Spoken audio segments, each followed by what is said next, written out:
Okay, good evening. This is the joint meeting with the Budget Finance Committee and the Select Board, and we're ready to begin our workshops with our department heads. This is the department head review number 1. I'm calling the meeting to order. First up is the TIF. Yes. I don't think she has a TIF done. I think that came out in a letter that she wasn't done with that. Yeah, so I have sorry. get that done for tonight, and I apologize that I'm not there, but since I'm running a temperature, I'm not sure any of you want me there, quite literally. But I didn't, the summary took a lot longer working with Kurt than I expected to, and Kurt was wonderful walking through all of that with me and to verify things, but it took a lot longer. So I'm going to work on the TIF tomorrow, and I respectfully request that we move that off till tomorrow night. Okay. That's fine. Thank you. I would like to reserve the comments for at the end, if that would be okay. Sure. Is that okay with the boards? The question, comments for the public, or the questions we can ask while the person's up there? It's usually how we do it. Like if someone's up there giving it, that's usually us working it out back and forth as far as asking questions then. And then any questions usually like from the public come later. It's up to you though. So you have a question about the TIF? Well, yes, it's an agenda item. I believe I can speak to an agenda. Well, I'm just, we don't have a present. I didn't hear the question. Okay, well, we don't have a presentation, so Sure. I think we'll just wait till tomorrow. Oh. But so I'd love to just be able to make a comment. Oh, okay. All right, I'll welcome the question. Okay, thanks. No comment. Frank's gonna get snowed in. Yeah, it's getting a storm tomorrow. Like seriously. Pete Levitt, 2 Levitt Road. And I appreciate the chair's flexibility in this. However, I'm not sure I can attend tomorrow night, and I would like to get this comment out. And basically, I'm speaking from the perspective of the comprehensive plan, the draft comprehensive plan that hopefully is going to be voted in June. And on that, I would say that I did hear from a prior chair of the select board at one time describing the TIF as something that's so complicated nobody can understand it. And so I spent a little time researching it, and I can tell you that, yes, it gets involved. Every state in the union has some form of a TIF, tax incremental financing district, and I would tell you that my understanding very basically is that what districts with TIFs, designated as TIF districts within a municipality, basically shelter any new taxes from either the increases in county taxes and also as far as basically affecting in a positive way the state's valuation of the town. So it kind of shelters those new taxes in the designated TIF area. That being said, the comprehensive plan draft in its draft form basically is talking about infrastructure improvements. And my request would be that the Select Board and the Budget Finance Committee consider designating one or both, either partially or completely, the 2 growth areas that have been established in the draft plan. And what that would allow for is, just as an example, some of the things. Curbsides and sidewalks, street lighting, traffic calming measures, and any number of other things that would basically be infrastructure improvements that would not land on as a real estate tax burden. And so I think that all of us are looking for ways to increase revenues to the town that don't necessarily land on the taxpayer as far as real estate is concerned. So I would welcome any of the experts here to speak to that as well. But that would just be my recommendation, that be considered. Thank you.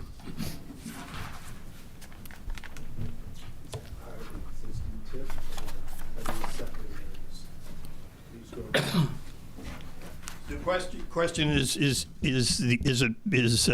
the areas I'm talking about in the plan, are they part of the TIF areas now? Yeah. They are really not. And so it would be a matter of establishing one or both of them as tax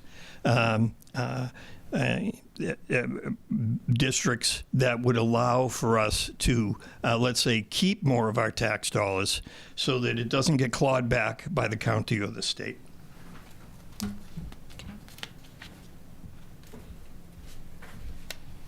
Not that complicated. Are there any other comments or questions on the TIF? Well, it'll be tomorrow night, correct? Okay. Those will That- come tomorrow. If someone's not going to be here tomorrow night. Okay. Moving along, next is assessing.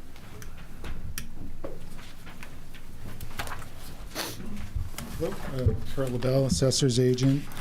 No, your warm-up act, hopefully be a pretty easy budget. I can make a comment on the designation of TIF districts. If you have an area that you want to promote economic development in, and you already know you're going to spend tax dollars in that area to do projects, then the benefit is that if you create a TIF district for that and you capture the increased assessments in that area, those tax dollars can be used to fund those infrastructure improvements. You're still spending tax dollars like normal, but you get the side benefit of the shelter from the state. So you get a residual savings on education subsidy, county subsidy, revenue sharing, all the way down the road. And usually what I would tell a small town like this is, if you know you want to make the investment anyway, it's a great idea to look at a TIF.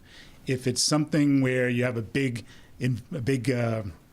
taxpayer building a big project, and you're like, but you really don't have anything to spend the money on, and it's a little bit hard, and you really have to ask, why not just let those tax dollars go to general fund?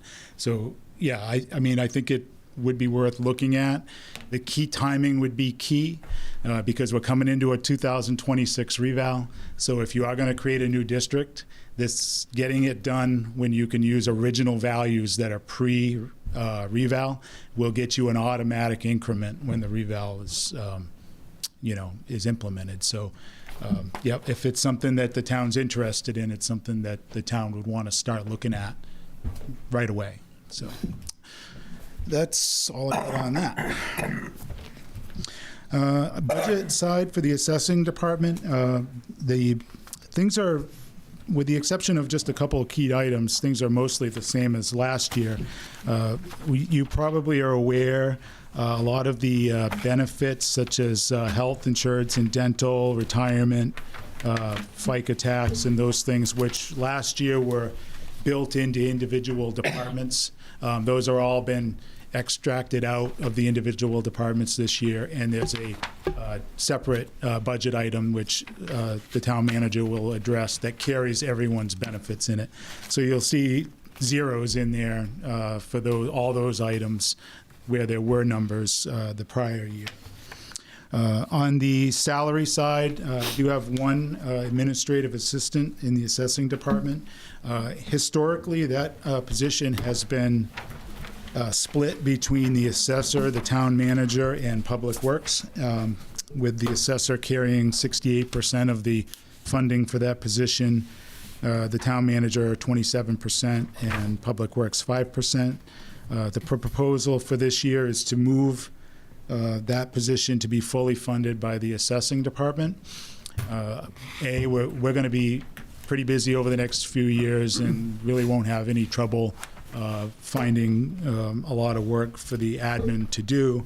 And secondarily, I believe that the administration has some staffing plans for town manager and public works in their department budgets. So if you have any questions about that between the town manager and I, we can address those. And the only other real major change is related to software. The last couple of years, we've had, pretty sizable increases to our assessment software packages. We had a $2,600 increase from Vision, who does our web hosting, our camera software, and our GIS component. Not a lot we can do about those costs. Those are kind of have to, the only other alternative would be to look at another software program, and I'm not sure we would be well served to do that. Other than that, for a couple of years, tax billing and there was one other item, tax billing, and registry of deeds, lien charges that the tax collection office files annually. We're in my department. We're looking to move those out of the assessing department into the administrative department where they used to be. Collections is a separate department from mine. They are all tax related, but honestly, I don't really know. It's not really I'm not the best person to try to judge how much it costs to do the tax billing or how much lien charges the tax collector files every year. She has a better idea of what those numbers are, so we're looking to move those budget items over to that department. Other than that, I do have, it's not in your assessing sheets, but when you do have the CIP budget, I think tomorrow, I have requested a $40,000 appropriation for the revaluation reserve. I'm expecting that will be the last request that we will need to fund the project, absent some sort of unanticipated legal costs that could come at the end of the project. But as far as implementing the project all the way through, this will should ensure that we have the funds necessary to finish the project out. And that's all I have. Does anyone have any questions? And Madam Chair, one of the items that you were given tonight was a history of the commitment. It's a document that I put together a while ago to better understand the commitment, and I felt that the committee might enjoy seeing it. So that was added to the assessing tab tonight when you got all those pieces of paper. Thank you, Sue. Oh, I'm sorry, I thought you were thanking him. Okay. Ralph?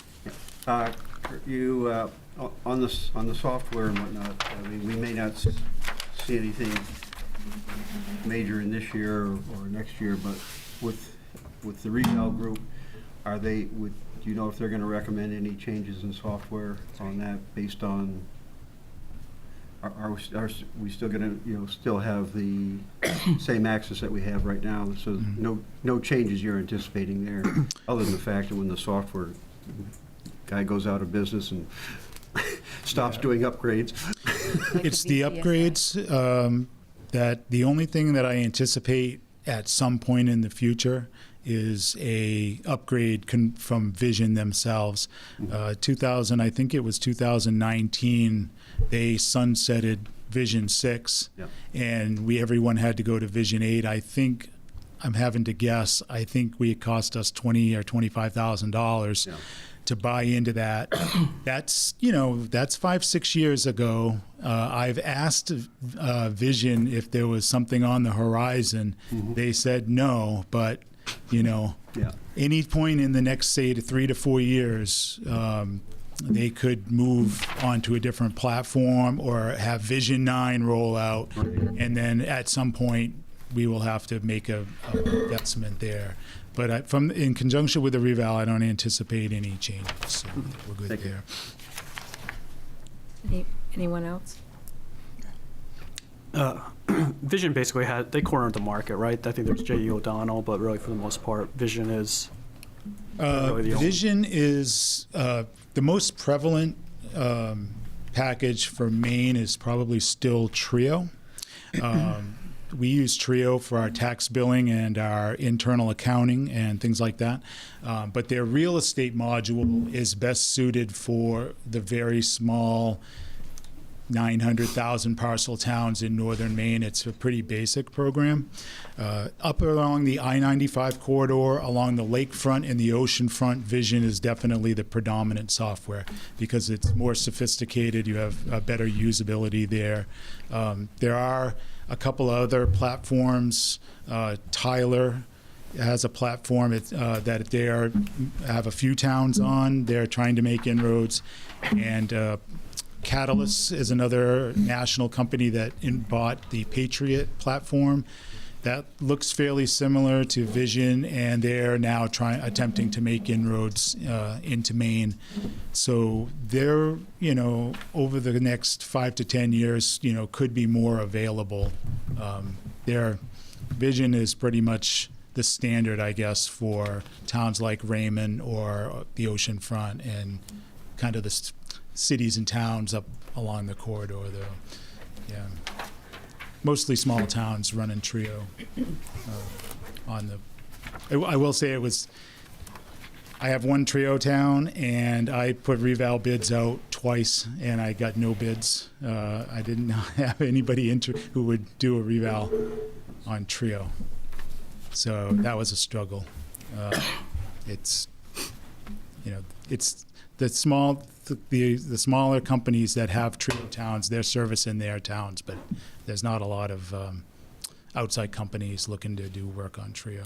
Cool. Yeah, I think we're stuck with them for now, but it's a good product. Yeah. Any other questions or comments? Okay, anyone on Zoom have questions or comments? Karen, I have one. Sure. Mine's on a TIF, so if you guys want to wait until tomorrow, that's fine. But on the TIF expenses, the jump, we probably went over this last year, but I can't remember. But the mapping and GIS jump, do you know, can you remind me what that was? Because we have one for this last one, and then it's into the next year too, from the 3,600 to 15. Are we upgrading that?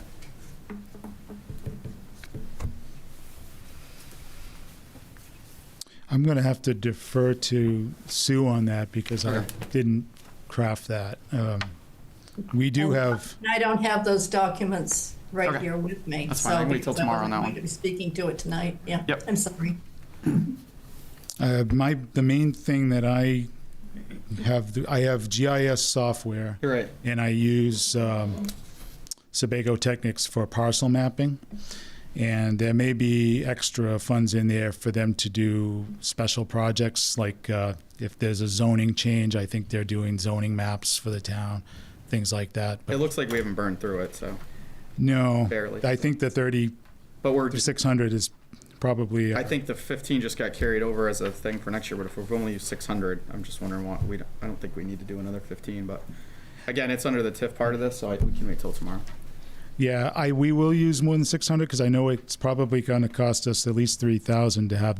They probably just haven't billed us for the parcel edits. Yep. For 24 yet, but Still, we got a long ways. yeah, Yep. I'll have to defer to Sue. Dennis? Yeah, mine's straightforward. The $40,000 you talked about on the CIP going towards the $365,000, Yep. if I'm reading this right, that's the last payment into the reevaluation. That won't be coming up after this year in the CIP, I don't expect it to. unless it runs over. It would have to. It'd have to be something really major. I guess I'm asking if that's a bid they gave us, 365, or is that just No, the at 40 bid's. I think the bid's at 325, and we have extra money in there For abatement. no, for any equipment, public relations. I am going to be working extra. Okay. That's going to come out of that. We tried to build everything into there in addition to their contract alone. Okay, that's what I was asking. Yeah, so I'm anticipating 365 should be more than enough. And then whatever's left over will just go into fund balance for tax relief. Yeah, which leads me to another question. Is there anything in there for the abatement process? Well, that's. Okay, I'm just asking. Yeah, we did, you know, and part of the reason that the amount that was in there was a little bit more than what the bid was, because when we looked at it, they had allocated X number of days for, not abatements, for hearings, and we said Yes. that's probably not enough, so we Okay. bumped that up a little bit, because, Yeah.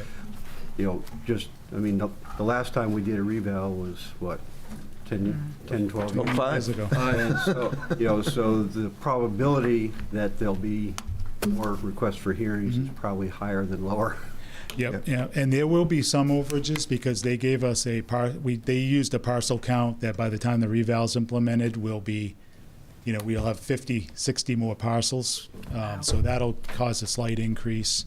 But as far as the abatements, usually what would happen is next year, the town would decide to either fund abatements through a line item in the budget to fund abatements, or designate at town meeting that overlay be used to fund abatements. And then the Board of Selectmen, when they choose their tax rate, can choose a rate that provides sufficient overlay to cover what it thinks it may have for abatements. That's the two ways you normally would see it. Well, both points are well taken. That's why I was trying to figure out what was going on with that. So thank you both. Yeah.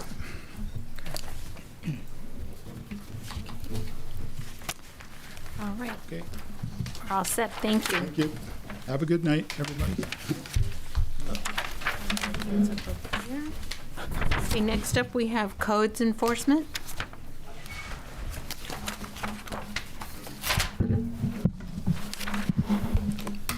Jason Williamson, Assistant Code Officer. Our budget, looking like for salaries, proposing a small increase for cost of living and a couple extra hours for planning and appeals assistant, similar to assessing, dental, health, life, retirement, FICA, medical leave. Those are all zeroed out this year. Last year, I think they were trying to account for it, but this year we're not. I'm going down to contracts, general codes. We are proposing an increase from the 49.95 to 7,500, just to cover, just looking at what we spent this year, and further ordinance review and coordination with general codes, small increase there. The department recognition is a new line item. We put in $100 per employee, just to feel it out, I guess.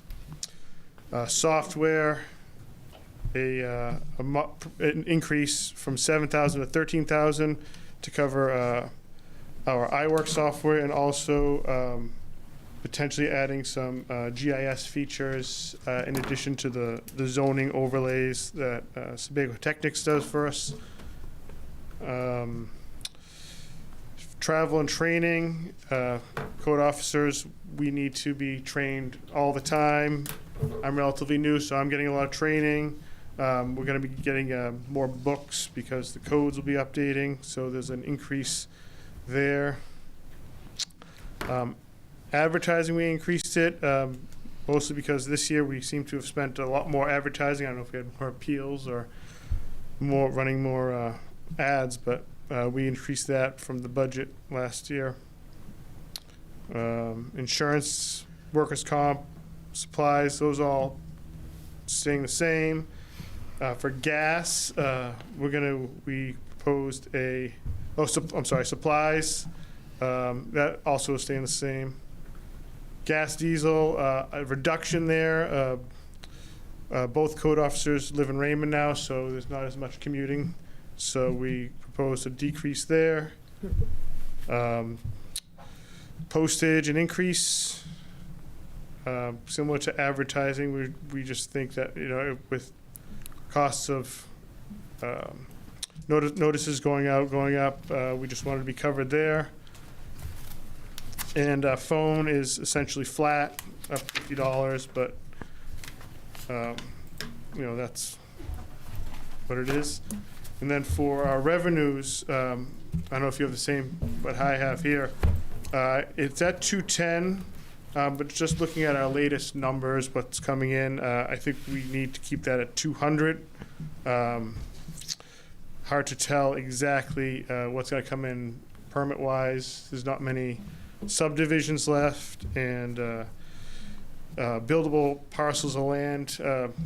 It's hard to gauge, but it doesn't seem like there's as many, and we're anticipating maybe more ADUs rather than single-family homes, and those permit fees will be less than a traditional single-family home.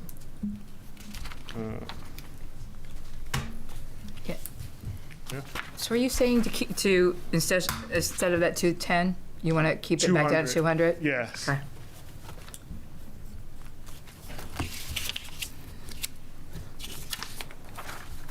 Derek? I have two questions. One, the iWork software. Do you guys already have? You have that now? Are you Yes. using it? Yep. Okay. Yep.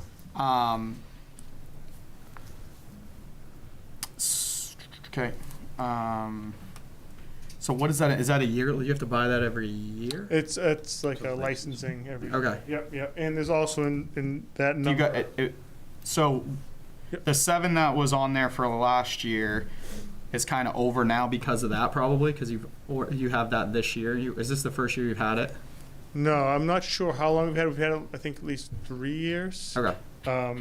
But there are small features that get added every year, so there's small additions to give us a little bit more tools to work with through the software. Okay. And that's obviously working well. Yeah, yep. And also, I think the what we paid to Sebago Technics for the zoning map overlays is in there too. In the software one? Yes. Okay, cool. And is that a yearly? Is that going to be a yearly, or is that kind of a big chunk? That's year. So Because they are updating it every year, is that yeah, why? yeah. And I if you gotcha. do the GIS, that would be a lump sum at first, and then it would be a yearly Okay. fee. And then the last one I had was for the revenue. When is your busiest time your best time to get the revenues in? Is that coming up? Or is it pretty much split down the middle? Because right now you're at halfway anyway. Winter is winter's seems a to day. be the short. But as we come into spring, people who are from away are coming up, starting projects, stuff like that. So You think we'll get to that 200, or still probably be under this year? Or two? well, it's hard to say. We had a big permit coming today that brought up quite a bit. So a couple big renovations and we'll be there. It's Perfect. But Cool. yeah. So you said there was a slowing of subdivisions, and what you think is Yeah, the subdivisions that were being built out, they're almost all built out. There's not many lots left in them. And for the planning board, we had a sketch plan come through a few months ago, but it hasn't gone beyond that phase there. And most of the lots that are coming in are people finding backlot driveways, or a piece of land from a family member. So it's hard to tell how many buildable lots are remaining. So is that impacting our ADUs? Do you have a projection on what ADUs will be coming No, in? but we've seen people ask about them more, just because there are no pieces of land, and they're looking at something for their child or parent or something like that to get them in somewhere. But for right now, it's just kind of asking. You're not really seeing a big increase in. We haven't seen too many permit applications, but definitely people have been asking about it. Some people aren't even, they're just realizing the 1,250 square feet that was implemented over the summer. So as people have learned about that, there may be more of them. We just think that because there's less land, that's maybe where we're going to see more permits come in.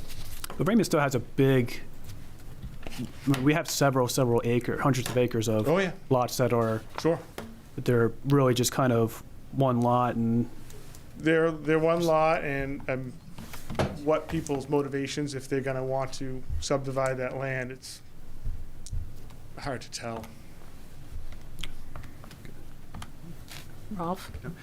On the advertising, is that a netted figure or is that a gross figure? Because the advertising, a lot of the advertising gets picked up out of the escrows, correct? To be honest, I'm not, I got the sheet with the advertising. I don't know how much we spend on the advertising.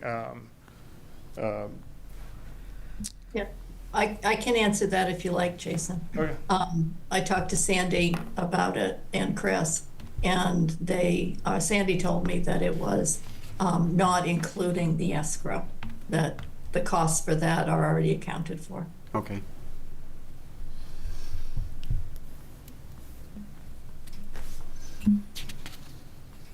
Any other questions? I guess just, can you go over your salaries one more time? So your initial request is, it's about $100,000 more? Oh, I'm sorry, No, 2,000 more. It's about 2,000 more. for salaries? Yeah. Salaries, yep. The 218 and 220. Okay, thank you. Oh, yes, okay, very good. Yeah, it's what they've used. Yeah, yeah, Yeah. I did. That's why I highlighted. I did that a bunch the other day. $2,000 seems much more. All right, any other questions or comments here? Dennis? I just have a general question. I'm seeing that I haven't seen anything in here about disability, long or short term. I thought we voted it through in December, January, and I thought it'd be coming up in this budget. You know, the disability. Did we put it in the personnel policy for long-term and short-term disability? I'm wondering if we wanted to put it in this budget. Well, if it did, it would go under, it would end up going under the All these are. employee benefits. All these got out. They're all out. Yeah, so we'll talk about it then. I just didn't know if it had been put in because I keep seeing just the numbers removed, that's all. So, all right, thank you.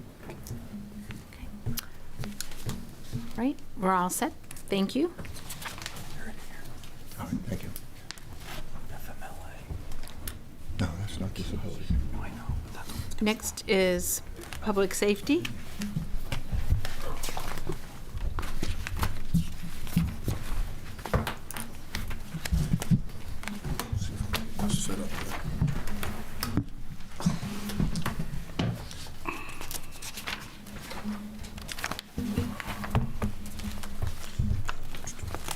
Good evening.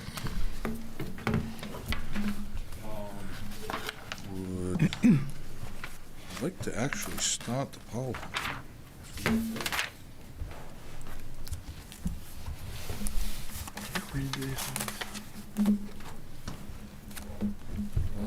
There we go.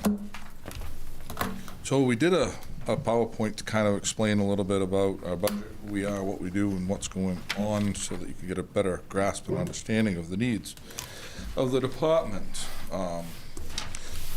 So thank you for bearing with me. I will try not to bore you to death and read every slide word for word. I hate that. Death by PowerPoint does not suit us well. So as we, I don't know if you just want to click through the next one, or how you want me to cue you on that, or there we go. Perfect. So a little bit about who we are, what we do. Of course, we're a 911 response agency. We do 911 addressing. We do risk reduction programming. That's one of the things that we've done with forestry issues and worked with the Forest Service to get that program in place, which is to kind of prevent the urban wildland interzone fires that were going to become more and more prevalent in the future. We handle all exigent incidents in town. We do emergency management, and we have education experience, education. We do fire inspections, and that's it in a nutshell as far as that goes. There's just a whole bunch of things that we do, and it will develop even more as I go into the next slides. This is just, I talk about the urban wildland interzone, or a WUI fire, as it's termed. This is a fire down in Evergreen Road, and that was 6 buildings damaged, multiple vehicles, multiple ATVs, propane tanks, several boats, etc., and about 4.8 acres of land. That picture right there, the flames are actually above the treetops, which are over 100 feet high. That's when I arrived on scene. These fires seem to be becoming more and more prevalent for us. As you heard listed in the comprehensive plan, one of our major concerns is this type of fire. Right conditions, right timing, and it would be absolutely disastrous, and we just don't have the resources to be able to handle such an event. But we'll talk a little bit more about that in a few minutes. I just wanted to make sure we get that one on there because it's kind of a good shock value, if you will. Next slide, please. Just a quick cap of our call volume, et cetera. We were at 1,043 last year with about 5,000 staff hours involved in handling those incidences.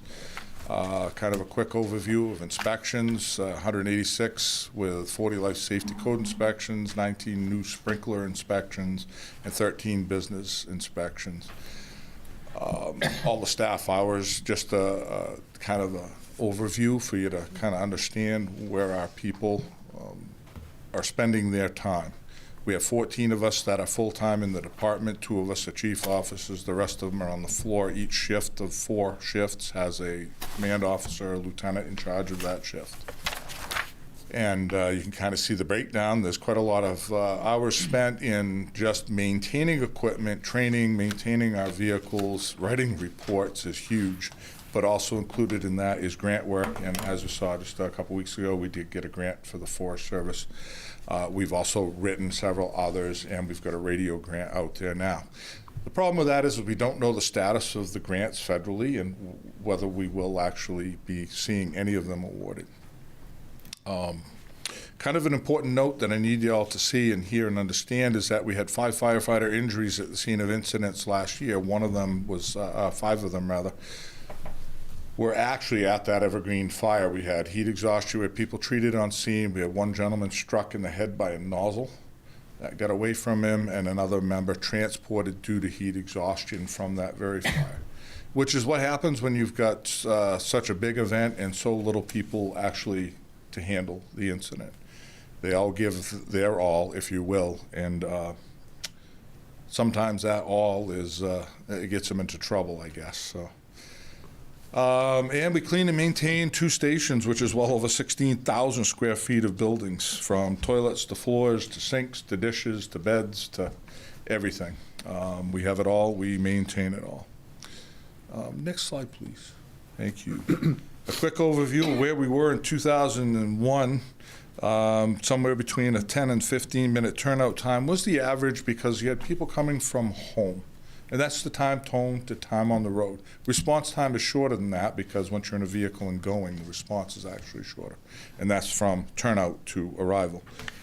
In 2002, we started to supplement with some full-time call staff, full-time paramedic staff, and that's when I was also hired. Helped us decrease our response time and our turnout time greatly.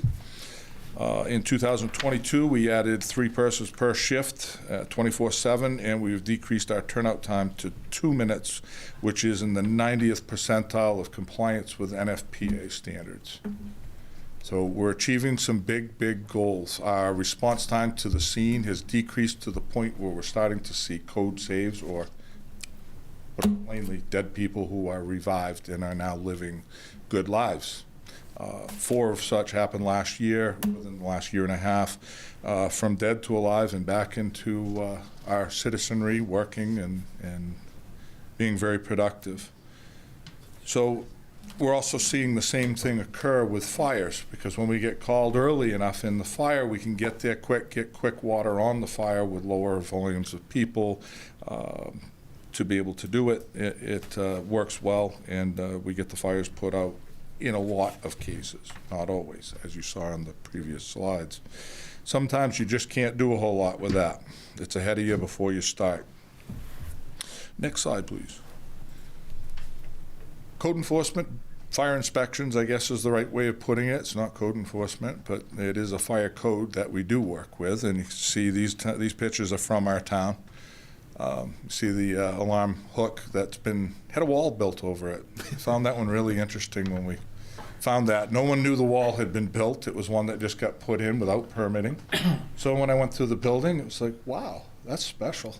But we also work with companies that are in town to help manage and control their hazardous materials. There's a great deal of flammable materials, polymers, and resins and such in this particular business, as well as solvents. And so we're working with that particular company now to come up with a better plan to be able to minimize some risks. And flow testing all the way over on the right, which is something that we do when we have new standpipe in systems for sprinklers, etc. Next slide. We do 911 addressing, and I think last year there were 45 new properties, if I believe that's the right figure. I'm grasping at that one because I did not write it down. And there were multiples that we readdressed because of road name changes, reconfigurations, or they're really, really old listings and they just were never put in right. Or we called it Marin Lane then, and now it's Mary's Lane. So we've had to go in and fix a lot of those, and it takes a fair amount of time to research all these things and get those done. Next slide, please. We do burning permits and risk reduction. This is some forestry pictures, and the reason why they're there is this is one of our biggest risks in this town and most of our towns in the state. We've got narrow roads servicing higher populations and very limited access areas with topography. As you can see in the center picture in the middle of the colored map, that was from 22, because I couldn't find this year's map, even though it read exactly the same. That was a very high fire risk in our area. We issued about 640 permits for burning last year. We provided a lot of education to people to prevent them from causing major fires. And there's at least 2 weeks, if not over 16 weeks of area of time frame in the summer months where we actually suspend permits. We say we had multiple WUI fires. That's actually a typo. It's WI, but anyways. Over the last 5 years, and we've had 11 buildings that have been damaged and or lost. Next, please. Equipment maintenance. We just got 7 technicians trained to work on air packs in our compressors and to also be able to calibrate and repair some of our gas meters, which saves us a lot of money. Rather than sending the air packs out to companies to have them fixed that charge a lot of money for it and creates a lot of downtime, we're able to do a lot of this work right in-house. We have people who are certified to inspect our turnout gear, which is required annually, and that saves us thousands of dollars a year to be able to do this work in-house. What does that save on? Is that contracts? In general, it's maintenance. Overall, Maintenance, it's okay. maintenance. We could get a contract on some of the stuff. You aren't going to get one on air packs, though. So. But in general, it helps control our costs really, really well. We still have to send some of those items out, Eric, so you know, air packs at certain, how I'm trying to word this, but certain things have to go out. We can't touch certain things. So Yep. I guess that's the best way of putting it. Next slide, please. Not that there's any money put in for this year because the standard has been pushed off, but there's a new OSHA standard, 29/1910/156, which has not been updated in over 20 years, pertaining to fire brigades, fire service, and response. This will take effect within the next 12 months to 18 months, though. They will adopt it, and certain parts of it will go through. It's going to require us to have a much higher level of training in certain areas. It's going to require us much more medical surveillance initially and throughout the person's career. Equipment maintenance requirements will change as they adopt NFPA 1901 and a great deal of NFPA standards. Turnout gear will no longer be a suggestion that it expires in 10 years. It will be a mandate. Tires on apparatus will expire at 7 years. End of discussion. Replace them. We have no choice in it when that gets adopted.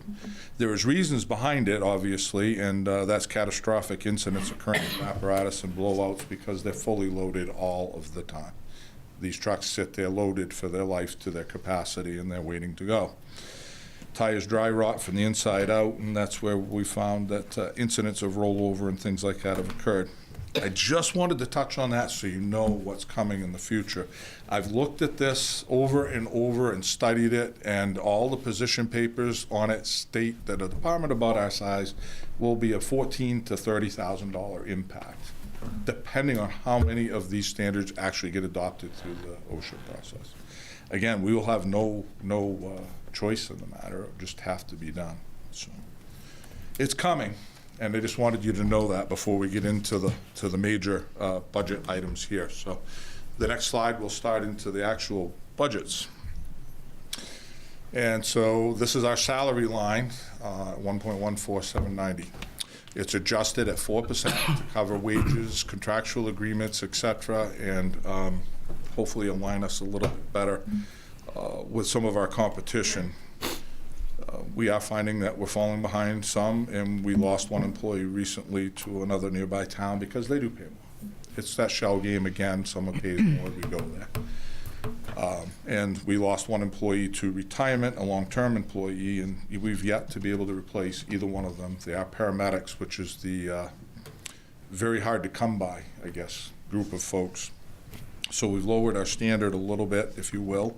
We're going to look at hiring advanced and/or basics and try to provide some level of training, so through a contract, we can get them up to that standard of being a paramedic firefighter, which will bring the standard back to us, but at least get us some applications in the pipeline. So down 2 people, 4%, yes. And that's where we're at with that. And it will help make us a little bit more competitive with the next, please.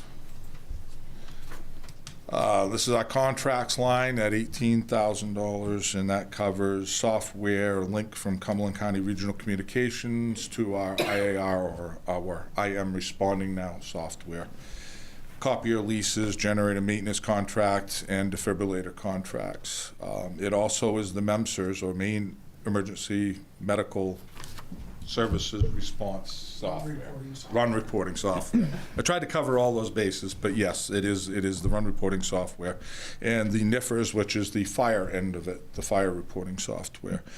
This year we're adding a command module in, which will help us on scene, especially those larger scenes that we're becoming more prone to seeing. Track our people, track accountability, which is so important, safety and incoming units and resources, things like that. The old ways of writing it down on a piece of paper and trying to track that when you're in the middle of balancing 2 radios and different frequencies is just got to go away. We've got to do it on some kind of software program. Yes, sir. Yeah. More and more, it's mutual, you got mutual. Is this communication system consistent across all the departments that we essentially co-chair with? Absolutely, and partially no. Everybody in the area is now using First Due software for our reporting system, and that's where this lives, if you will. Pretty much everybody switched from one software program when they kind of stopped servicing it. I'm more concerned with the communication software, not the reporting software, but the on-site communication. Yeah, the on-site piece, and that's a module of that same software that we're all using now. So Casco does have it right now. Mm-hmm. Did Standish buy it?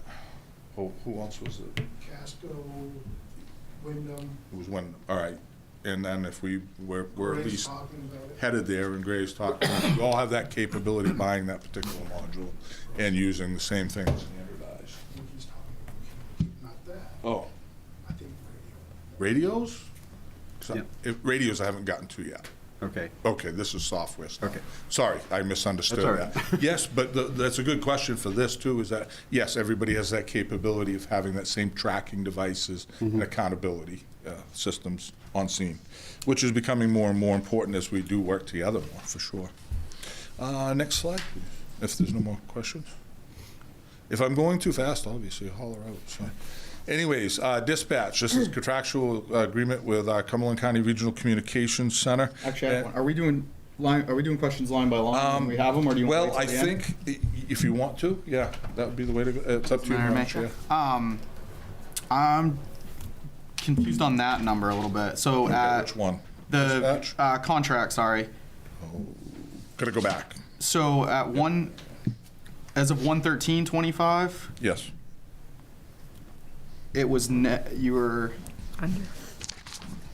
$6,000 over your $13,000 budget. Is that what I'm understanding on that one? Yep. And We then are.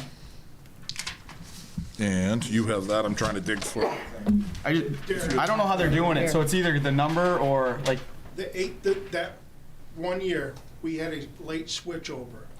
So we went negative for that line item for that year. No, that's this year, so that's a month ago, right? Yeah, as of 1/13/25. And then a month later, it's 18. It's in the positive. It's Correct. positive 18. As of July of last year, when we switched to the new fiscal year, we had a negative of 5,000 already. So that 5,000 was added in because of the software change. It was added in July 1st? Yes. So it caught up with it. It caught up with it. Okay. Oh, okay. They had to get the money, so it got added on to this year, so it wasn't such a deficit. Okay. Yeah, when we got that rebate back from, Yeah. yes. We did end up arguing with this company because of the switchover. It took so long. We end up getting $4,000 off our bill, but it was still a negative because of the switchover. But that's not a balance from June to January. That's just a. What are you looking at? I'm looking at this right here. Correct, but there was a $5,000 negative to even start the year. Right, but that would have. Okay. We budgeted 13,000. No. That still doesn't. No. It still doesn't work for. Zero at the beginning of the year. Because if that's June, this is saying the balance as of 1/13 was negative $5,700. If you would have gotten that money, would've it got would it have in- came July 1st I'm not showing that. of, anywhere of 24. Correct, we're negative. We didn't get money added to us. It just went to the negative. Yeah, but that would have overspent the prior year budget, so you still start I'm out not this year showing at that. zero. Right, well, as of 2/30. And it's You a don't carry a negative balance forward. No, right You here. start off at zero. and it's a Balance. But it's a month ago. And then May I? Yes, please. I don't know what happened. What it's showing is that during this fiscal year, the 5,700 was expended as well as the 13,000 was expended from July 1st until now. But if there's a question about whether it should be last year or this year, then Brenda and I can look at that. I think I get the premise of the numbers. I just think the dates isn't really working on this. What you're saying is well, it was budgeted at yeah. 13,000, and then if they went over the 13,000 by 5,700, that's what's equaling this 1,875. But it's not a negative. It's an overage. Okay, and what you're looking at in your spreadsheet is what the budget number was for 24, 25. Yep. What the current expenses for those line items are. Yep. As of right now, from Right. July 1st until February 13th. showing a negative Yep. 5. And then the balance, I didn't get this one changed to February, I'm sorry, when I updated it. But the balance is simply a formula Right. that says. So it just should say take the budget 21325. Less the current. Because yeah. those numbers add up. If that, I'm just wondering how you go back a month and it's. Right. But Well, you don't, I missed. Yeah, I see it. updating 113 to Yeah, 213. 213. Yep, gotcha. So when That makes that was how I was keeping track of, did I do this column or If I not? said it wrong. No. Yeah, That makes but Well, yeah, I that was works confused now. with it myself, so. they're gonna, Yeah, I just they're thought gonna it be was the negative. balance They were again running if they don't. So this Well, they'll be. this issue is going to happen again next year. Do you think? Because you're already You're like- over yeah. the 18 what you have budgeted for last year. You think it's going to go down? We're hoping that it will get captured in our budget. And it won't be a negative going forward. It'll be, But we're only at February and Right. you're already How are you on gonna, that one. That's what I mean. It's we have nothing more coming out of that account. Right, you won't be paying for extra software programs this year, so. Right. So Should that be. line item is spent. We paid for all the contracts. So moving forward, we're hoping our budget will, we didn't anticipate this happening. Right. But we Is had, there a way to get what the contracts are? we can probably get that. Yeah. List to make a copy of that. Oh, how much each one is? No, it's just well that part. Right. just it's It's all the different more like- softwares, you add it up, and that's. But so this is just softwares. It's not contracts. It's not all. Contract softwares? It's softwares, contracts, the copier itself, Generator maintenance. generator maintenance contract, right, and defibrillator contract. And the defibrillator contract, when we buy the new ones, will actually get down because it will be included in the cost for the first 3 years or 2 years. And the life packs will be included in the It's cost. included in the cost when we buy it, and I think it covers 3 years of that, so that will also come off. So the of this, generator, Is that the generator for the building? Yes. Yeah, so that's generator at Central Station and at the radio tower. Okay. Are covered under. So that's not under building maintenance? No. Okay. I can tell you first Annual due's contract. 11,000. It will go down 1,000 this year going forward. Right? Which one? First due, that's the fire software. Yeah, the software, okay, yeah. I know. That's the one that's the big jump, right? That's That's the big jump. Yes. Yeah. But it's gonna it's the big jump, but then you're gonna continue to keep that software, so you Correct. still have it. Yeah, still will have it. It will go down. Right. And We're it's looking at- contract, so that's why there's no more later, because usually you're not getting them in the beginning of the year, you're doing them, I mean, you are As doing they them at the come beginning of the due, year, you're right. gonna do them in the middle of the year. So there's another piece to that too, and as we're working That makes together with all these other entities, et cetera, especially Cumberland County Regional Communications, they're looking at being able to purchase that ownership of that software, if you will, and then subletting it to the departments that use it at a lower cost. Okay. So it would be lower cost for them to buy it as a bigger entity. Yeah. We would actually save money. So it's one of the things that we are looking at as we always are trying to explore ways of saving more money by doing things like that. Yep, Yeah. okay. How Does often, that make it clear as mud? Yeah, no, I get it now. Sorry. Really hurts Mostly us. line items aren't, you're gonna continue to go, but contracts make sense, they're done pretty much after the first of the year. What You've already hurts signed us, up for them all. first due has a EMS software built into it Yeah. that we have to buy with the software, but the state of Maine won't let us use it because we have to use their run reporting system. your dispatch, how often do you pay on them? Is that like once a year? That's annually, yes. Annually? Okay, so, all right. We're gonna get to the right page.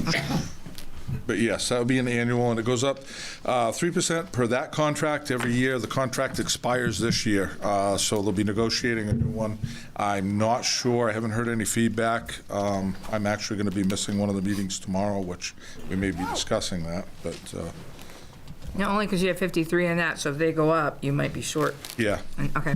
Goes up 3% right now every year, and next year we'll go up. That's a contract too? That's a contract, yeah. Okay.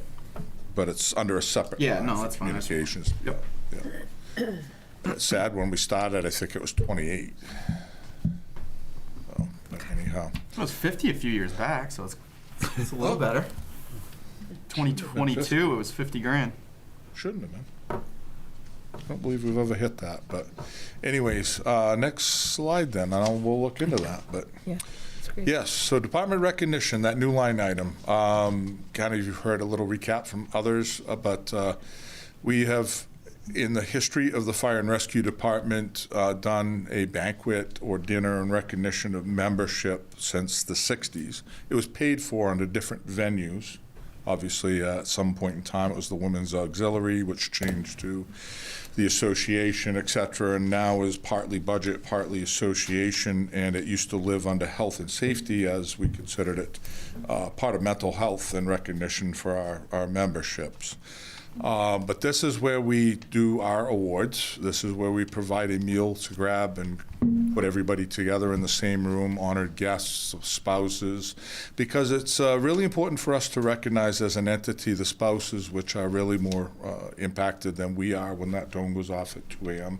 and you leave the house in a safe, warm bed, and they don't know if you're ever coming back, and that's the seriousness of it. About 58 people that attend, depending on what we have for events at that particular banquet. And it provides awards, pins, et cetera. We swear everybody in. That's a new member. They, what we call flying up, and you can see in the top corner, and that's one of our firefighters, Will Smith, getting pinned by his dad, who's a police officer in this town of Camden. And so it was a proud moment for both of them. He get his badge, is what it is. He's being pinned with his badge. His dad did that. That recognition means a whole lot to them, and is a tradition that should be continued. The plaques are in the middle. That's Firefighter EMT of the Year and Chiefs Awards. And those sit in the station, and each member gets the awards bar that's above the actual plaque. You can see the colored bars there. It goes on their uniform, and down on the lower part is actually the Chief Reginald Brown Community Service Award. It was presented last 2 years ago to Jess Fay for her work with the age-friendly communities, and she worked with us a lot on that. Well, we worked with her. She's I'm not taking credit away from her by any means. She did it, we helped her, how's that? What's that? Yeah, and Dawn was, there and so forth, so, yes. So the pinning, the swearing in, new line, I'm just trying to cover my notes real quick here. It is an annual event, and the association does, that's the other piece. The association kicks in about half of that as well every year, so we're getting some money from donations from the Raymond Fire and Rescue Association. Like I said, it's really important to be able to recognize the families who are impacted of our memberships and the member themselves as and to swear him in, because here's the best part. Just before that gentleman's pinned, he raises his right hand and he swears to the oath. I've got him. They're going to serve the town. They're going to uphold the laws. They said it. It's public. We got them. So, and then we have this great big cake at the end to celebrate. So is that one time? That's an annual. 4,600 is a. That's an annual event. Okay. That happens in the spring. We do our banquet. If we have members who are actually flying up prior to that, like say someone comes in and it's September that they're actually getting off probation, if you will, we'll try to do a little dinner then and do it at the station versus a whole big banquet. But the same thing applies. They get their badge. Badges are about $75, $80, somewhere in that area. And we'll have the relatives come in and pin them. It could be their sister, wife, husband, daughters sometimes, sons. And that one's coming out of, it was in health and safety? It so was now in it's- health and safety, yes. Yeah, that was the original. And then I put the health and safety account right after this so I could discuss the next piece of it. But next slide, please. So this is here, and we did not make a reduction in the health and safety line, even though I just told you we took the money out and put it over to the new line item. There is a reason for it. Health and safety, both physical and mental, is something that the fire service, public safety itself has been wrestling with for a long time. You can see my satirical cartoons that I put up there, the one with the toxins and carcinogens. Firefighters, EMS workers are prone about 18% higher rates to cancers than the normal citizenry, if you will, of our country or any country. It's due to all the toxins, et cetera, that we are exposed to at fires. It absorbs through the skin, et cetera.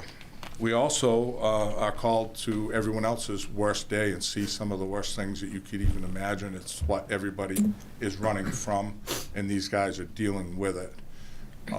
So my bottom right is a very serious cartoon, but it's about suicide. It's a high rate of suicide in the service, and we have found, actually I got to tell you this right now, I've got a member out until he gets a sign off from doctors to say that they're ready to come back to work because of this very issue. It's very serious, and we needed to put some money aside for it to help cover that. With the new OSHA standards, we are going to have to do psychological screenings prior to for pre-employment, and we're going to have to provide ongoing mental health care for people. So these are some of the things that we will be dealing with. And up top, you can see one of the paramedics doing, actually, it's not a great picture, but he was just doing from 4 foot an overhand, raising weights and lowering weights in a weighted vest, and it's part of our ongoing job of placement assessments that we do, or physical agility testing that we do. And that proves that you're ready to maintain your current position and able to do it and not hurt anybody else that you're working with, because you are physically fit to deal with the job in its entirety. So that's another piece of it and ongoing.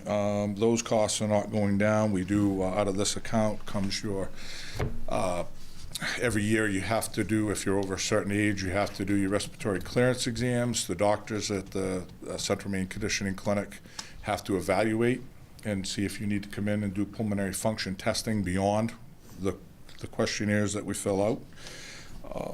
We do vaccines through that account and through them, which is important to maintain our health and well-being in the job that we do, where we are called to handle people who have, treat people who have communicable diseases, the flu, what have you. So we need to have those vaccines continue, and they aren't getting any cheaper.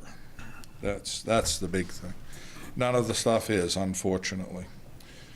So that covers all those particular items. Did I forget one of them, Deputy? We've had 3 cases this year. We had to send people out. Right, yes, for basically clearance to come back to work. There's 3 people on mental health issues. And it's due to what we see and what they deal with. I mean, the brain can only hold so many rocks, as we say, or backpack can only hold so many rocks, and then the bottom of it gives out. And when it does, we need some mechanisms there to help these people. So, anyways, questions? Next slide, please. Training and travel, pretty self-explanatory. We're up a little bit on this account, I think $500. Basically, class costs are going up. I wanted to make a note that we had some donations of some hearts and lungs and airways, etc., from South Paul Meat Market. And that's a pig's heart there that we dissected after we utilized it in the lungs and saw how to inflate and airways work, etc. And then we dissected the lungs to really show people what they look like. And it is awesome to be able to have classes like that and have the support from our community. I know it may have been junk, whatever, for them, but still, it was great to have them preserve that, freeze it, and set it aside for us. So kind of a shout out there for that partnership. We're doing an AMLS class starting actually tomorrow and Friday, which is Advanced Medical Life Support. How many people are in that from our department? 13 from our department. We'll be spending 2 days at the station, Thursday and Friday, doing this class. And it covers all kinds of different things. I put a certificate at the upper corner, and that's a Pro Board certification for Fire Instructor 1 and 2. Down in the lower right, airway station for surgical airway that was done in our PHTLS class, or a pre-hospital trauma life support class. So we're able to put together some really, really good classes in-house. You got it. Just as a side note, our association also pays for about $3,000 in classes $4,000 a year. 2 a year. This one's 3,600. Yep. This class is 3,600 alone, right? So that's what your money goes for there. It's to make a better department, and travel, a portion of it will cover travel to get to some of the trainings. We've had folks go to the Connecticut Fire Academy taught by FDNY firefighters.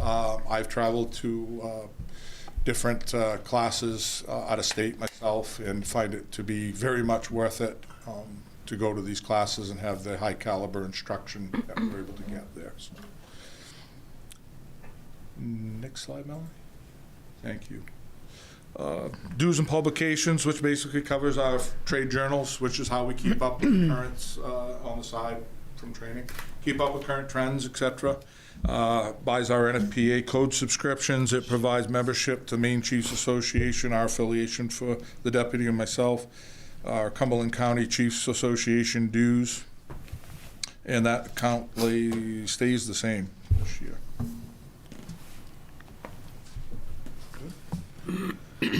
Next one, please.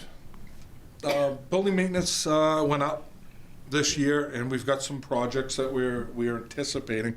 But I wanted to put these particular pictures in, and like I said, I used all pictures. Pretty much every one of them are from here and pertinent to us. But the picture on the left is us it's the project that we did in our fire station to build bunk rooms for the students when COVID became a thing. And we found we really should be separating and not having everybody in one great big bunk room, particularly that we have female and male firefighting students. So we built that. We had it wired and subcontracted the sheetrocking because I suck at sheetrocking. But I could do the rest of it fine. So. The middle picture is us putting in a new dishwasher. It's actually one of the students and myself playing plumber and putting that in because the old one died. And then the one on the right is a project that happened a little bit ago, but it was failure to flash around doors and roofing properly, and it caused rot in the outside of the building. Unfortunately, we found a few areas like that, and just this past fall, I think I posted the pictures on our Facebook, but we had to replace door sills underneath the door and the siding on the Is your exit fire door station from on Main Street? Is this all the same This is building? Main Street, yeah, it's Main Street. So we do a whole lot of that ourselves. We're pretty proud of that we've got a very talented group of people, and we're able to What is it? put stuff together and take it apart or whatever. We deal with codes when we have to and get permits, and we have, we had that electrician come in and do the wiring for us, so I don't touch panels, and it hurts when it goes wrong. Bruce, what is Yes. ply movement? What is that? Plime event. Oh, that's Plime our event. exhaust. Yeah, I should mention that. So that's our exhaust system that hooks up to the trucks so that when you start them, that great big blast of black Yep. smoke that comes out gets captured and removed from the building. You have a hose a big one, Yep. event, yes. Hose okay. attaches to the truck, and then Yep. it detaches as you pull out. It drains the pressure, the suction pressure, and lets it detach and Okay. exit. But that system's 20-some years old now, and it needed a lot of work this year. So $4,000+ in repairs on that. So, the building maintenance, the 14,000, that's the request, right? Yes. So that's one of the things you're doing, or that's one thing Nope. you did? Those are things that we've done already. Okay. That's just to give you examples of what this covers, so you can kind of get an idea. We have some windows that do need to be replaced. The seals are broken. I've got a door that needs to be, well, I think one needs to be replaced, but weather strippings need to be replaced on doors quite frequently, and keep heat, et cetera, so we'll be running around doing that this year. Garage door seals, yeah, we got a couple of those that really need to be redone. And probably a door motor on a couple of our doors will need to be replaced now that they're getting to be 20 years old, and they're up and down constantly, so. That's the kind of thing it covers, so you can kind of get a good idea of, I don't have a definitive list of what we're going to do, but we're on task with it so far with what we need. Some years we go over a little, and others we're under. Chief, what about the furnace? Doesn't that get to the So- point where it's deal? Yeah, and I have it in capital right now to talk about it there, and I don't know exactly where it wants to get placed, but when you're looking at an expense of at least 20 grand for a boiler, and it's part of the building, I don't know, maybe it does attach to CIP. I guess it's something we can discuss. Now, there's another side to that when I get to it. Don't let me forget to mention the other piece of the boiler, because there is more to it. But next slide, please. Vehicle maintenance, it's about the same, even though we've experienced a whole lot of issues this year. As you can see, that is engine 131, it's on a wrecker. One of the, I think 4 times this last year, it had to be towed from where it was. This was after the fan blades detonated and took the radiator and the air tunnel out of it, and it was non-drivable. That was $10,000 in parts alone for that. That truck went out of service and was towed for a throttle pedal computer issue, a transmission computer and programming issue. It's experienced a valve leak in the fuel tank, one-way valve, which let water into the tank and created all kinds of havoc. It's a 22-year-old truck, so we expect it with that. I'll get to that under CIP a little bit more in depth, but that truck has been removed from service. The value versus repair costs just is something I can't justify at this moment. So we've parked the truck, and I'll go over that a little bit more when we get into the other sections. But pump services are covered under here. In-house repairs, we do do a lot of our own stuff. We have some people that have been to classes, so they know how to do bulb valves. I'm one of those, but I don't fit in those pump cabinets that well anymore. I'm not 20 years old anymore, so I let some of the younger guys do it, and that's a typo. $750 per ball valve is about what we save when we. I like the 750 better. Yeah, $7.50 is better. It is $700, unfortunately, but no, that's good. That's what we save. Yeah. $750. The kits are about $120, $150, depending on what style it is or what size it is. They can get up to $200, but we can do some of that stuff in-house, as long as we're not drove up and get other projects going on. So Do you are these people that do that? Are they certified to do it? Okay. they have been trained to do it. Yes. Okay. They don't actually have a piece of paper that says, because that's a different animal altogether. That becomes an EVT certification, and it's really not required as long as you have the training by a person who is EVT to do those pieces. We can't get into anything deeper than that, however. So that's just a ball valve that controls a port on the side of the truck. Okay. We do anticipate this number will possibly be lower. But if we don't put that number in and we do have a major issue, Yeah, we just, as a safeguard to have this number there right, if something does let go. Okay. yeah. So that's our the heat usually vehicle comes out of that. Yes, 30.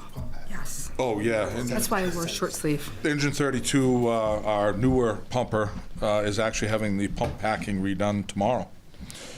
A job I wouldn't want to do and really won't, but even though I have the background to do it, it's one of those that if you make a mistake, you score the shaft, and guess what? Now we're tens of thousands I think it's in, and that is tomorrow, yeah. Next slide, if there's no further questions. Firefighter equipment repairs, as I said before, under the SCBA and the other accounts, we have people inside or in our department that do a lot of this stuff. This is a picture of a portable pump for forestry. Torn apart, and it needed a new head, so it's being replaced. A picture of an air pack waiting for repair. And in the background, you see a picture of someone you might know there on the left, but Cliff and Scott Mildrum putting in the generator on the squad back a few years ago on that picture. But these are the kinds of things that we do in-house and are able to accomplish. So let me see, my notes don't have anything else. Questions on, that stays the same on the amount, so. Nope. Next one, please. Radio account, and we've got right now, we've got it down to $6,000, and the reason why it's that is because we put in a grant for over $130,000 in requests for these radios that you see in front of you. They are $4,500 each. Yeah, $4,500 each radio. But they are a fully P25 quad band radio, higher power output, rated for heat, rated for fire, smoke, water, dropping, you name it. They're a radio unlike no other, but they're fully compliant, and that's the big thing to take out of this. And they are quad band, so when we have those larger events, major disasters, floods, major storms, tornadoes, if we ever do experience something that bad, we will be able to immediately program and talk to federal entities on their frequencies, or they can on ours, because we will be compliant. They are a little bit more power. They're an extra watt of power, which in this town will help us out tremendously. The radios are ergonomical for a firefighter. As you can see, the knob's set off to the side, and that's the volume knob, and that's so you can grasp it with a gloved hand. The other knob is taller than the normal knobs, so again, firefighters' gloves are thick and not very, I don't know, they don't move well, so. Yeah.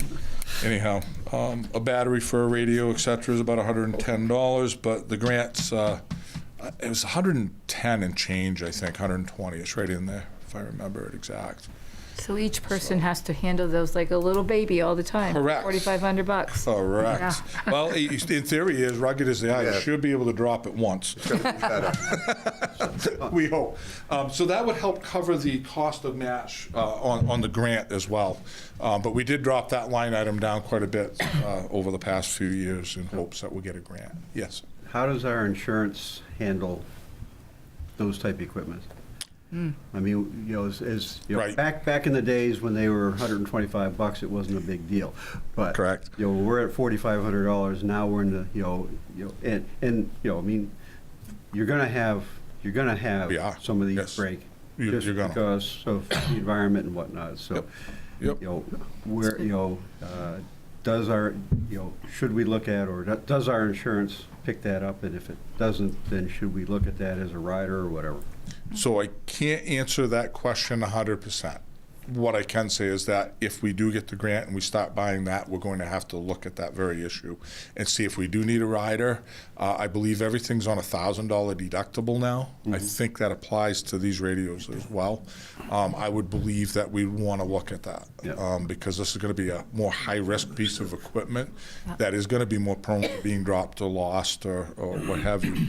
Wait a minute, you said if we get the grant, I thought. Yes, yeah, if we get the grant. That one we haven't gotten. We've applied. Okay, Yes. so So, I'm sorry, so if we don't get that grant, yeah, we're not getting those? nope. And That what is the cost on $6,000 that is just gonna $6,000? help maintain what Yeah. we've got and keep it Band-Aided together until we can get the radios we really do need. Okay, so you're going on the radios right now then as what you currently have. Yep, that's And- not them, but that's a picture of the new models, yes. Okay. So, And we have, in that grant, how many does that buy? 20 of them? 22. yeah, Tony, 22? yeah. And that covers all your radios, so you wouldn't need to do that 6,000? It covers all the portables that we would need, yes. We don't issue, what we do is we have per crew. So there's crews of 4. We would run 4 radios for them. We don't have to give all of our full-timers a radio. So all 12 don't get a radio at once. The crew that's on gets a radio. So do they come back then? Yeah, Because I some do. know before the question was asked, as far as like, do they turn in the radios at the end of the shift or whatever, but you Yeah. got per diem people that We do. you said that they would take radios home with them. Yeah, a per diem doesn't go home necessarily, so because most of them live out of town, but those who are on duty are at the station, and they have a radio available to them. There is a spare on every trial, there will be with us as well. There's several spares on them now, but for those who might come from home, and that does happen, because we do callbacks. We call them a house call. When we're busy and we're gonna be committed, we'll have dispatch put out a house call, and that allows people from home to come in and work, because it is work. They're being called in. They would have radios available to them, because they would be on the trucks as well. And so what's the life expectancy on those? On those? Yeah. 8, 10 Months or years? years, yeah. God. No. Months, I wouldn't bring it up, I'm sorry, I wouldn't do that. So I mean, so. Yeah, 8 to 10 years if they're maintained well. So I mean, so in looking for, I guess where I'm getting at on that is, looking at down-road planning, we need to, that should be scheduled in at some point as far as doing. Yeah. Because they're not gonna get cheaper. No. I'm thinking the same thing. 'cause you're looking at Just a some of few the years costs ago, of they it were only now. 3,000 each. That's sad to say, they were only 3,000. So once you put safety on them, then they. And Yes, and yeah. where's this grant coming from? So that's a FEMA grant through the federal government, so, and interesting. it's So- specific for first response services, fire. So okay, so I know. with FEMA, so Might not be there. anticipating not getting a grant in the next 10 years for it. It might not be there, but this money is already there, it's already appropriated. Right. It's last year's grants, so. I think I remember you talking about it last year, I think last budget season, you're like, hey, we need some new radios, and I don't know if you had that grant this time, but that's awesome. I know it's still in the works, but that's Yeah. a pretty We awesome were grant. able to pick up a few through county at a good price, but they're also very cheap and they're not fully compatible with what we need.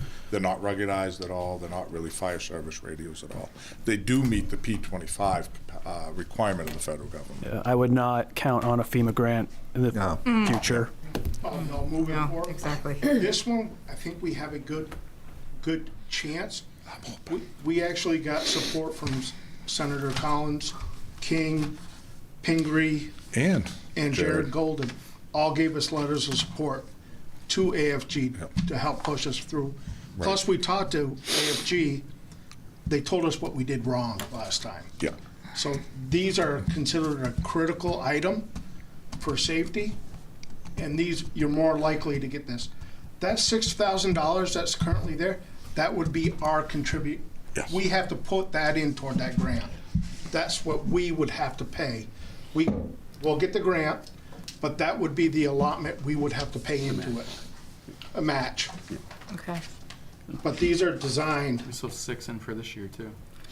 Well, every year there's, the radios. No, I mean, So- they've only Yeah. spent 772. we were budgeting 11,000 for radios in the past every year. And that wasn't buying the good ones, unfortunately, but it was getting us by. But when you buy the cheaper versions, the problem is that they don't last as long, right? I mean, it's like anything, you buy a cheap appliance, it's gonna last you a couple of years, you spend more, you'll have one that'll last you maybe 10. Not to keep dragging this out and beating on it, because Kenwood has probably been around for 30 years as firefighting because of waterproof stuff and the way they make the electronics and stuff inside. But the question I have is, once the antennas tied in with the fiber. Yes, Even the old radios will work better, correct? yes. And- That's going to be a help. And so what I'm saying is, we may, if we don't get the grant, we may have to start phasing in a few of these for the first truck out in the ambulances or something like that, Yes. because the ambulance don't usually go in per se to a fire, correct? Right. You're going to want them out there for your safety if someone goes down. That's what we try. I know, unless you have a rock and roll, and I understand Because I'm that. getting older, as you know, so. So it's probably going to be quite a transition over the next 2 or 3 years with radios. Well, especially with the older radios that they still have because they didn't have the Right. capability of Yes. being able to hit certain spots. So if you still Correct. have them around, hey, stick them in a nice little box and save them. Yep, exactly. Anyway, Okay, next, please. Uniforms, that is up. So a little bit of explanation on types of uniforms, what they're used for, et cetera. So we included some pictures, and on the far left is me, and that is a Class A uniform. That is the full-on celebratory funeral or parade type uniform. That is the dress blazer, the ties, and everything that goes with it, including the shiny, shiny shoes. We don't have a lot of those, and the association has kicked in and bought a few of those in the past. Our big concern is the middle picture that you see, and that is the Class B uniform. That is a button-down shirt, the badge, the collar brass, the patches, the pants, the belt, and a pair of boots that go with it to wear for duty boots. And then all the way over on the right's just what we call a working uniform, a Class C. It's a T-shirt and the same pants that go with your Class B, etc. T-shirts are still $25 a pop. I can get them with that or cheaper. So, but the button-down shirts are like $75 somewhere in there, and pants are about the same. And then you add footwear to it. So each of our full-timers or each of our members actually gets about up to $200 a year for footwear. They have to provide us with the old one.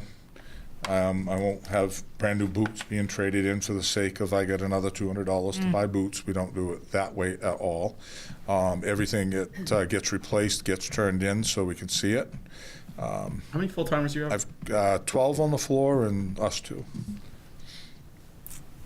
And that covers your 3 round the clock.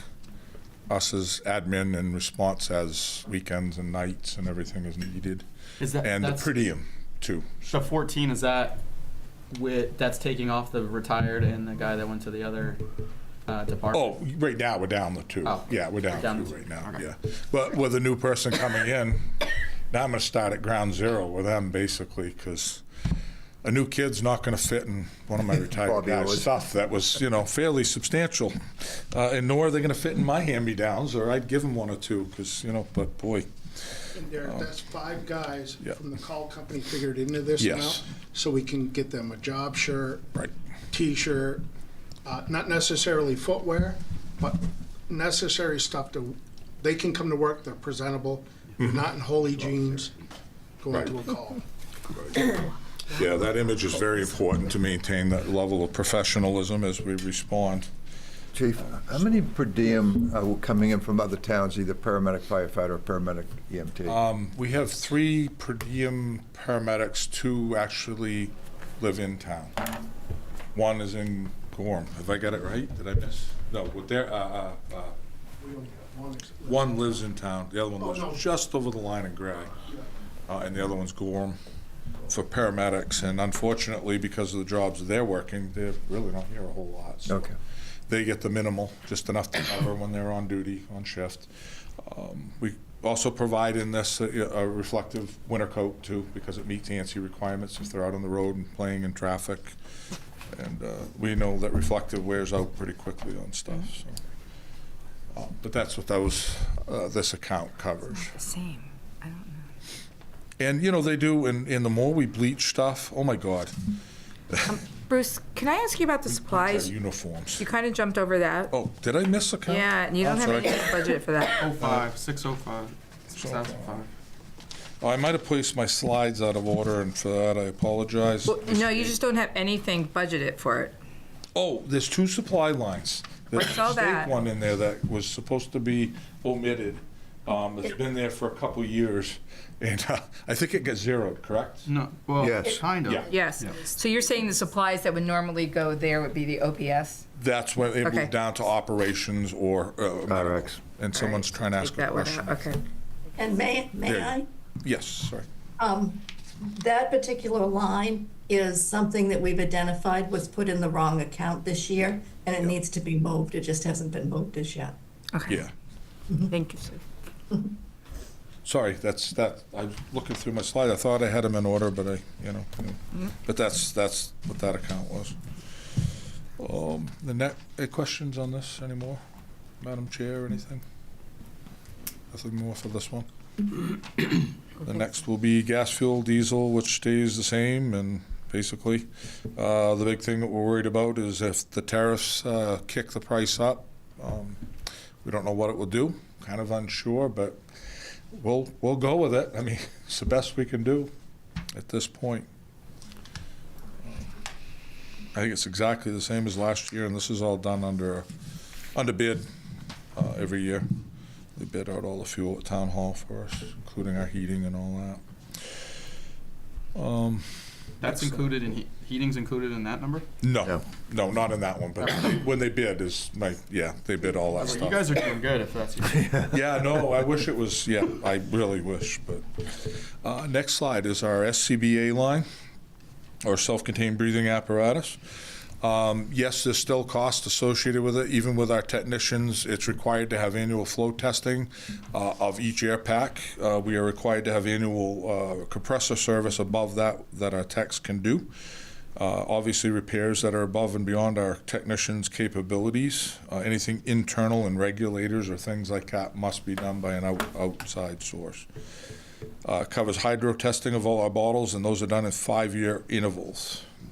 And this account will also provide supplies for the things we can deal with.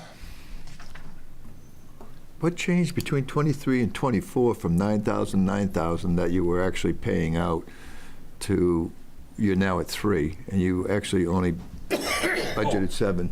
Yeah, we budget 7 because in the spring is when all our flow testing gets done, and that will take up a lot of this money right there. About May, middle of May, we have them a company come in, and it's 34 or 35 now. I'm asking if you're doing less packs or whether you're doing more work. I guess We're doing more work, Dennis, to be honest. That's a big piece of it because we're able to do some of these repairs in-house, some of the gasketing and things like that used to take a pack out of service for a couple weeks. We're able to do it in-house, and the parts are a couple bucks. So it's really saving us a lot of money. And like I said, this is another one of those accounts that we spend at the very end of the year. 70? That's what it's gone to? Okay. Boy, I got to read more of that stuff, I guess. So $70 a pack to have those flow tests. We were paying 35 or 40. I think it was 40 something last year, but anyhow.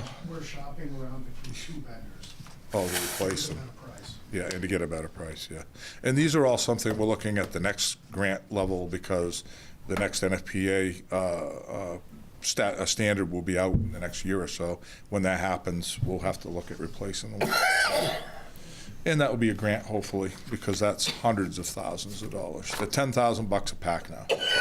When we bought the set we have now, there were 5. So they've doubled. That's what we're finding on everything that we use. Next slide, please. And that's just fire prevention. Hasn't really gone anywhere for costs. It just covers our handouts, maybe the plastic fire helmets if we need any that year. We carry over a lot of the stuff as it's left over anyhow. Next slide. Supplies. This is our medications, buying supplies for ambulance and so forth. So I kind of give you an example of why we've increased that line item. There's a severe shortage of IV fluids right now, and what we were paying, what was it we were paying for that? I didn't write it down. I wrote the IO needles down, Lee, and I did not write the others. 5 years ago, it was under $60 a case, 14, we're over 100 now. So we're over 100 just on IV fluids, and it's hard to find them. IO needles were 550 for a package of them, and 6, now 705. And basically everything that we have for medical supplies, hard goods, things like that, is about a 15% increase is what we're finding. We try to shop out and buy in bulk when we can. Obviously, you've got to be very careful when we're dealing with medications because they have shelf lives. One of the big changes that we did do is our medical boxes that are supplied can be supplied by the hospital, or we can fund the supplying of that box and all its meds. One of the major components of that, we've taken and gone to rearrange this and went to Bridgeton Hospital, and every time we use a medication out of that particular box, it's not narcotic level, but it's medication level, we go back to Bridgeton and replace the box for us. We've saved about $5,000 this year just in doing that. So it's unique. It's a way around, the added costs, but they're still getting us because everybody has now gone up on or just recently added a fuel delivery surplus charge to everything. So it's really crazy. It really is. I don't know where it will end. But that's the reason why that account has gone up about $4,000. Yes. Yeah, why do you expect it to stay at 10,000 then? You still got 10,000 in this year. 21. No, it's going up Oh. 4. Supply ops? Yeah. Supply RX. Or RX. Oh, There's two I'm very supply- sorry. I'm Yeah, sorry. a little slow tonight. Well, I might not have said RX. I was impressed. I didn't know how you were doing it. Yeah, well, magic. All right. Sorry about that. So anyways, supply ops now, to cover that. We actually went down a little bit, and we're doing a lot more bulk purchases. Mary's learned to master Amazon purchases for us, so a lot of the stuff we need to run the operation, the toilet papers and paper towels and things like that we need. Which one's going down, you said? So that's supply Supply ops. operation. He's Nope, kept it, that's the that's why. same, 10,000. That didn't go down. I had mine down. Nope, I have 10,000 for it. Did I make an error on my slide? So it's supposed to be 8 for this year? And you've already Well, yeah, spent Well, 9. 15, it was 15. No, no. That's what I was talking about. You spent. No, I'm sorry. yeah, the No, 10, it's- the Well, 10. he's looking that up. Yeah. so. They're saying that they 10, yeah. should be, they want 8 this year. All right, so, did you guys see that? Yes. Well, then my question's pertinent. Supply ops. Ops. They want 8 instead. And that's what I typed in, unless I was looking at the wrong one. I'm looking, If that's the 60, case, my fat 63. finger is keyed in wrong numbers. Well, I was on that when I asked the Budget question. last year, or this year, 10. And I still don't know why you still can do it. That's wrong, he's saying all He's he saying wants is all he 8. Ops. Buying bigger, 10. it's going to Costco now. Can't do that. And you spent 9 already. Full budget. No change. I was supposed to leave that one alone, I guess, so. You I want to do keep it at apologize. 10? It is supposed to be at 10 according to the deputy's paperwork. I see it I as, typed the wrong number. I've got it as 10. Yeah, it is. So, all right, sorry, go back to 10. Yep, so that would actually go back to 10. I need a pencil. 10, all right, so I don't have it wrong again. I still don't know how you do it. That's why I bought the. One square. Me too. Leaf. So yes. Should have had time finding this. All right, now that we get that corrected, yeah, I apologize for that. Yeah. I will blame dyslexic fingers, I guess, for typing it wrong. Next slide, please. Yeah, turnout gear, and that's staying at the $2,000, and that's just to cover repairs like sewing of Velcro, things like that. The bulk of our turnout gear, we moved into the capital planning last year because we had to, again, we were in bad shape and needed to replace a bunch of it all at once, and it's very costly, so $43,000 is in the capital plan for that. It also helped us eliminate the PFAS risks. You can see on the sleeve that shows there, it says Part X. That's also another cancer reduction system that's built into our gear with places that constrict around the body where it meets openings, arms, legs, waist, things like that, to keep smoke from wicking up in and getting us exposed to more smoke and toxins. So that moved to CIP, and that's just repair stuff. So we tear it here and there, and it can be patched. And we find that in our annual gear inspections, which we're required to do. So that one went from 12 to 45,000. It went from whatever we reduced it to in the line item, but we added 43 into capital last year and continued this year. So it's only 2 in the ops budget, and that's just to cover repairs of the items. Right. So the actual for 2023 for the turnout year was 12,800. Oh, likely, yeah. And then the- Looking back at it here, And then the budget for this year, 2,000 in the ops Yep. budget. no, He's looking at 45. Oh, you're looking at capital? Yeah. Yeah, so, yeah, you take, the ops budget was probably that first figure we gave, and then we moved it last year, 43,000 went into CIP. This year, it's another CIP request for the same, and that gives us 2 years of replacing 10-ish sets of gear, with helmets, with, you know, things like that included. So, yeah, it's a 3-year plan, and when we get to that, I'll explain the other piece, or I'll let the deputy explain it, because But you guys he haven't- came up with it. That hasn't been Yeah, it's pretty well zeroed out in capital, because it's been expended. It's gonna be the same amount for 3 years to keep Yep. getting gear. So we'll get another allotment this year, in theory, that's the hopes. So this year, in 2024, 25, So, yep, 24, 25 's been you've spent expended. 42,000. Yeah. 37, Thirty- 37. Where is, that's what I'm trying to figure out. Where is that? I don't see that number. Yeah, I'd have to pull up my CIP stuff, but, And we got I'm 3 not on more that sets yet. coming. Yeah, we're gonna go over CIP. yeah, we'll It's be not going in to that. CIP next. or here. Wait, Yeah, we'll show on the CIP capital. It's a- We're supposed to show. so you're going over the CIP? I'll have to dig that up, it's not in my current stuff that I got out, so. So this was 2023, 12,808. Right, And that's- now budgeted for this is- 2024 is 2,000 plus. I don't have anything here for CIP in 2024, Yeah, it's 25. 37,000. Yeah, 37's That's expended. 26, 27. 24, 25 is Look for your 37. Turnout gear. Yeah. Turnout. Yep. Right Zero. there. Yeah, you're on the right page. This is, that's It's on this 25, page, 26, the 27. original here, the one we first got. Right. This one's accurate.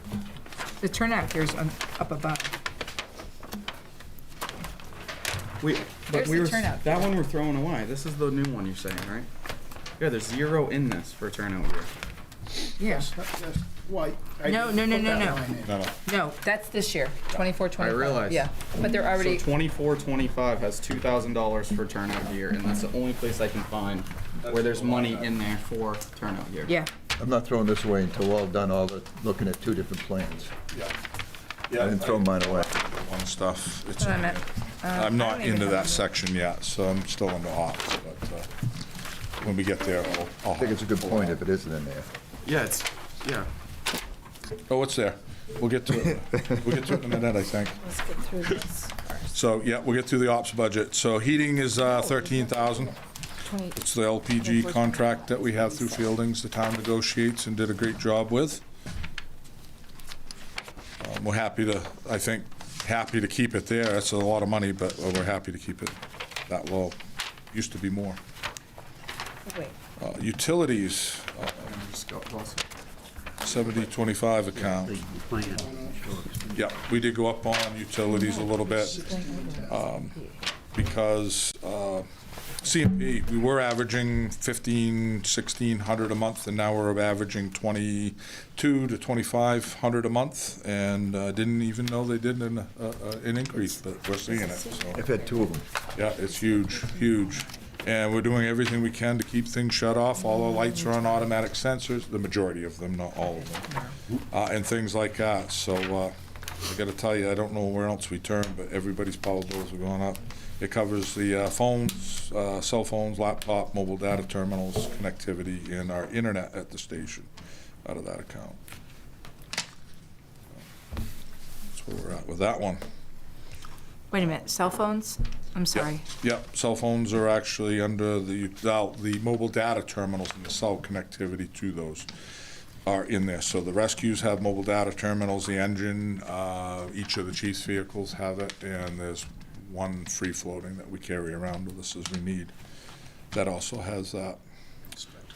Inspector, yeah, also has one. So he can plug in data as he's in the field. And it covers our internet connectivity as well. That's it on utilities. It is an increase, but anything else? No? Windmills would work, maybe, I don't know. Fire equipment, $6,000, that's the same, pretty much. But here's a quick note. No, yeah, it's up to, 4,000 to 6. It's up to 6 from 4. For 48, right? No? 4,000 to 6,000. right. You went up 2,000? Yep. Yeah, I didn't write that down, sorry. I have the 6,000 on my slide, but anyway. So just for a note, Yeah, he said. the pre-connected lines, the first pull off the truck lines for the new truck to buy new hose for that, just that piece of it, $5,000 now. We were buying hose for pre-connects for under $2,000 a couple years back, $5,000 now. The intake relief valve, which is a valve that protects the pump from incoming overpressurization, if you will. We used to spend about $2,000 on them, $4,800 now. We just got our pricing in the other day. It's absolutely ridiculous. Are you trying to depress us? I know, I'm just trying to tell you where we're at, and it is depressing. So, any questions there? If not, I've got some things in my next slide here. Excuse me, and one more. Some alternative funding mechanisms. So this is kind of a list of the grants that we've gotten in the past, recent past. EMS sustainability, we had $18,749, and it covered one of our big training classes and the bulletproof resistant / tactical vests that we all have now as part of our gear, and I never thought we would ever have that. A tanker truck that we bought a few years back, hose that we bought was $70,000, replaced all our large diameter supply lines, gear at one point in 2011. But these are just kind of an idea for you to see what we've done. The one of the most recent ones was a $25,000 grant for a generator that's sitting out back of Public Works right now that I wrote last year. So they got that. We got a grant for $350,000 in 2018 for a tanker truck. Yep. Can we get another one of those? Yeah. It's the most competitive grant process there is the trucks. I would So spend all our time on that. It is. And the reason why we got it is because the truck we had was well over 20 years old and was a remade over-the-road tractor trailer. Yeah. That they made into a fire truck. So it didn't meet any compliance whatsoever. But it worked fine for a while. It's very competitive, and everybody couldn't believe that we got the grant when we got it. But that's kind of, yeah, it was a miracle that we got that. Kathy actually wrote that grant. We can do that grant Yeah. in 15 years. Yeah, you're out of They it don't like for to a give it while. to. Understand Yep. that you can't do it again. Right. Next slide, please. Raymond Fire Rescue has funded a whole lot of projects. This is part of and not inclusive. I just wanted you to see some of that. So $50,000 for power cots and thermal imagers, $58,000 most recently for hydraulic extrication tools, and the new one that they're saving money for us for is $59,000 for one defibrillator monitor. The other one will be purchased. That's going to have to be a budgetary item coming out of the truck, right? Got it? It's in our CIP. It's in our CIP, right. So those, are those the cost of what it is, or Yeah. that's just the grant and it costs more on top? Not the This- grant, but this that's the is funding what- plus. So say the tool. Yeah. That was full funded. 2024. That's fully. That's okay. fully funded by our association, yeah. So they raise money for all this. So it's because we are the association. Our funding has helped offset the budget by at least those figures, and there are other things as well. But I thought it was important to kind of mention that. And then the next slide, another piece of what we do, and Cliff Small's been working diligently on this, one of Can the I- last project. Can you go back to the Oh, other you slide? can. I'm sorry. I'm sorry for rushing. Well, the extrication tools, Yes. the association bought them. I thought we had a fund for that set up. Well, we do, and we bought some, we don't. We're bought. trying to find that, the billing fund. Yeah, the one Yeah, that was, yeah.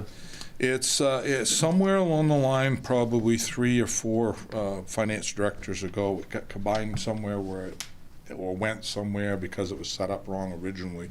The thought process is that it was in a non-carryover account and that it just disappeared in the audit. And so It we haven't definitely found wasn't. any of it since, but there should be, if we've been billing this whole time for all our crashes and it's supposed to go in there, It's gotta be about 20 grand anyway, and it's not more. Sue is We can't currently find it. working on, looking for it. Okay. And Brenda's looking as well. But the history was, it was so expensive. that Yeah. When the tools got worn out, it was a big hit, and they were getting worn out. We had 80-something car crashes in Raymond when I took over, and the equipment was just falling apart. So the select board allowed us to set up a, if you will, I call it an enterprise account, but all the fees from those crashes that we started billing would go into that account and build up. I don't know what, the bags were going up crazy. Oh, yeah. The jaws of life they tripled in 4 years or 5 years, so that should have been set aside directly, unless it's going into surplus, but it should have been set aside so that we wouldn't be hit with a big fee. And we just updated it 2 years ago with the select board. We rewrote it For billing to higher actually, because amounts. the prices are Yeah. reflected reflected by the apparatus, which is set by FEMA. So we included the new rates, and we've been collecting. We're just trying to find where it went. That's the big thing, and we got people looking for it now, Okay. so. I It's just- somewhere, I just don't know where. And, it's not something we follow every day if we're not using it, so. Next slide. May I ask a question, please? Yes, please. Dennis, I've been meaning to ask you, but been busy making these binders. Do you know what it was called originally when it was set up, or roughly the time frame that would help us to find it? I think I would have to go back through the annual reports. I got a few of them still kicking around at my house, but we did it after we were forced to buy bags in particular, Yep. and then some support. So I'd have to look at that. But we were looking at that time, and this is back in 2003, maybe, 4? It's 13,000. It was a hair later than that, but yes, yeah. And it was very, very expensive to try to do it. And it was the selectmen, actually, one of the selectmen made a recommendation, and I thought it was a great idea, and we put it together. But it was so that you don't have this large hit. Yeah. You know, if you have a car that explodes while you're doing something with it, you lose all the equipment that's right there, and then it's a very high. So I'll try to find the annual reports. I have moved, though. So, Or do you have any words that I have an index of Enterprise. all the select board minutes. So if you have any words that would narrow in on what it was called, maybe, if you can think of anything. I've got a ton of records. I will look back really, and it was probably right around that. I took over in '99, and I think we started the building, and at the same time, we brought up we did a slideshow like this, and people were shocked at how many car crashes we had. Yep. And in fact, there was a rollover on the corner of Main Street and 121, and that kind of brought everything to light. We had to brace off the car. But anyway, let me see what I can do, and I will definitely get back to you, Susan. Sweet. Thank you. I think maybe extrication and enterprise, the combination of those words somehow would Yeah. help cover that, but. It was a reserve account. Yeah, we used it in '08, I believe, and it was to buy the new hydraulic pump. That was $3,800 to Powell Industries, but you can't go in and find it in the system because we're using a different computer system now. And to be fair, it isn't a ton of money. No. I mean, we've gone from like 86 or 90 crashes, which Yeah. is the most around any town, to probably 20 now? 25? Yeah, 35, 40, that, Okay, yeah. 35 And or 40. usually 10 of those Oh, require some kind of tool. A year? enter into the That's vehicle. it? So, Yeah. Town meeting? when you need it, you don't wait, and you got people that are dying in the vehicle, that's got Bad metal sheriff's everywhere office. around Must make a you, you've difference. gotta go. Yeah, so. Anyway, I do Yeah. appreciate looking into that. Yep. Before you start on this slide, can I ask you a question about the previous slide? What is the total value of what the association provides? I can't read it from here.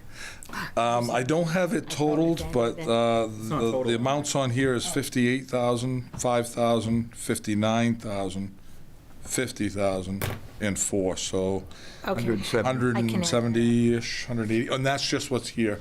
There's been multitudes of other monies. This is 2017, 24, 2000. Yeah, this is just kind of recent stuff. That's not a It's not all of okay, it. it's not all 1 year? No. Oh, okay. Just some of the bigger ones and some of the Guess more I need a recent new ones. so. prescription. Yeah, You're in the worst. we do have it obviously She's already somewhere. getting tired.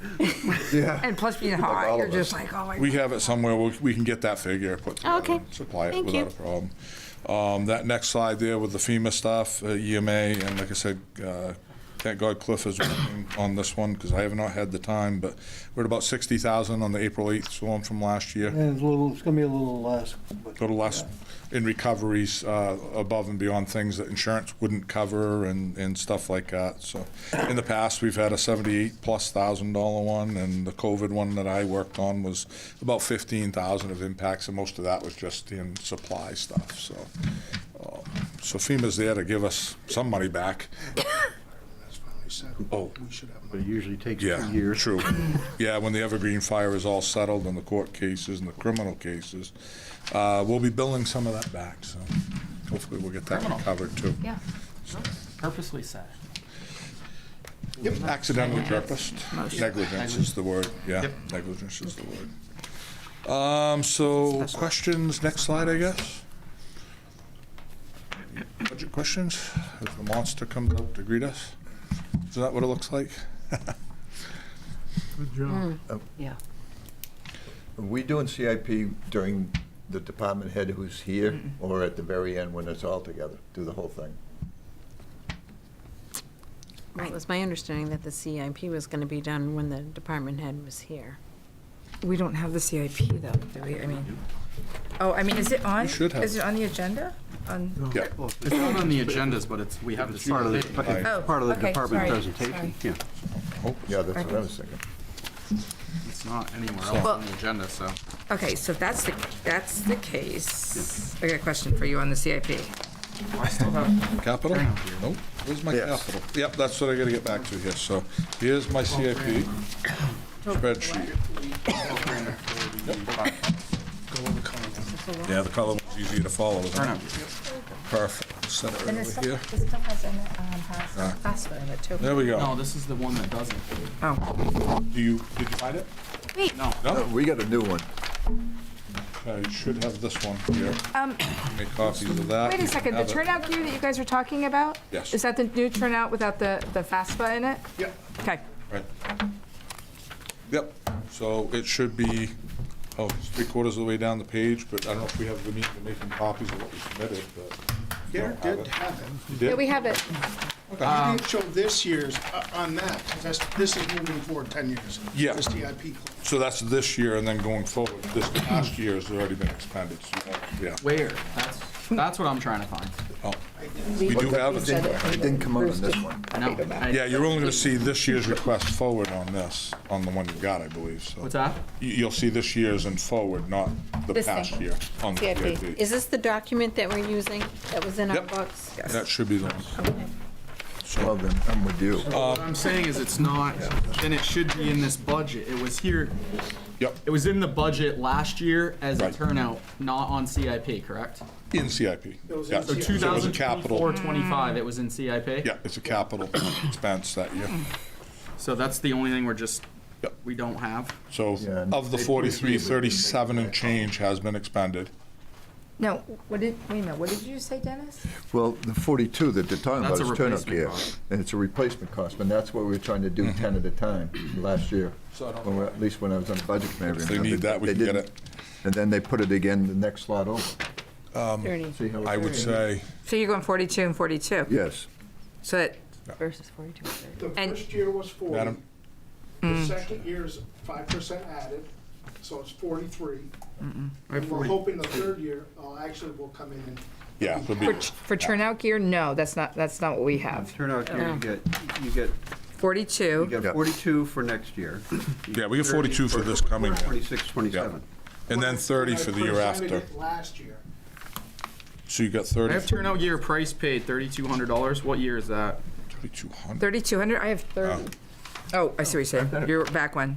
I don't know. This is, So if we're missing the past years, I guess I would ask that we can get a copy. I don't know if Brenda's still on, if she can verify it, or... I guess, okay, so when you talk about expected replacement year, you have Viking turnout gear, 25, 26 on your thing. Yep. And then you have you purchased from, and then after that, price paid was 3,200. So what is that 3,200? Is that per gear? Is that per? I don't have that. I have 30,000 for the next year. Okay, so what happens is there's a replacement cost line in there. It says 42,000, and then it skips over 24, 25, and it has another 25, 26, 42,000, and then 26, 27, and it's 30,000. Is that what you guys have? Yes. Okay, yeah. So ours is not the same as what you have then. correct, but what I did is I saved the one that we had got originally. You said replace it with a new one, and I didn't. The one we had originally actually had the price in there. Okay. It was- Just But- for wait a clarification, minute. it was, they spent 37, See, 488. And it Is that the shows one that we have? 37. This one? Is that what they're looking for? Under CIP. That was the only thing we had. well, but wait a minute, this is supposed to be under CIP, right? Yes. I haven't changed any of my papers out at all, and I'm still not getting that one. This is the original one. Yeah. It's this one. You should have had the original packet. That's what we The one we started with. That's with all of these? All of them. Yeah. Not, this is not just the fire department one. It's Okay. all of them. So Yeah. go to that page. Yeah.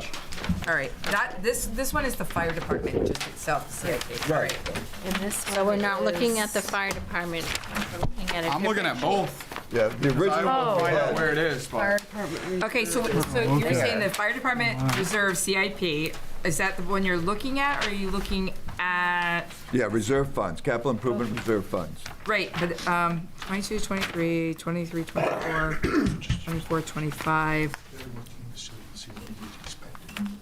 Yeah, Okay, that's last year's. wait a second. It's already been approved and That's the one that was in here. You took yours back, right? Yes. Okay, good, no. All right, I guess I'm looking at the CIP broken down more as to the turnout gear and not all added up together, I think is what I'm looking at. yeah, me too. So when you break it down in the Raymond Fire Department CIP, and we're talking about, because you're talking about the turnout gear and asking money, it's not matching, I guess, not matching up? Am I just not, What am I missing? 24, don't know. 25? This one doesn't break The the one rule. they're looking at. No, it The doesn't. one with the black on This one is different than Yeah, what right, this This black one Oh, here. it just says fire Yeah, department. that's what I got. That's the right one, I do believe. So, But It doesn't. One has totals and one has a breakdown. yep. Well, Fire right, department one has the breakdown. right, but the Right. breakdown is not coming out with the turnout gear like he's talking what's the about. Well, he 3200? doesn't have 24 I don't even have 3,200 this on year, here. 24, 25. On this one it's that we just got everything today. It doesn't, I but don't he have also that one. doesn't have the 42,000 and the Yeah, I 30,000 wouldn't on there know. either. So that's think it's a where, misprint. on his, you have that on yours, right? Yeah, I've got that on. Yeah, he doesn't have it on his. You have that on yours? Why is there not? This is the. Oh, wait, original wait, one I'm that was looking in over the here. book. Yeah. He's, 3,200 is a set. Per you, set. do you find it now? Yeah, I've got it on this one. This is- It's yeah, I'm looking in the wrong Would column. have been estimated. Yeah. Okay, that would. So I do have 3,200, next with 42, then skip a line and that's 42 and then 30. Yes. All in that same, yes, okay, that's the one we're looking at. Okay, so the So, yes. replacement cost, is that just, Can we hold on just Go a ahead, sorry. second until we have the other conversation taken care of? I think they just figured it out, though. Yep, All just right. figured it out. I- Okay, I just get That's the price. too going much in. with two different conversations going on. Thank you. okay, so, so the 42,000 on your gear, you're planning on 25, 26, another 42,000, and then the following year, 26, 27, 30,000. It's the end. And That's how many of these turnout gears will it be by the time that money is spent? 22. This year, we bought 12 sets. We were able to get 12 sets. 2 we got for replacement. We actually billed insurance because they're destroyed in a fire. We actually bought that fire. 11 sets. 10. We, No, on top of it. You go bought 12, but 2 got right, and we got Refunded. one more. We had enough to get one more set. So how many did you get in 13 all? sets. Yep. 2 got paid. 12, then Correct. 10, then 11? 11. So Okay. which one is it? It's they got Please, like, 13. I'm They done. got 13. They have 13. They got 2 paid for. So we paid for 11 of them. 11 of them. Okay, thank you. And they're 3,100 apiece. One of the sets was $1,600 because it was a different style gear, because this person was an interior firefighter. It was $1,600.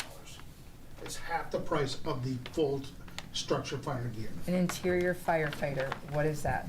That gear set was $3,100 last year. No, I mean, why would that be? different? Interior versus non-interior is the question, I think. Yeah. Yeah, and you can have the mic.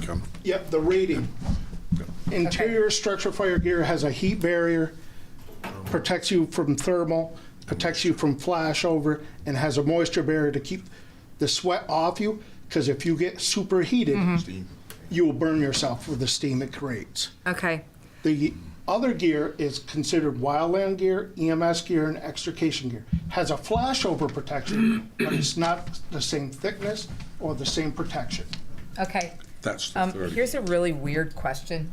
Yep. Really weird question, but I know things get recalled because they're either faulty, broken, whatever. Because it has FAFSA in it, These new ones don't. right? But is there something we can get credit for on the new ones because there is the FAFSA in it, correct? The new, Not in the new- PFAS, sorry. Yeah. Not the in the new stuff we are buying, that we started buying, does not have it. That's why. No, but what I'm saying is there a credit because that stuff does cause issues and they have found that it can be hazardous to your health? Is there maybe the company or somebody that's giving some kind of a credit back towards those old ones to get rid of them to get new ones? Nothing we're aware of. Nothing. Yeah. Well, because I'm only thinking because like when your car gets recalled for something, they fix it. And same thing with the firefighter gear is what I'm thinking, Right. so. I would love to have that happen. It would make our life easier. Okay, I didn't know if there was, all right. So did we get different sets of gear? One set was different. It's called Shield gear. It's an EMS rated gear for only an EMS provider. Okay, so one set, was it interior or exterior? Exterior only. One set. Oh, I think. Correct. And the other 12 were interior sets? All interior. And you have to remember that also hoods, gloves, and helmets also came Yeah. out of this, so. And what is the not cost per just the cost unit of gear. for interior, and what is the cost per unit for exterior? $3,100 for the interior firefighter, Coat and pant, coat, pants. that's it. The non-interior is $1,600. It's half the price. Well, almost half the Yeah. price. Now, keep in mind also, and I was just kind of whispering to him here, but also taken from that account was helmets, gloves, Nomex hoods to upgrade those away from any PFAS materials as well. So that's not in that price of $3,100. So, So- but is that included in the price of the 42? But that's what we've expanded, yes. Okay. So the 37,488.98 Yeah. Has a few- expenses on CIP from 12 up until 12/13/2025. What is that? Is that those? That's what we have Okay. Yes. spent so far. So that's all, just turnout gear. Correct. Check. General gear, a few helmets, gloves, yeah, a few. And now, there's 13 of those So that means. at 37,000, and we need 12 every year for 3 years. We're not sure yet. And not, yeah, We may come back next year, and that 30,000 that we're looking at might not even be there. it'll be lower. But we have up to, we're at So- 37 guys, Yeah, pretty close. and to have everybody out of PFAS gear, So there's 37. correct. Who, Oh, and I guess who Per the diem. 37, Time of the I day. didn't give that number before, it was 12 plus the 2. Volunteer. Volunteers call. Right. Per diem. So we're buying them all. yeah, volunteers, all those people that I didn't include in the full-time staff.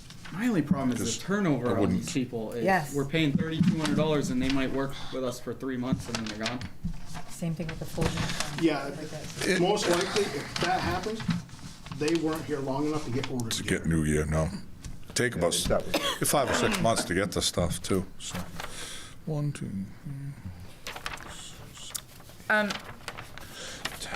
Another question, if I can, Karen. Sure. Airbag, the monies to be taken from the already created account from the accidental billing. So, all the accidents you guys bill, how much is this like usually per year? 48 is what you I whispered? missed that. Sorry. How much are we collecting from accidents? I don't have that figure, unfortunately. And the reasoning for not having it is that the billing agency wasn't able to break it out for us as easily as what we thought. And we don't know where it's going, so I can't pull an account. So you're and say talking, that it's is the here. account. But that would be, yeah, that's the account. Okay. We're just gonna find where it But if you guys send out a bill, the payment comes Yeah. in now. They're just putting it in as billing. Right. That's what we Okay. found, and it's coming back to the town as billing. Well, that includes your EMS billing, so it's all probably, could be all going into your EMS billing account, which goes into, I believe, general, Well- which is, bye-bye, makes sense. it's gone. So I guess another question on this would be, if you guys are doing that and taking that amount of money in, is code for their fees and everything else charging, does that go into the code department? Look, he's like, who, me? No, this is a special account. This No, was- I know, but I'm also just asking, is that set up this way now too? Because It's it's, not set up as a revenue. Billings isn't set up as a revenue, right? No, it's in Well, surplus.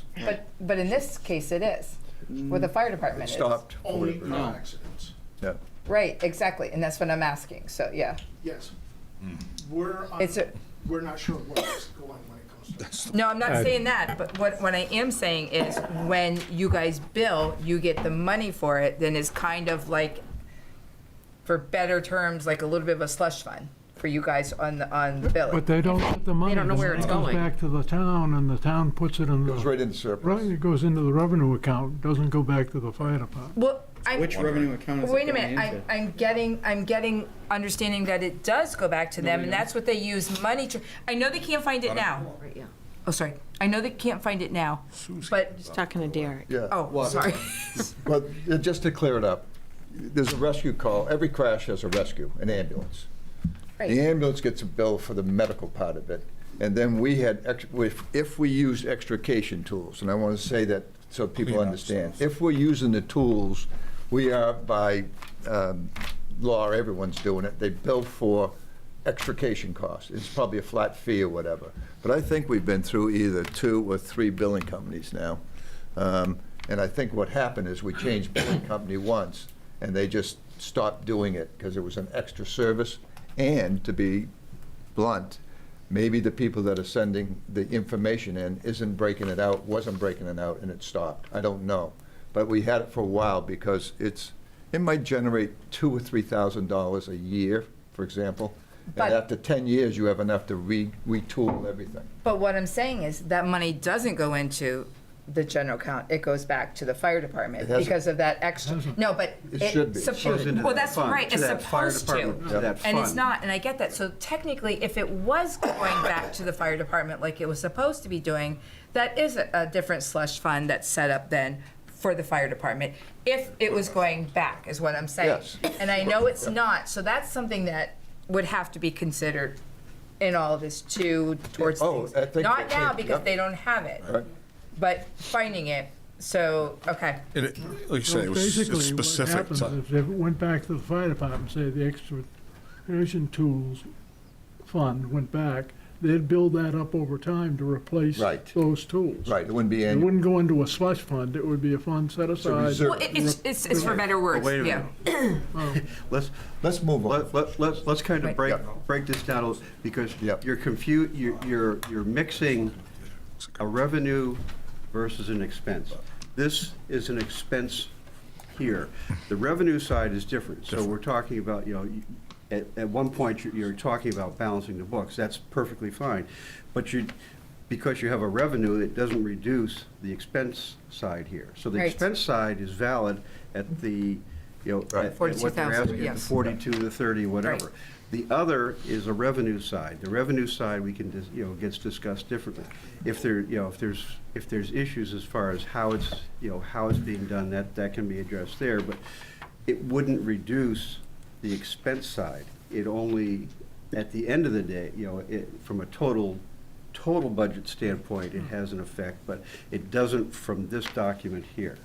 Right, Right. but what I'm saying is, if it was all going, then it would be, I guess in my head, going, you guys have this to pay for that. So it should not be going into this to purchase another one No, if you that's- already have. You're confusing revenue with expense. The expense is still valid.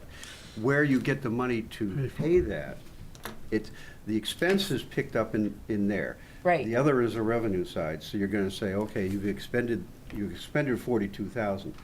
At the end of the day, part of that is coming out of that reserve account or whatever. So that's your revenue side, which is different. The expense is still, the expense that you're accruing, the expense that you have is still valid there, and that's what the CIP says. Well, I is get I that. have this expense. If they, Yes. the fact is, that's what they're saying is, all things being equal, that's what I would need to buy that. Now, at the end of the day, you've got the revenue side, so what would happen is ultimately, when it gets reconciled, you wouldn't have spent out of there the 42, because you've taken some of it from the other. Exactly. So that it carrying forward, but that's the way the CIP works, because you can move things in and out, in shifts and things like that. So you've got, so from the standpoint of what they're presenting here, Right. that 42 is a valid number.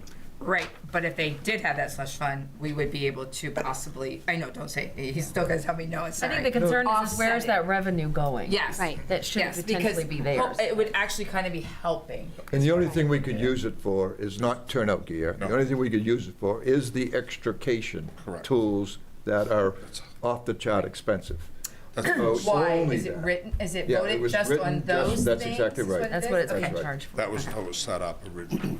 So Okay. the airbags, which have expired Right. and need to be replaced now, that's the perfect purchase for those. But you can't do that because it's only That But is. that no. extrication It- equipment. it's- Yeah. Yeah. all right, thanks. Sorry. Anything to Don't do with bring that out. equipment, it could, yes. Yeah. Like, oh my God. Shut up, please. Well, you're not the only Slide one that that had the figure. questions, so thank you for I'm like, asking. wow, No, yeah, get on to I'm the gonna rest ask of these it. things, yeah. Right? Thank you. All right. Okay, so where are we at now? Are we, So the next Solve that problem. He's got slots. slide's coming up, and it has all of it on it. And one right after that. And now we gotta get back to my stuff here and find it all. I set it down somewhere. There we go. Perfect. Perfect. Yeah, so anyhow, this is the RFT CIP. It's on that spreadsheet. Hope it's easier to read than finding, but anyways. So the turnout gear, which we've already discussed, the trucks, engine 31, as I said, that's out of service. Engine 31 is, you think of it as an engine company, but it's a ladder, and you can see it on the right-hand side of that slide there. And you'll see it in the next couple of slides as we get into them. It is our ladder, it's our aerial device, it's what gave us ISO credits to be able to drop to an ISO rating of 4, which is amazing in a small town like this, with the level of staffing that we have, that we're able to do it. And that benefits everybody in their insurance underwriting, particularly commercial buildings and stuff like that. We're looking at, and I think the report got included in your capital from Northeast Fire Apparatus, maybe, I'm hoping. And that should explain what's going on with the truck. We knew something was really wrong with it. We know a couple of the things up front and how much they'll cost. So I had Northeast Fire Apparatus, particularly a master mechanic, Scott Lake, come in. He's an EVT, one of the top certs. we did not get emergency the report. Vehicle tech, sorry. We did not get the letter. Okay, I will make sure that you get a copy of that. Thank you. I don't have extra copies with me. But what it does, it explains, he came in and did a complete and total evaluation of the truck, and the synopsis is, it's a 22-year-old truck. Its life expectancy is truly under 25. The work that is there to be done between the pump rebuilds, that could be as low as $14,000, but could be as high as $30,000. You can't tell until you get into it. The ladder work that is required, because the hydraulic piston is leaking and it has to be disassembled and reassembled after a rebuild. With the gauges that need to be replaced, the tank level, the packing, and the rust that we found on the frame, and there was some really good pictures in that report of the rust levels of the frame. That's not going to take it out of service today with that rust. However, it will not last long, and the cost to fix it's rounded up. Let's say it's $100,000 because it's in the 90s high, and that's a conservative figure to put into a truck that's really only going to. It's really only supposed to last another couple of years. So we hit that unfortunate threshold where you own a $5,000 pickup truck and you got a $7,000 estimate to fix it. You got to make that choice at that point. What do we do? So being that we can't really use it, it's not a pumper, it does not pass any pump tests, it's not going to pass its ladder testing, and we have the frame compromised and some of the springs that already need to be replaced on it. We decided that we would decommission it for safety reasons and have done so.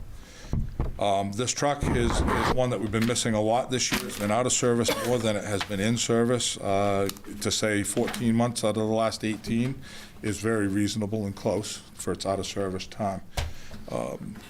Anyways, that's what we did with it, and we've utilized this truck a great deal in the past. It's a definite benefit to us. And we actually this winter had a firefighter get hurt because we did not have this truck to respond with. Mutual aid was unavailable to us. We had a commercial building with a fire on the roof, and we needed to make access. It was during a storm where ground ladders were placed, and the firefighter climbed the ground ladder, which on the ice kicked out and dumped him about 20 feet down onto a pile of metal, and hurt him and took him out of service for the rest of that fire. And there's one of our 3 crew members gone. Can't work. He's back. I know, I'm sorry. It's not me, though. It really isn't, trust me. We're trying everything we can. So that's kind of the backstory on that. And then we can talk about all the things that the truck does for us, but I'd just as soon get into some of the other items here. Our water boiler, right now, I talked with Charlie Bradbury actually yesterday, because he came in for another repair. I think we've got over 6,000 in repairs in that thing right now. He feels that we've got it. He feels that we can nurse it through another year or two if we don't have the money to replace it, but it is over 15 years old now. And that is the magic number, as we found out with our air handler systems when we had to replace them, as much as I hate it. So we're looking at about 30. I know the CIP spreadsheet has a different number, and the reason behind that is that we were guessing, and we finally got some good real estimates, if you will, from vendors. So there's that. The 43 for the turnout gear, the 10-year replacement of the Tahoe. We planned on that when we originally purchased it, that while it still had value and while it was still under 100,000 miles, we could still get something out of them on trade-in and buy another one and kind of be as much ahead of the game as we possibly can. We're starting to see some major repairs come up on, I say major, the AC doesn't work. That's probably $3,000 by the time we're done. We're having other issues. So it is time to replace it at this point, and $67,000 is the replacement How cost. many miles are on that one? 78, 76, 78? 73,000. All right, 70, all right. So you're talking the top, I'm sorry. That's the Tahoe in the lower left, yep, that's the red So you're buggy. talking a Tahoe right now, Yeah. right? Yep, And the only thing right now, and only because we had a Tahoe, and those were rugged, hard, Yep. everything. it is. So it's the air conditioner, and we can't have somebody just. Oh, we can have it fixed. That's not a problem. The original plan is, and it always has been, like with Nate's pickup trucks at 4 years, our chief's vehicles were always a 10-year planned replacement before we get into big repairs, and while it still has value to it, that we can actually trade it. Trade value on that in good condition right now is $19,000. It's not in good condition. So what's When we the- look at the undersides of it, I think you'll find it's going to be considered average to good. So it's probably going to be in the 15,000 range. But that 67 that is on Yeah. there for 2025, 26, does that include the trade-in or not? That does not. So we could take that. I don't know exactly what we get for it. And that's the issue. My other question is, do we undercoat these, especially these ones? Yeah. You probably can't Yeah. a fire truck or whatever. but We do need to. Yeah, we need to have them fluid filmed every We year. do don't- we? And we have not had them done. Oh, we do that with ours. I think This is what 15, so. I'm it looking wasn't at is if a we've thing got all done these back then. repairs, right, that have to be Yeah. coming up. Sorry, but I think that Tahoe would be putting off a little bit longer, if we had to. And the boiler, I think the thing that worries me about that is, boom, that could go at any point. It could, yeah. Yep, it could. So you're saying there's kind of everything wrong Yeah. with this stuff here. So again, like, you're expensive, but Oh, yes, unfortunately. I'm sorry, you can tell me to shut up at any point. The aerial ladder too. Yes, yes. What are we talking as far as a price on that? Have you looked? It's right Yep. in here. Yeah, it's right here. 1.7. 1.7. So that's And- the high end or higher end. we've been doing our diligence, and we've been out finding out what's available for demo trucks, stuff that's being built, not committed for, if you will, stuff that's going to be built to sell quickly. Is this brand new? And This is a brand new? Brand new Yeah. versus used. We looked at used, so the whole thing started with the truck going out of service. Let's look at a used truck because of the cost. And we're finding stuff that's 10, 12 years old going for $700,000. And it's got 70,000, 90,000, and no warranties. So at that point, I was talking with Brenda, and she said, why aren't you looking at something new? And why don't we do a lease purchase on it? And then, so we started talking with Sue about it. Well, kind of came up with this plan that we'd research and see who does that? Who does lease purchase? How much would the payments be? What if we were 4 years? Can we extend our full warranty out the 4 years while we're paying for it? And all these things are, yes, they can be done. So we found several trucks to kind of quicken You can this lease a ladder convo truck? again. Yeah, you can lease purchase anything. I know, but Anything. usually that So- balloon payment at the end is the one that's It's- pretty, 4 same payments across the board, according to And how what they've are the broken it payments? up. And that should be in there. $472,721. Yep. 45 cents. I know what you're gonna say. You're gonna say, just look at your paper. It's on the paper. I have a highlighter. So yes, that's there. But there are several companies, and the price, that one that went in was one of the first prices we got. What was our price today on that Ferrari? It depends on how you buy it. If you pay for it Right. up front, it's 1.3. If you do it over 4 years, it's 1.5.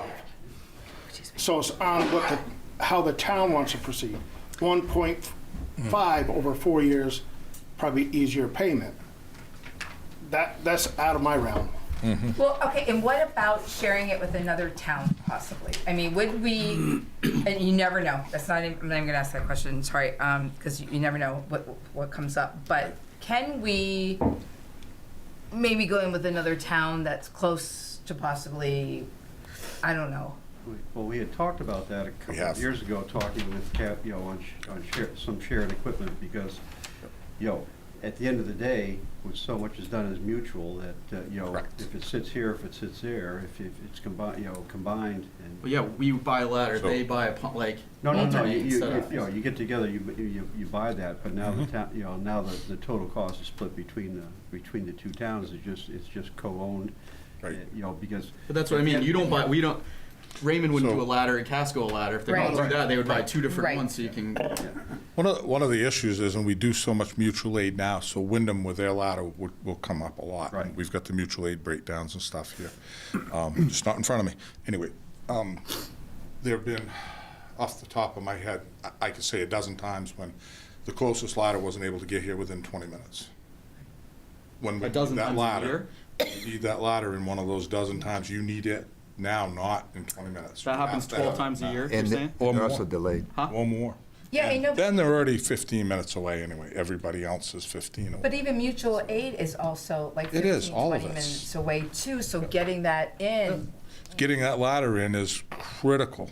It's important to, Aerial truck is critical. we had our truck set up so well with what I call minimum staffing.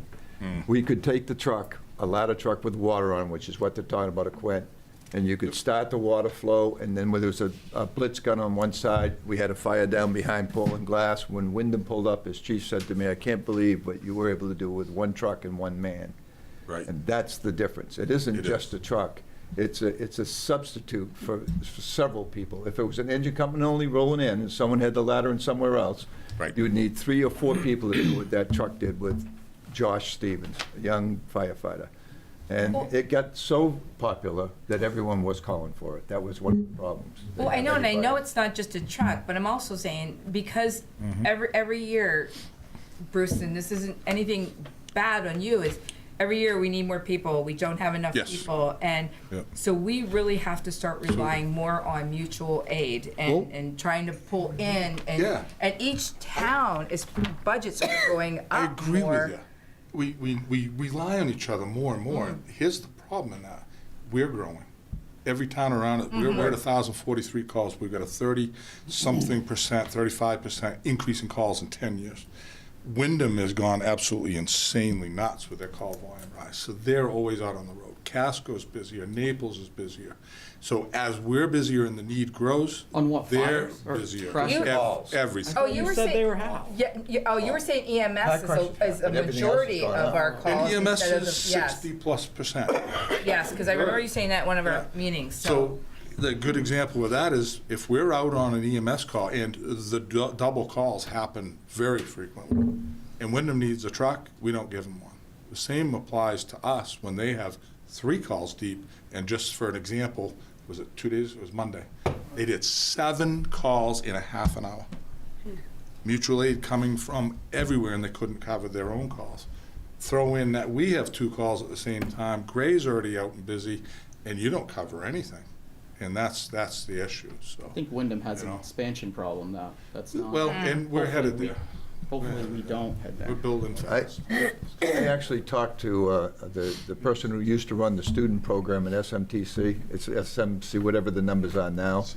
And I asked why we're having problems in Raymond, why that's going on. Yep. And everyone's had so much cutback on volunteers. For example, Falmouth, the little town of Falmouth, 41 full-time firefighters. Every town around is now put on full-time firefighters. And they're not producing enough young people coming into the fire service. This is Steve Willis. He's been in the fire service forever. So if you're talking about not even having enough people to cover the towns now with volunteers and full-time people, we want to be prepared for the worst-case scenario as well as plan for the worst and hope for the best. The only problem is we don't want to have Falmouth tax. Oh, no, I'm just giving. No, Falmouth right, and Raymond right. are two. I'm just trying to give an Right. example of a town that used This to is have where eight- we're headed. We go from $75,000 CIP budget, $75,000, 115 to 373, 670, 647, 747, 697, 577, 428, 410, and 375. So Right. that is a gigantic in one department. yes, and we jumping- are paying for 2 new trucks. We're jumping Yep. over $500,000 just in CIP per year. We had for it set 10 up years. that way. You- We actually had it set up. When I got done as chief, we had a 10-year plan, and it was all designed so that we wouldn't have to ask for money. There was actually money in there. And one of the board meetings, I think it was 2016, I watched it, or actually I was there, they said it's not a savings account, and they moved it. And they moved all that money into asphalt and public works. You can see it. You can go back and look at it. And I'm not opposed to it. The roads were really beat up. It was important. But we actually had a plan laid out that went in front of the public. Covered it. And it was a 10-year plan. It was going to be repetitive. So when the building get done, the metal roof is done. When the metal roof is done, that money would set aside. We knew ambulances going up. We knew fire trucks were going up. This is not new. Right. We just aren't prepared because we didn't plan for it. Right. And that's a problem we've had. Now, what I would recommend, and this is just my recommendation after 32 years in the service, that is find a creative way to lease and buy rather than wait. Right now, they're out 2 years if you don't find. Yeah. And that was a Plus. demo we bought. We bought a demo then to save almost, I think it was $100,000 or $120,000. So if we can find creative ways to do it, and they're combining 2 trucks into one, 2 and 1. so they're doing what they can do because of lack of manpower. The reality is, The reality is, we have this. Yeah. We have school coming up. school already. Yep. It's not already coming up. It's Yep. done. We just now have to pay for it. And then we have JSMS Yes. coming up, and what else did And we have? everybody else's There's another budgets. big ticket item. We Yeah. have. The school. So, That's what No, you said. yeah, school. This. I mean, this is. I'm not even. The new school. Yeah, then that's what I said. New Oh, school, James. also the middle school that we're hopefully going to get and then redo. Right. These numbers are $500,000 plus a year going up just in this one department. I mean, we haven't even started. And we're So. not saying Okay, these Frank are- would like to make a comment. You're not, when you fund a fire department, you need to fund it at a level that's gonna satisfy the insurance companies. Because if you aren't at a certain level, you may say the taxpayer is $250 or $300 in their taxes, but the next year, you're gonna be paying that $300 to the insurance companies for your ISO rating. insurance on your even get house or insurance. your business. if you can get it, What are you're you, right. what are you talking about? Well, if you're talking about, well, we can't afford to buy this equipment, we don't want to pay the taxes to buy this equipment. what's gonna happen is if you don't buy the equipment, yes, your taxes will go down, but your insurance rate's gonna go sky high. I don't, it's not that we don't think the equipment is important. I think what we're trying to say is, how do we pay for all of that? And then still be able to pay for everything else in the budget? And then still be able to keep taxes, low? And it's kind of like having to split it up somehow, and is what we're saying. We're not saying none of that stuff is important. We're just saying all of a sudden, all at once. So you're saying homeowners insurance is going to go up 200 to 300? We had the If biggest. you want adequately providing for a fire department, yes, your insurance. I don't know how they know that. It's an ISO ISO rating. rating. And we had the best and largest increase. In other words, the insurance company came in and evaluated us once, actually, we had the station, the equipment, they come in and reevaluate us, and we dropped from a 10 to a 7. And everyone's insurance is impacted by the ISO. Even if you have report. sprinkler systems and all that? Sprinkler helps too. Our inspection It helps. helps. We had the Right. largest decrease in insurance ISO rating that year, 2002 or 3 or whatever. And it was a 10 before. It was like we didn't have a fire department. And so everything's affected. It's not just because I've got 32 years in the fire service. This truck is really key to being I'm not fired. fundamental. I'm telling, with no manpower, this was a great first alarm. The chief in Gray told me if we'd had engine 1 in service, instead of having a part made for it and waiting for the part to be made, there'd have been 1 building we lost down in Gray, not 3. That's how important that truck has become to other towns around here, and understand it. It's not just a truck. It is a replacement of manpower in many ways. And you could probably even get them to maybe do a display rather than to debate it tonight. There's too many things to go over. The reality is it's a truck that's decommissioned. It's our first line of defense, and it has been. And somebody got hurt because there wasn't that truck, you said? Yep. They didn't have a Well, we ladder. overworked us, and then the other fire with the person getting hurt, because we used ground ladders versus the aerial. No one was available to even come bring a truck to us. The Rosewood fire And, was another fire. Yep. We almost lost 2 guys because they got caught in a flashover. Had the ladder been in place, the problem is the ladder came from Wyndham. Those 20 minutes before it got there, couldn't get the set it needed because it was too far off. It's not the height we want, it's the reach. Yep. The ladder was on the road, couldn't get to the house. Had it been able to get into the driveway where our engine was, it would have been up over the house and be able to hit the fire from a different direction instead of kicking in the back door to put water in, which actually hurt us. And, Right. yeah. All right, Chief, you wanted to make a point? Yes, I've got several. Okay, we Several need to points to move make, so. along here. The other day, we waited 20-plus minutes to get a ladder truck to make a set on a chimney fire that we couldn't access the ice-covered roof, which is a detriment as well. We can't even put our own equipment in the road, and you have to walk in. It was 600 feet of driveway uphill. Anyways, so again, not able to do our job when we need to do our job, so that's a huge thing. The ISO rating, absolutely correct on the insurances. Insurances go up if your insurance ratings aren't, or your underwriter's ratings aren't there.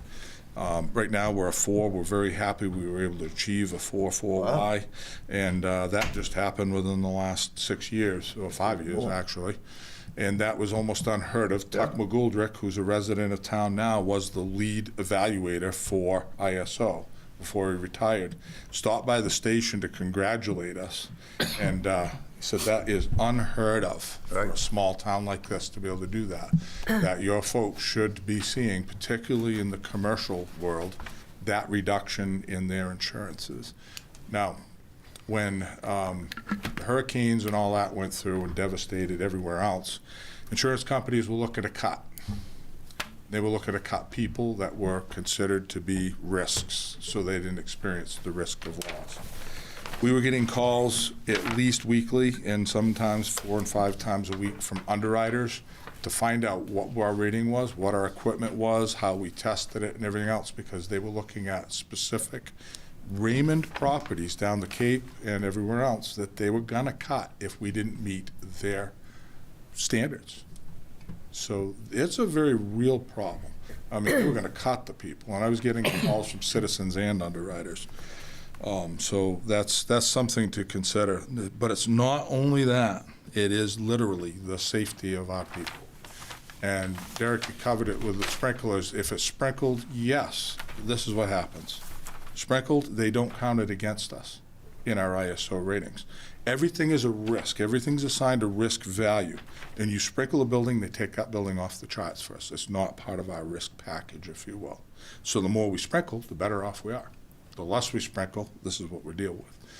But more than that, we're building huge, tall, big McMansions everywhere.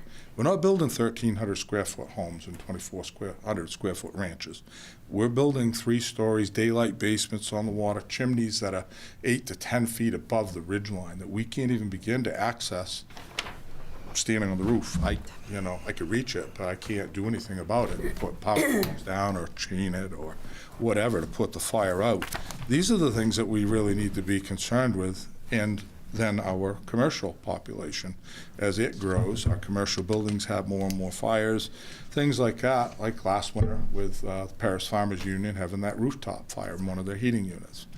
We can't get to it, we can't put it out. And that night, there was no mutual aid ladder trucks coming from anywhere. There was nobody. Everybody was out straight and busy. So having that equipment quickly, close by, and all that is important to us. Leasing it is a great option. Buying it, we've gone and run this through the HGAC, or Houston Galveston Area Coalition, for group buying, something that I joined a few years back to save about 20 grand on a truck, and it worked very well because it did save us that. We're looking at 2+ years. Certain vendors are even out to 3 and 4 years on a brand new truck built customly. If we build a stock truck, you're looking at the prices that we gave up tonight, around there, if you will. And we're looking at every year, anywhere from 10 to 18% has been the increase every year for the past 10 years. These things are going absolutely crazy. It won't get cheaper. So something we really should consider when we're looking at it. Rob? Yes. 2 questions. Yes. Useful life on the truck. Yeah, On the trucks. equipment is 10 years, 15 years? 25, 20 to 25.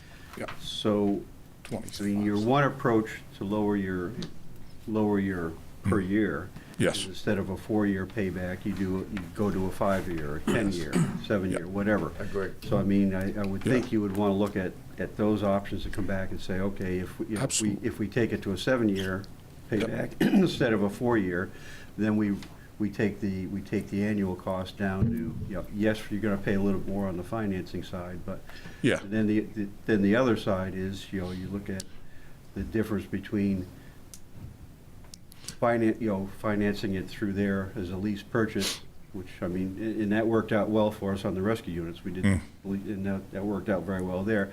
Right. But the other option that we have is always to self-bond it, which we've, depending on where rates are going to go over the next year or so. I mean, that is because on that, then you can look at a 10-year.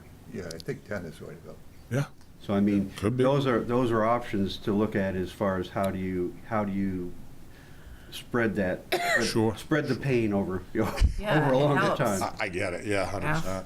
And it should be more, to be So- fair. The freight chassis now are all being made out of galvanized and more aluminum because of this problem. Correct. So I think there's gonna be more of a 25-year life than a 20. What's the Yeah, life they're on the predicting that, ambulances? so- Is that less? Because Oh, they're yeah. used more? Use more. The box, the chassis we went with Braun, the box is 27 years.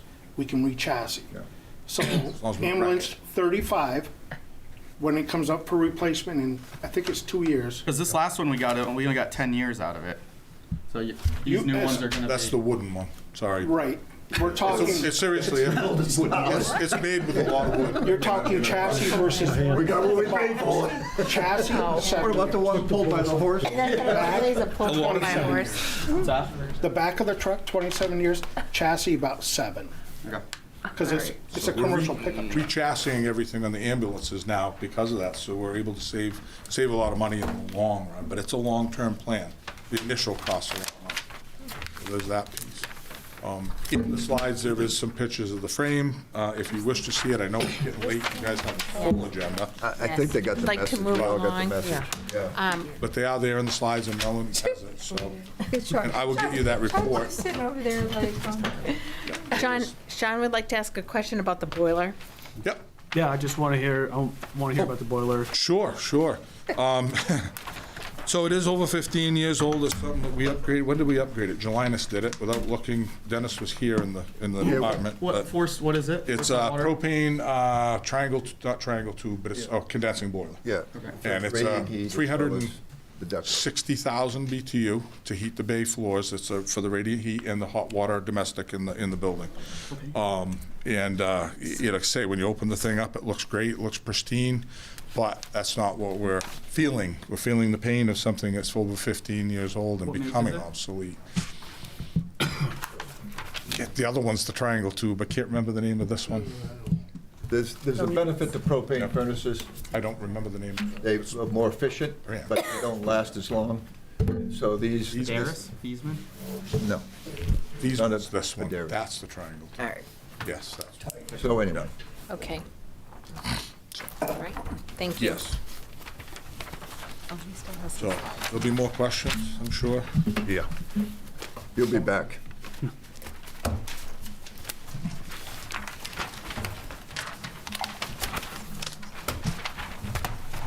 Place.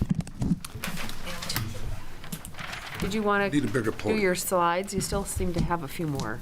You do, and you can I click don't through them know. real quick Do we if need you any want more? them. No, we're good. No, I didn't know if there was We're anything good. needed. I was like, There's a frame. okay, just make There's sure. a frame. I know, I was like, is something important? No, we Got need it. to move on. Who is doing the animal? We're all done with it. I don't mean to be rude. Who is doing the animal control presentation? I will be. Okay, all right, thank you, Sue.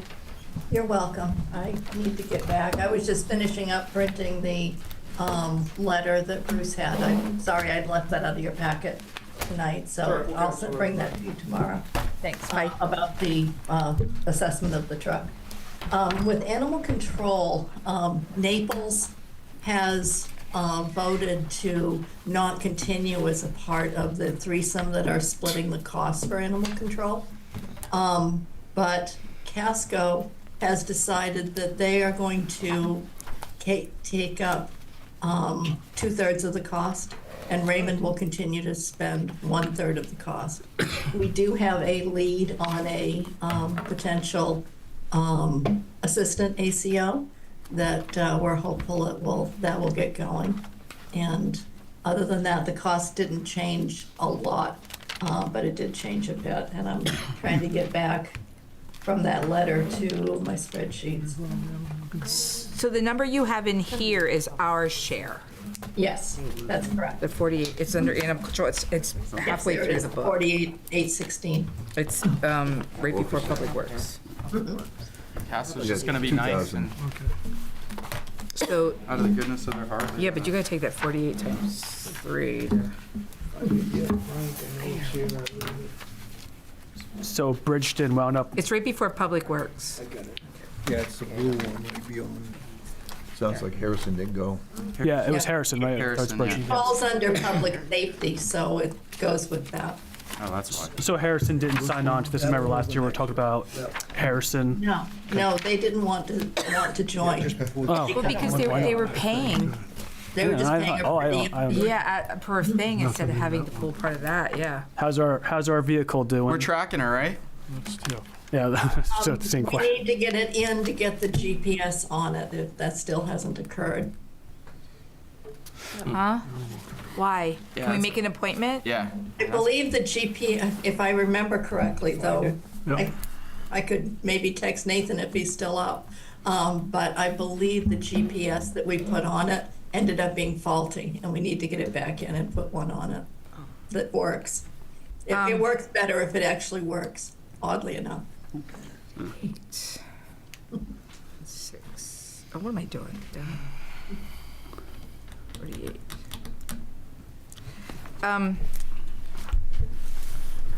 So I guess the question goes back to 2 is, we still have just Jessica working this and not another person. that's gonna, we do have a lead on another person. They would need some training, but that's something that, now that these 2 meetings are over with this week, I should be able to turn my attention to with Tony. And we'll see if we can get an interview with the person. I thought we had somebody lined up. I thought she had somebody lined up for a part-timer last year. Did that not pan out? It didn't last, Didn't last? no. It's insane. I want to get rid of it altogether. It's the problem with part-time, you know. Apparently, Well, it's and legally it's we have to have it. Do we? Yeah. I asked it last year, and they said yes, legally we have to have it. So technically, her whole bill for the whole animal control is 146,448. And that's taking the 48,000 that we pay times 2 more, times 3 total. Because that's what, yeah. And you said last year legally we have to have that position filled? We do have to have an ACO, yes. Or a contract with someone to do it. Cumberland County keeps talking about, oh, maybe we'll take it over, but. My they son have- has a bike and a net. I mean, we could. Oh, that'll work. They should just give them a baby Some of shot those at a things with a time. bike and a net. Oh, my gosh. Here to save money, guys. Right. So I know, let's- that's a lot. Now, thank you, Casco. Yes. Yeah, 2/3, so they kind of to their heart All right. Right. until they have meetings like this, and then they realize they don't want it. Last year, we put money in the budget for an assistant. What Yes. happened with that? There was an assistant for a short period of time, and I'm not quite sure how long that period of time was, and then the assistant went away. But there's no money for that. And is there any money in here now for an assistant? Yes, there is. That's part of the 39,000. Next page. Look at the next page. I'm not looking at you, Rob. And I think I Where's that you. 39,000? Well, I found it. You got it. All right. Oh. Oh, my God. Yeah, I gave you Casco's budget request and cost center so you could see the whole breakdown of the various costs. 5, wow. So we're just doing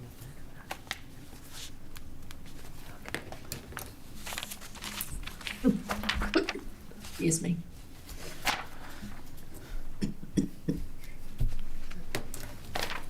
Not much to talk about. Well, Is it? yeah, I know, but when you, what is the mileage you get paid for? I mean, that's they have a vehicle, so. I think the mileage was when we had the part-time because we only have the one vehicle. And they didn't, if they both went out at the same time on 2 different calls, there would be some mileage.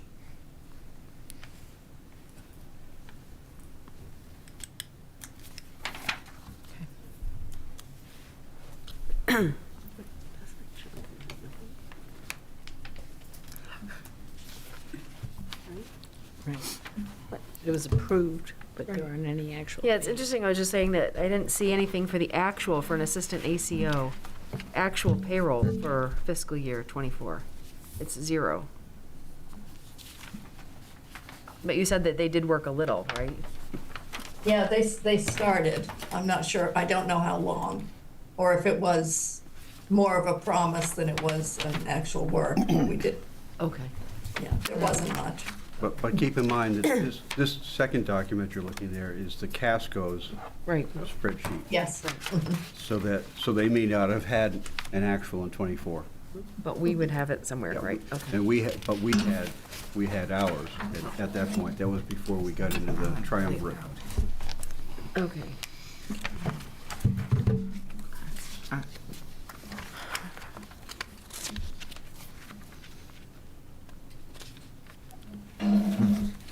Are there any further questions or comments for Sue? Okay, we'll move on to the next one. And- Thank you, Sue. welcome. Technology. Up next is technology. Hey, Kevin? Hi. Boy, it's, following Bruce is a tough battle. Yeah. So maybe mine will be easy. Okay. So if you look at the operational budget, you see the numbers in there for the numbers, the account numbers. What we've been working on over the past 2 or 3 finance directors is trying to get something more meaningful. So what you're looking at, even though the budget's staying exactly the same, I've put in some virtual numbers in there to show what we're going to migrate to, hopefully this year, which will be more meaningful. So if you have any questions on that, go ahead and shoot those off right now. Because what we're trying to do is we're trying to move some of the stuff out of the operational budget into a 10-year CIP budget, and we can get to that after I answer any questions on this. And Mel, did you put that slide up for our network, what we're supporting? I think that's really important that you can see what's involved in this support effort. Oh, that's confusing at 9:30. Kevin, can I ask the software servers, you put in 20,000 in 24, 25, but you don't have anything in this year? No, so if you look at those numbers, those are the current categories. They have been remapped to what I put. If you look at the, do you have that attachment that I put in there for the IT operational budget structure? Yes.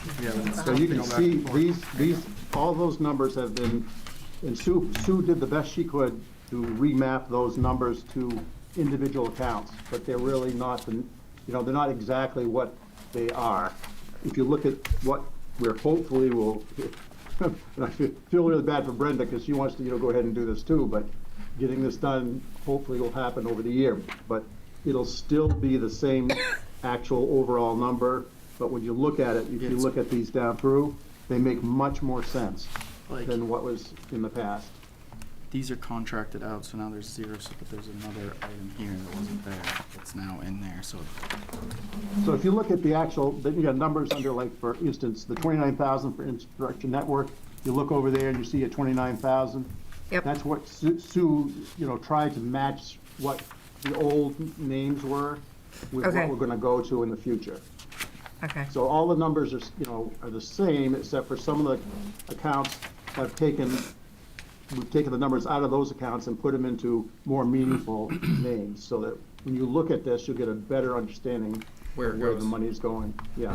So anything for the fire department? And the new structure that Kevin is proposing will, the intent is to have it in place when we start the next budget year.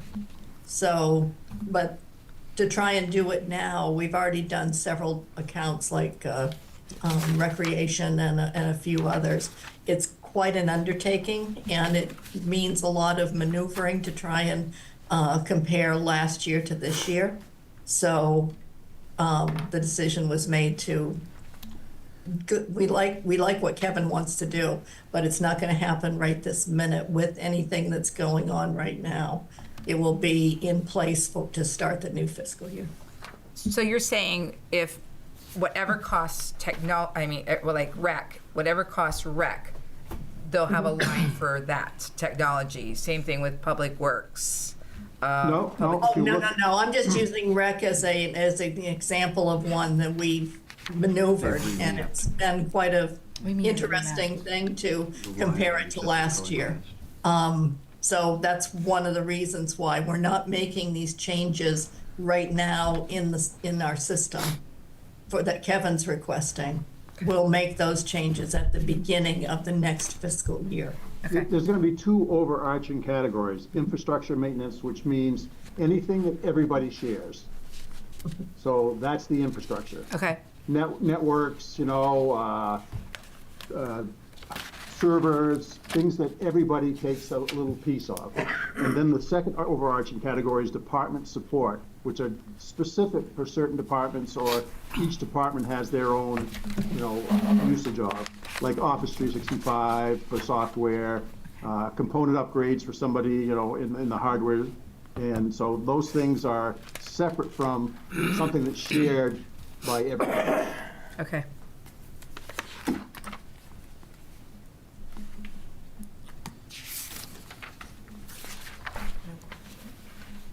So what you really want to look at is that second thing. Even the numbers come from what Sue put out, but these numbers are a little bit came out of one category, and to make it more realistic and put it into either infrastructure or department support.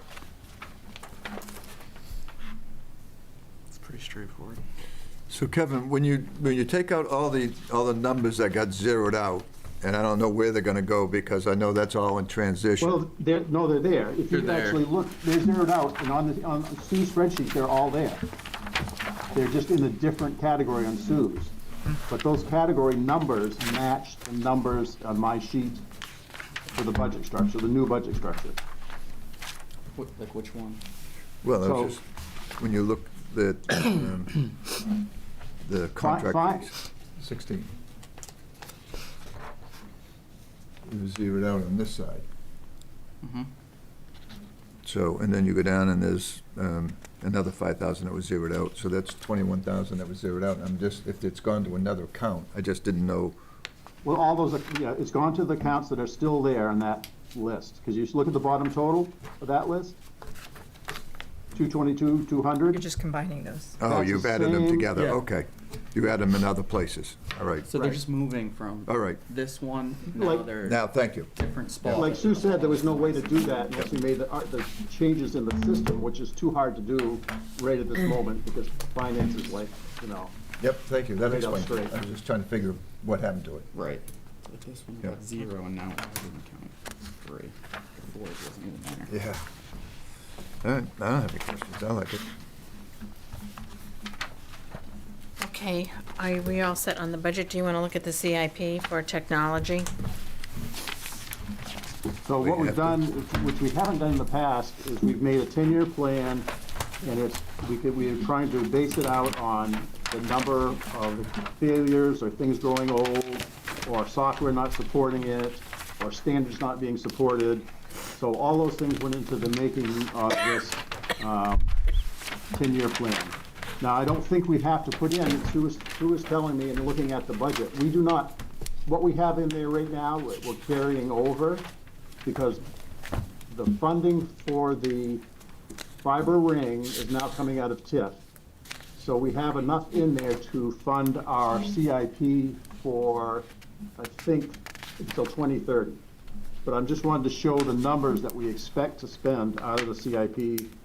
Plus you still have That I listed here. 335 in reserve. It sounds right, it's 300 and some thousand, it's in there right now, carried over. 300, yeah. So if you go each year here and take the expected amount, I think that'll carry us until at least 2030 for CIP. Yep. But now we have a detailed plan of what we expect to expend from CIP, and we made a decision, because in the past, I give you an example this year, fire safety needed 4 hardened tablets. Those tablets were $3,000 each, so that took a $12,000 bite out of my operational budget, which was unexpected. I didn't know at the time that we were going to be having that in the CIP available. But anything that we're going to spend now that's over $5,000 for a single item or part of a project that is over $5,000, we're going to take out of CIP. That's still going to come out of yours or the fire department for the tablet? No, that comes out of, that all came out of mine. What's the, I don't get how they differentiate from a handheld radio to a whatever you just said, an iPad, I mean, Tablet. A tablet. Well, tablets, laptops, computers, we handle all that. I mean, what you see on the, like, if you look at the diagram, we handle, all of the workstation type things, which are laptops. Yeah. And things like that. We handle all the electronic locks, all the phones, all the security cameras. We don't have the diagram. So, if you look at that diagram, you can see the numbers of each one of those things and all the servers. So it's, and all the networking equipment. And hopefully I'll come into you next year with a diagram that shows a ring in the middle with, connectivity that'll be there even if one part of the ring goes down, and plus it'll perform much better than what we're getting now from our current vendor. Would it be possible for the Budget Finance Committee and the Select Board to get a copy of that map? Yes, Sue has a copy of that map. All right, could you send it to us, please? I'm Or interested. Mel has it, definitely. Or Mel, I'm interested in looking at the map where I can actually read it. I can try and print it so you put it in your book. Okay, But- that would be But great. there's a- Get her a but there's a magnifying lot of glass. detail. It'll have to be one of the fold-out things, and I'll see what I can do. Okay, Well, if you send it to them electronically, they can zoom in on it. Zoom in. right.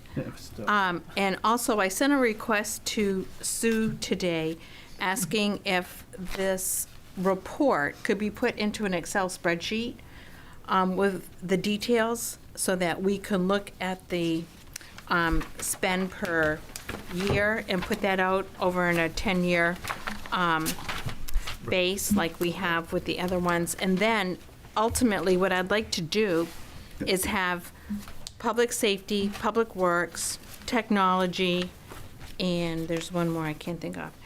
Have that all in one combined sheet. Then you have all the CIP on one page, and you can look at what the expenses are gonna be for the next 10 years.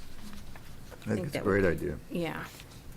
Instead of looking at it in different formats and, We have it for 2022 to 2026. If we could get it from like 24 to 30 or something would be really nice.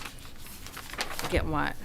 Like what you're saying, like we have it out. we have this one, which Yes. has all of them laid out, but it's Right. only, it goes back to 2021 and only goes out to 26. I don't think we need to even go back that far, but if we could do like 24 to like 30 or 32, that'd be, Exactly. Yeah. Have it rolling forward. yeah, this thing is, this is key, this page. If we Right. can do that bigger, it's be nice.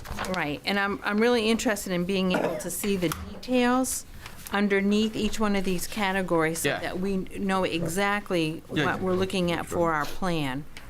Which No, I equipment think we're you're, gonna she's be talking about replacing. total, not, Right. Yeah. But everyone would have on there what it was going towards. no, Yeah. that might be crazy. I think, you're just talking department or you're talking the Nope, whole? I'm talking the detail too, Okay.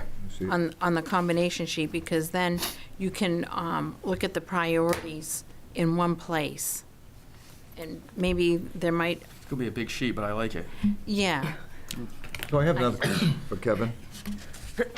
As I'm looking at CIP, Kevin, it looks like each year you take a little, like you just said, you took it out for the fire department, you took out 11 grand or 12 grand, then you roll it forward, and you roll it forward. Each year it's gone down from 346 to 334, down, you're rolling forward 258. So. No, that's a carry. It's a carry forward. Yep.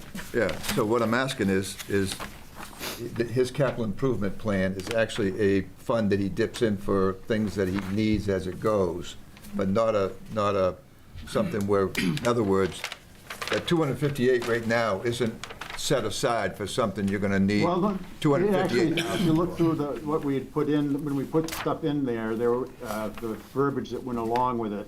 We had said, okay, we're gonna need a server, or we're gonna need, something that's a large item. We put that in the capital plan. It was just listed as the verbiage. It wasn't like in a spreadsheet. It was. Right, this is for whatever you're gonna need then. Right. And, it's a well, large whatever we're gonna number. need over $5,000 for a single item, or if it's multiple items for a project. So here's a coming project for this year, this coming year, well, after July 1st, is all of the computers that no longer run Windows 10, the one Windows 10 that can't run Windows 11 have to be replaced by the end of the year, because the security support from Microsoft drops at the end of the year. So those have to be replaced. So those aren't over 5,000 each, but the project itself is gonna be, quite a few PCs have to be replaced. It's $250,000 down from 350,000. Yeah, but he's not putting anything into it Yeah, and I anymore. know, that's what I'm saying. It's a continual rollover account is what I'm asking. It's not something that we're refunding, it's something you have as a business, or is this the town's money? No, this is until we get, it's 300 and some thousand that's in there now, according to what, 334. 334, okay.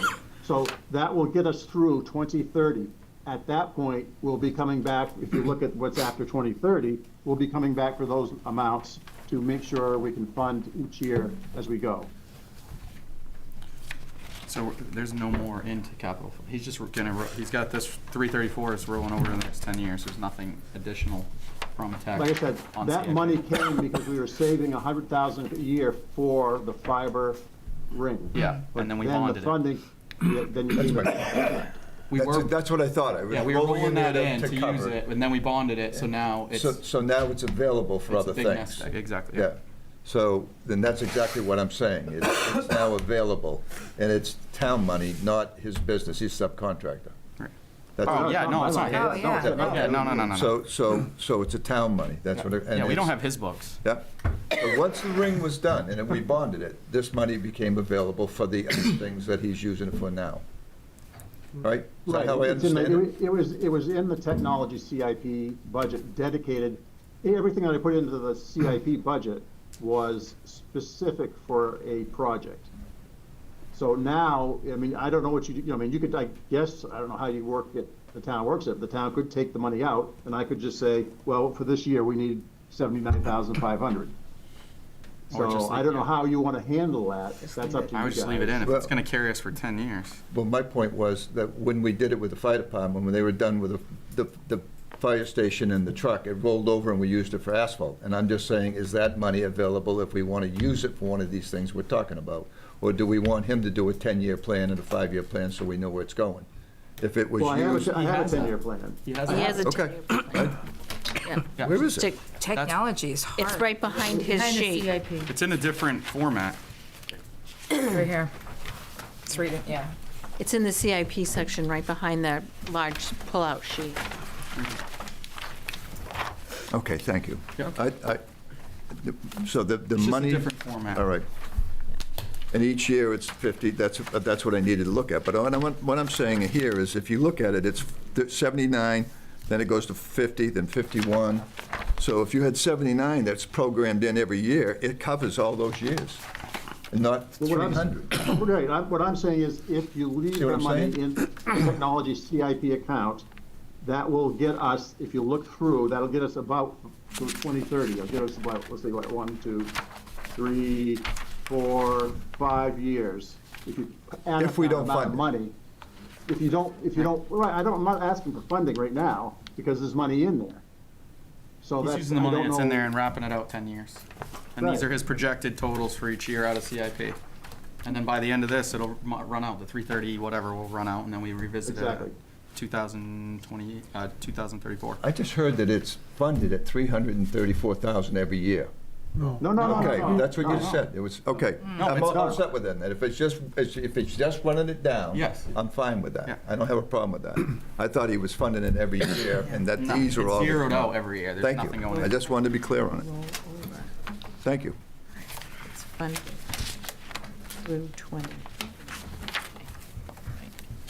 Well, thank you for that clarification. I was on the same page as Dennis. Are there any more questions or comments on technology? Okay. Thank you, Kevin. Appreciate your time. This has been educational tonight. Yes. That's Next on the agenda is administration, compensation and training. Administration. That.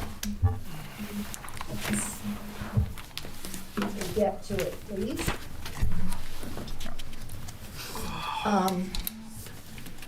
There are some, I'm sorry, I'm getting a little bit punchy to say the least. Administration. Is it the green? There are a few increases in here. One is the salary line. There is a position that's half funded here and half funded in Public Works, is the request, to have an administrative assistant that would help the Public Works Director and help the town manager. That's something that we've discussed for a long time, but we've run a very skinny staff for a long time, and the time has really come to try and do something with that. Some of the rest of this in here hasn't changed dramatically. It's gone up Contracts and services have gone up a bit, but everything's increasing in price. And there is a new line, department recognition. I've asked each department to put that in because we have been doing recognition, and what I've put into here is to get one birthday cake a month, to buy flowers for a few people, because throughout the year there are citizens, there are staff members, or election workers occasionally that either die or have something tragic happen. And we have gotten either flowers or a gift basket from Good Life, or something like that, whatever seems appropriate. For instance, when Cleo Sanborn passed, we got Dick a small gift basket. But we haven't really had places to put that money. And as Bruce said, with the fire department, we don't have quite the mental stress normally that they do, but we still have stressful jobs. We have to be up and happy for all customers and citizens that come in, and we want to be that way. But there are a few notable exceptions that come in, and we have a difficult time with them. I think recognition is very, very important. But in putting all this down, I have $1,975 is what I came up with that we would typically spend for the town office for that. One of the line items in here is elections, and that's a line that Mel does deal with, so I'll turn it over to Mel at this point for a minute. All right, so elections, unfortunately, they cost what they cost. So there's no shopping around, there's no discounts. You have to pay, you have to run the election, you can't skimp on it. So there is an increase over last year because wages for election workers continue to go up. Minimum wage just increased 50 cents last month. More election workers are choosing to get paid for their work instead of volunteering.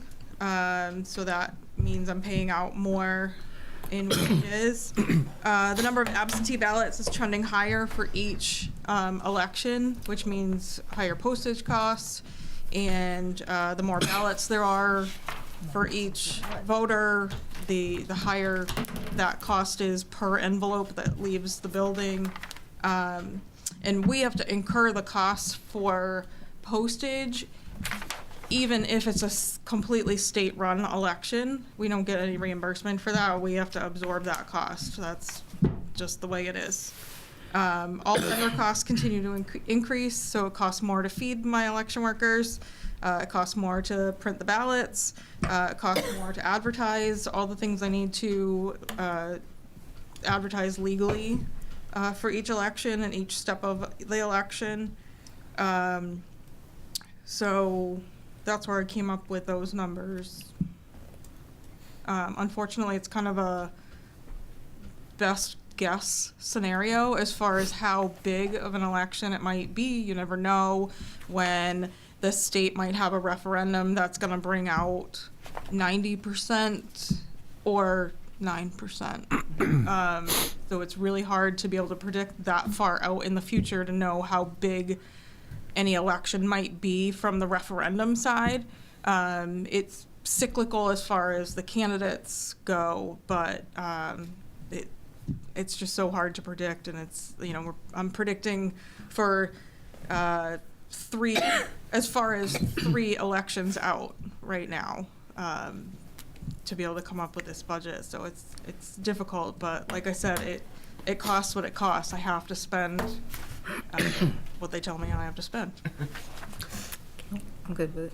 And then the other one, the other part that I have put together is the tax billing. So like Kurt, the assessor, had said that was a a budget line in his department budget, but it really does belong in mine, because, as he said, the billing is, the collections part of it is separate from the assessment part of it, of taxes. So it looks bad, I know, because I'm asking for quite a bit more than what it was put in as before. But my only guess is that the costs have been absorbed in other budget lines. For instance, when we order envelopes, they must have been paid for out of the general supplies budget. And same with the paper that we now print our own tax bills on. The postage must have been just put to general postage instead of specifically paid out from that budget line. So if you look at it, it says 000 spent the past couple of years. But what I did is I sat with the tax collector and she ran the numbers to get these exact amounts that are in this chart that I made up for you guys that show the exact number of envelopes that we use, the exact amount of postage current, and then that's always going up, the cost of the number of certified mailings that she has to do before anything goes to lien, and the costs that we need to pay up front for filing with the Registry of Deeds. So it's a shocking number, but I think that is what it cost the last 2 times that we've done tax billing. These are mild numbers Yeah. compared to so yeah. They're justified. Yeah. Yep. I was up back. Did you go over salary? Why that one dipped? For the request. Oh, she just did the 2, she's doing, and, so my breakdown Tax is just 2. Oh, she's just doing 2. Okay. my breakdown is this. Okay. Perfect. I think you did a good job on it. Yes. We're all set. Thank you. Thank you. And a that- few of the items Brenda wanted to speak to.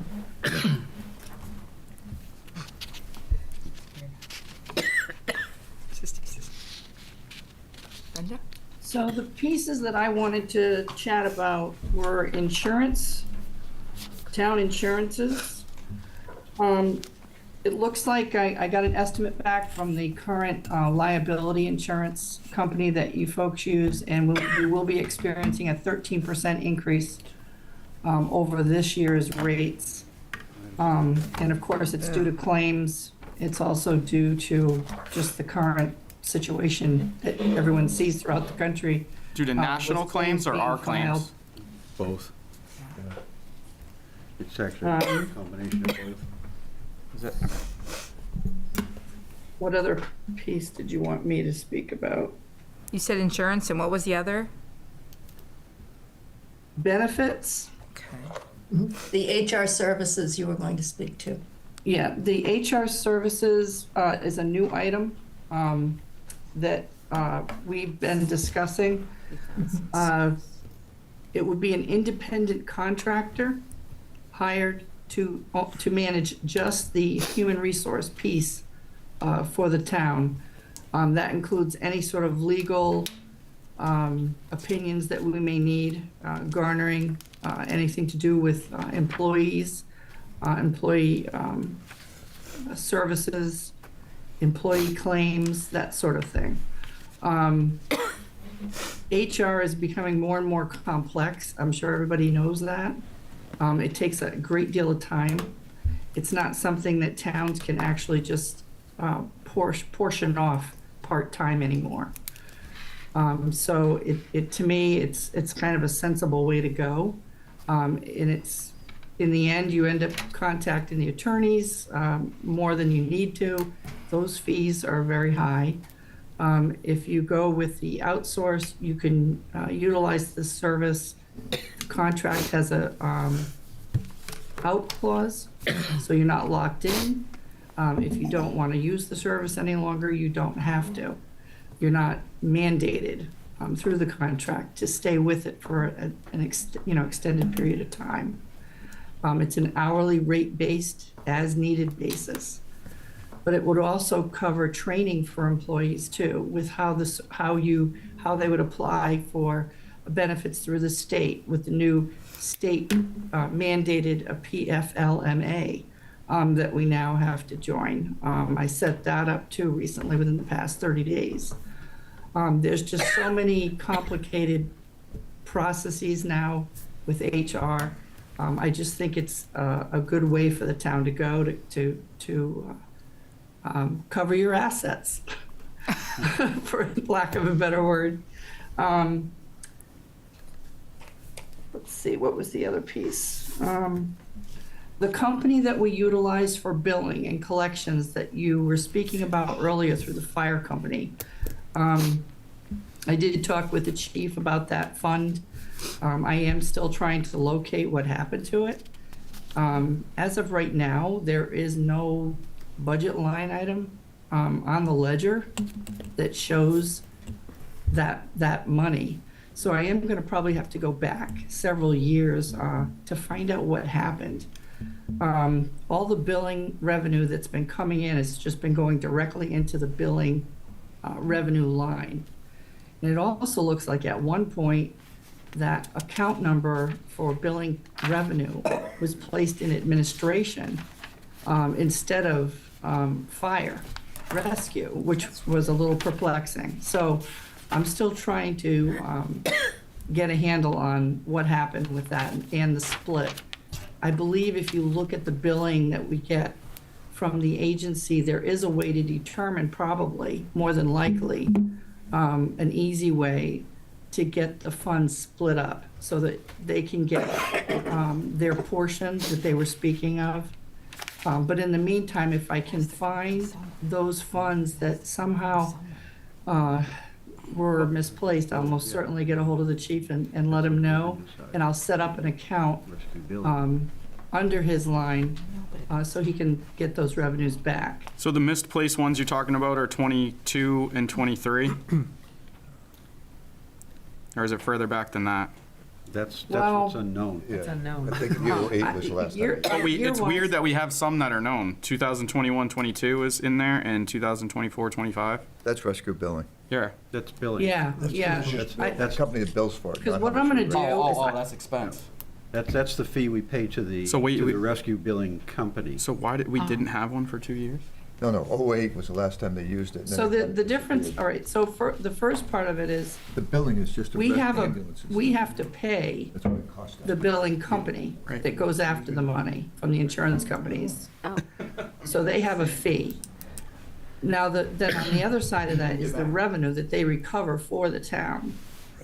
So what the chief was talking about is that when they recover those funds, some of that was supposed to be allocated to the fire company.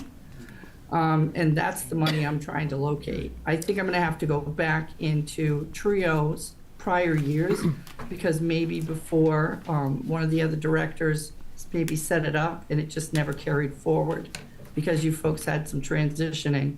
Maybe somehow it just didn't move forward like it was supposed to. But I am still looking into that. Can I ask a question, Brenda? Sure. So if you do find it, I don't know, what, say 2019 or whatever, and so what happens is you find it, you go and you go forward with it, that money has all been accounted and stuff like that, so how do you'd have to make a separate line currently to be able to take that money and budget for it to give back to the fire department when it's already been accounted for? It's actually going to be a process, because it's going to be 2 steps. One is if I find out where it landed, I'm going to probably speak to the auditor, because I want to find out how they allocated it in your statement, your financial statement. I don't, it could have been something that was labeled as miscellaneous, as something as simple as that in a financial statement, and I might be able to pin it down. If I can do that, it's the best case scenario, because then all I have to do is give it a proper label on the ledger so that it's clear, and then just keep an eye on it going forward, obviously. But my guess is that somehow it was accounted for on a financial statement in a prior year as something else. And I just have to find it. Personally, I think we move forward with it. We don't go backwards. The energy to spend to go back with everything going on is not worth it. I think that I'll try to find the language, like Sue asked, and I'll try to find the stuff, because I do have a ton of paperwork. But I would just say that at this stage, we split them out and move forward. It isn't worth going back I with mean, all this. there's a somewhat simple solution, which is if you establish it and you're going forward and you say, okay, it's X amount, so now you have a known for a given year. You can go back and say, all right, that says that it would have been approximately this much. You move that forward, you close that down and say, here's where you're at. Yep. And instead of, I mean, I agree. The other way, you're going to spend. It's going to cost you Spend more than you're going to get out of it. Yeah. So if you do the simple and say, okay, we use this as a sample year. We say this is what it was in this year, and say, okay, that's how much should have come forward. Yep, I Yeah, agree. but you still have to budget for it and have a budget line. Well, it would come out of the revenue side, because the rescue billing it gets picked up on the revenue side. So, I mean, what you're seeing here is the expense side, the cost that we're paying for the rescue billing company. We have the offset, which is on the revenue sheet, which is the rescue billing cost, or the rescue billing money that we get from them. Okay. So, I mean, because all we're trying to do at that point is say, okay, how much should be sitting in this reserve account? Just better to move forward. Yeah, so what I was trying to say earlier too is that at some point, there was a revenue line created for administration and fire rescue, so it clearly was separated at one point. That's clear to see for me anyway. So whatever you folks want, I'll do. Let's move forward. We'll just work it out with the chief so that we have some sort of account going forward to replace that kind of, just so people know, the airbags are all dated. And the equipment they use, if you imagine snapping, metal with shears, they break all the time. So if we just figure that out with the chief and move forward, I think it's going to make it a heck of a lot easier for all of us. And the good news is, I spoke with the agency that does our collections, and they are not going to increase our rates next year. He's keeping it flat. That's good. That's good. All right. Right. It's not even Were out you yet. also going to discuss even in the yet. select board contingency? Wait a minute, I just went. It's not in here for next year? Rescue billing? I don't know what I was going to discuss. Talked about it this afternoon, but neither do I. Yeah. Oh, it's going So, forward. there was a big discussion about this $75,000 select board contingency fund amount that was approved last year, and there was a little confusion. We had to have a big discussion. It was between me, Sue, and Kurt. So what happened is, you did the right thing and you set up a separate warrant article for that 75,000, but then it was kind of muffled because originally it was placed under the administration budget. And if you can see on your sheet now, I believe it's sitting there now. Yes. But in reality, that money, even though you do allocate it, Kurt also has a line on his side and he takes it out because it's an offset. Because those funds are actually coming from your fund balance. It's not something that we're raising to appropriate. We just need permission to spend it if needed. Right. Yeah, I think the issue that was coming up was that at some point it wasn't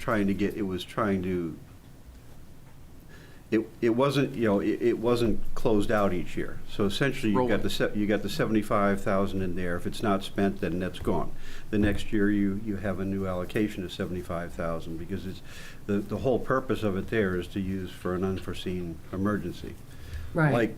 Like when the air handlers went out and things like that, or when we had to repower the rescue boat and whatnot.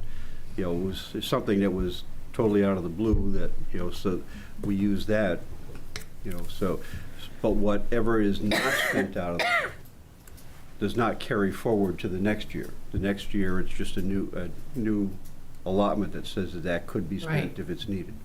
Right. And I That's think correct. where the confusion was, it was, someone was thinking that it should be carrying forward, and no, it doesn't get carried forward.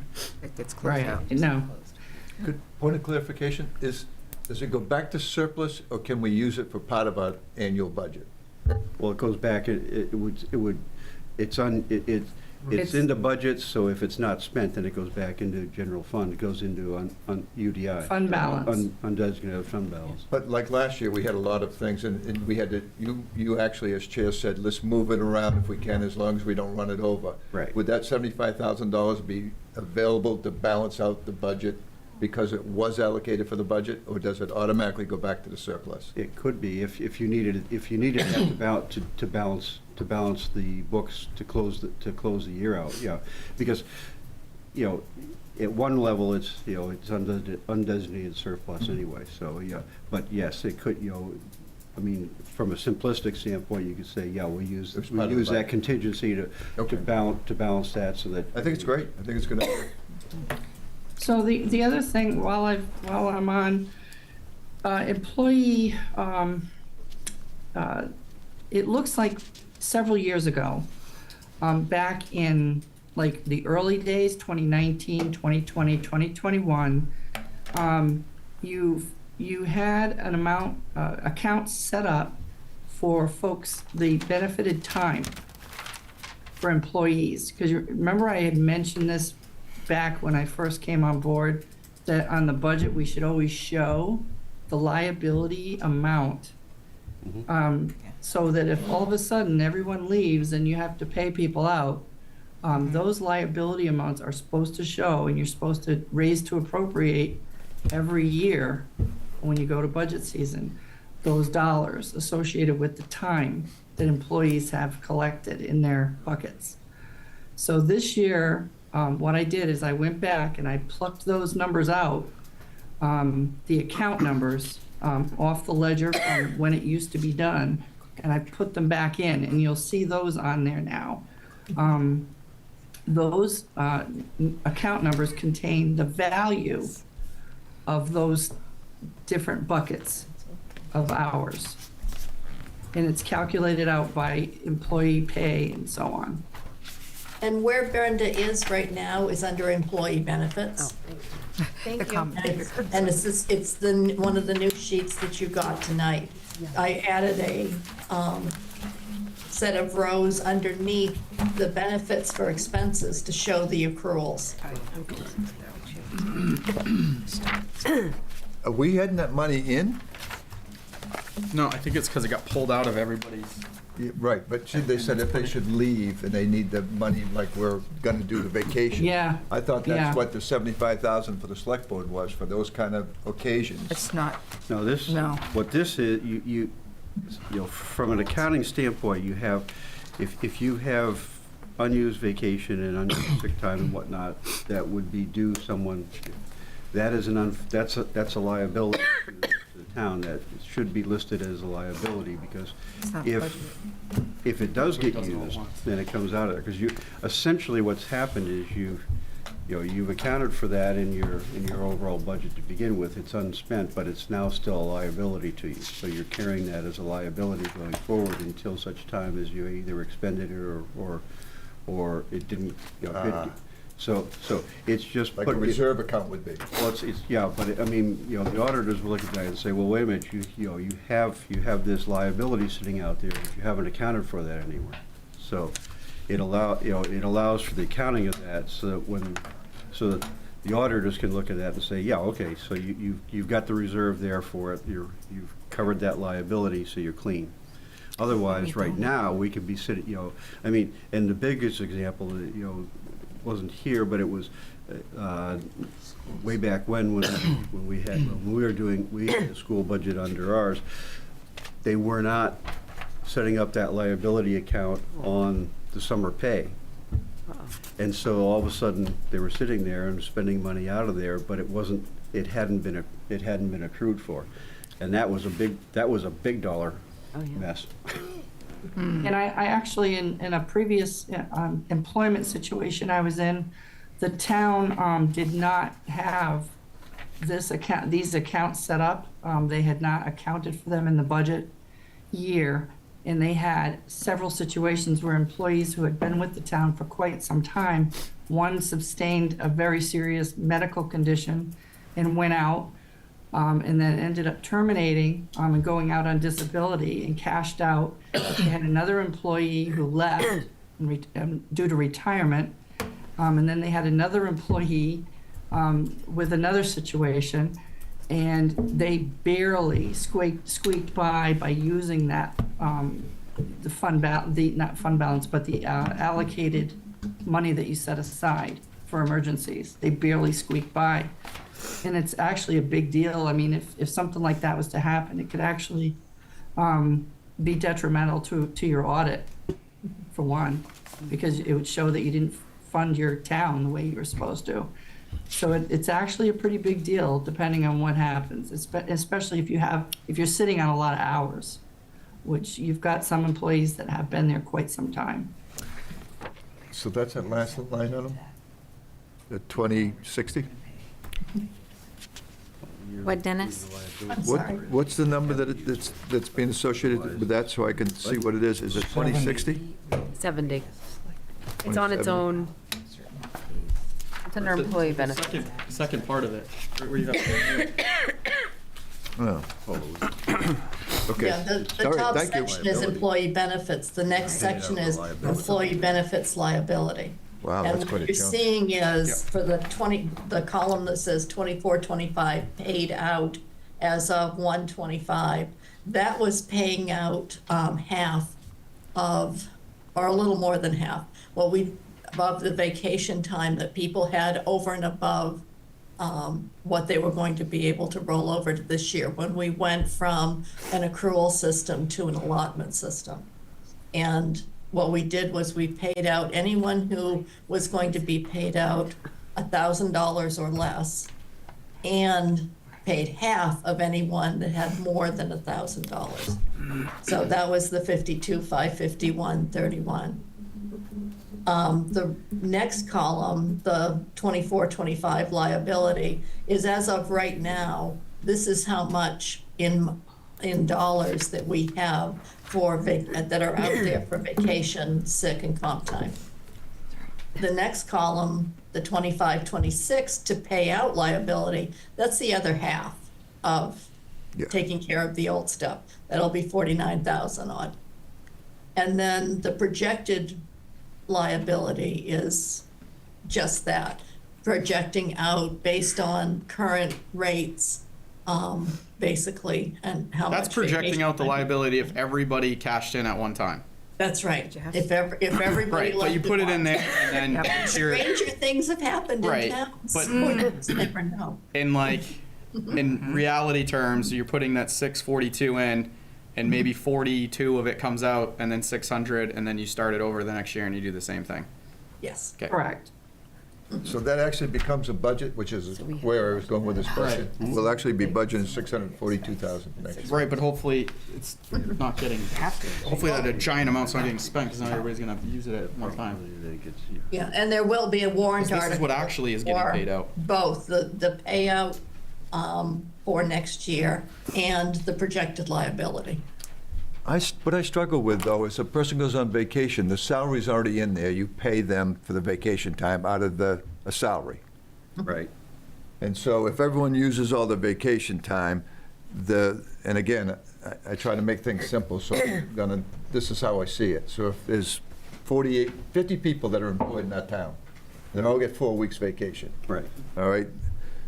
That time they will take off. But the only thing we're really talking about is that what they can accumulate, right? It's what we allow them to carry forward, and it's $642,000 if everyone carried the maximum amount. That would be if no one used their vacation, if no one did, whatever gets used. The other way, I mean, another example would be the HRA, okay? Our health reimbursement account. Okay. We have, from a liability standpoint, we have to fund we have to, on paper and in the budget, show that full amount. However, the unexpended comes forward. That's another warrant article that allows that to come forward. So actually what we're doing is just retopping that off. So this is your total liability if no one ever took vacation or whatever. That's your maximum exposure. But that's the reality is that wouldn't, that's not logical. But from an accounting standpoint, you fund the liability, but then you're spending, which is why that's looking at, that's your potential liability, but your actual is going to be what your actual is, because as they take that vacation, that number comes down because now it's already used. But, okay, so if a And person takes the other vacation, part it's of going to that come out of too, that? if I could add to that, is as you go in time now, you've updated and revised your personnel policy for time collection.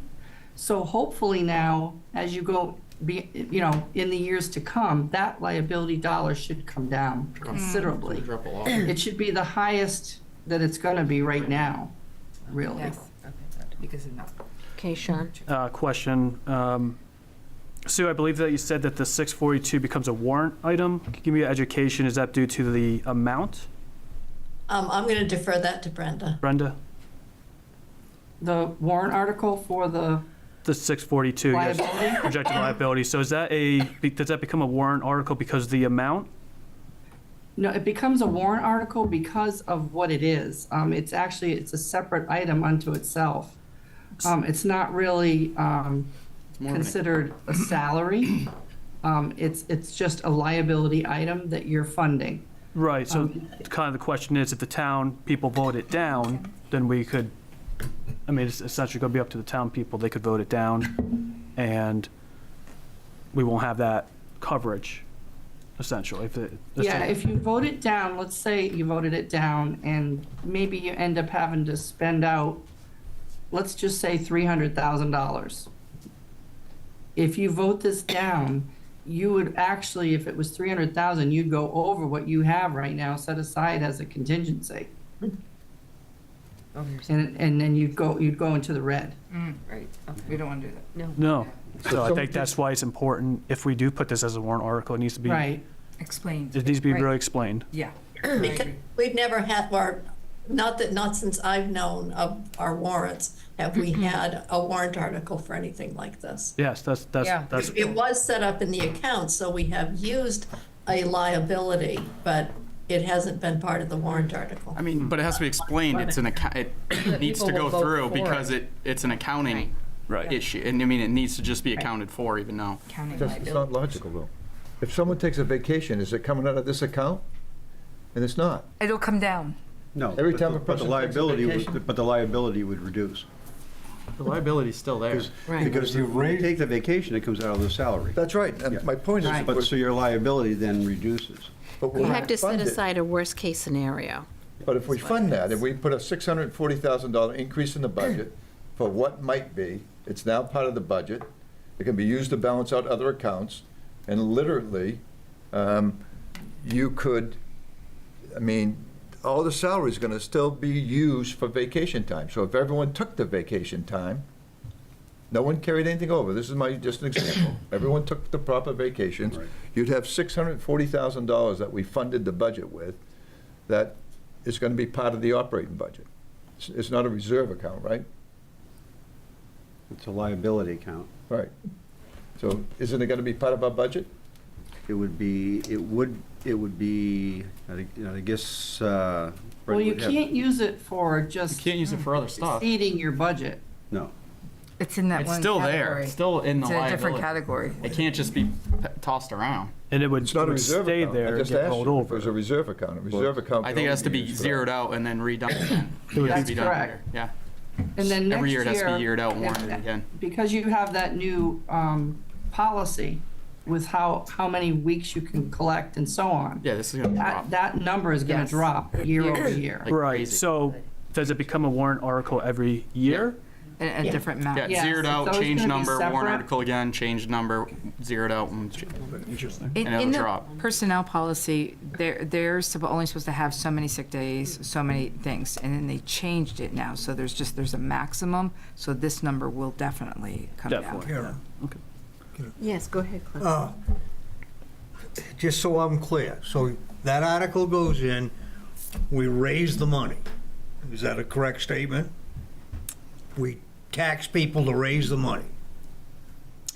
Yeah, that's what I'm asking.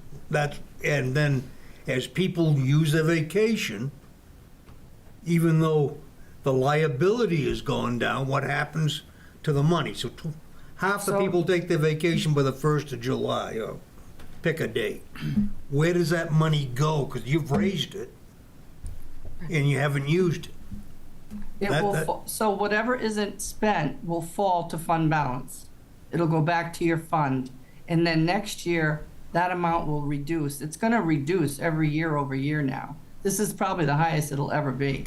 And it's because over the years, there's never been a cap on what folks could collect So in their buckets. it's really a contingency fund that carries forward?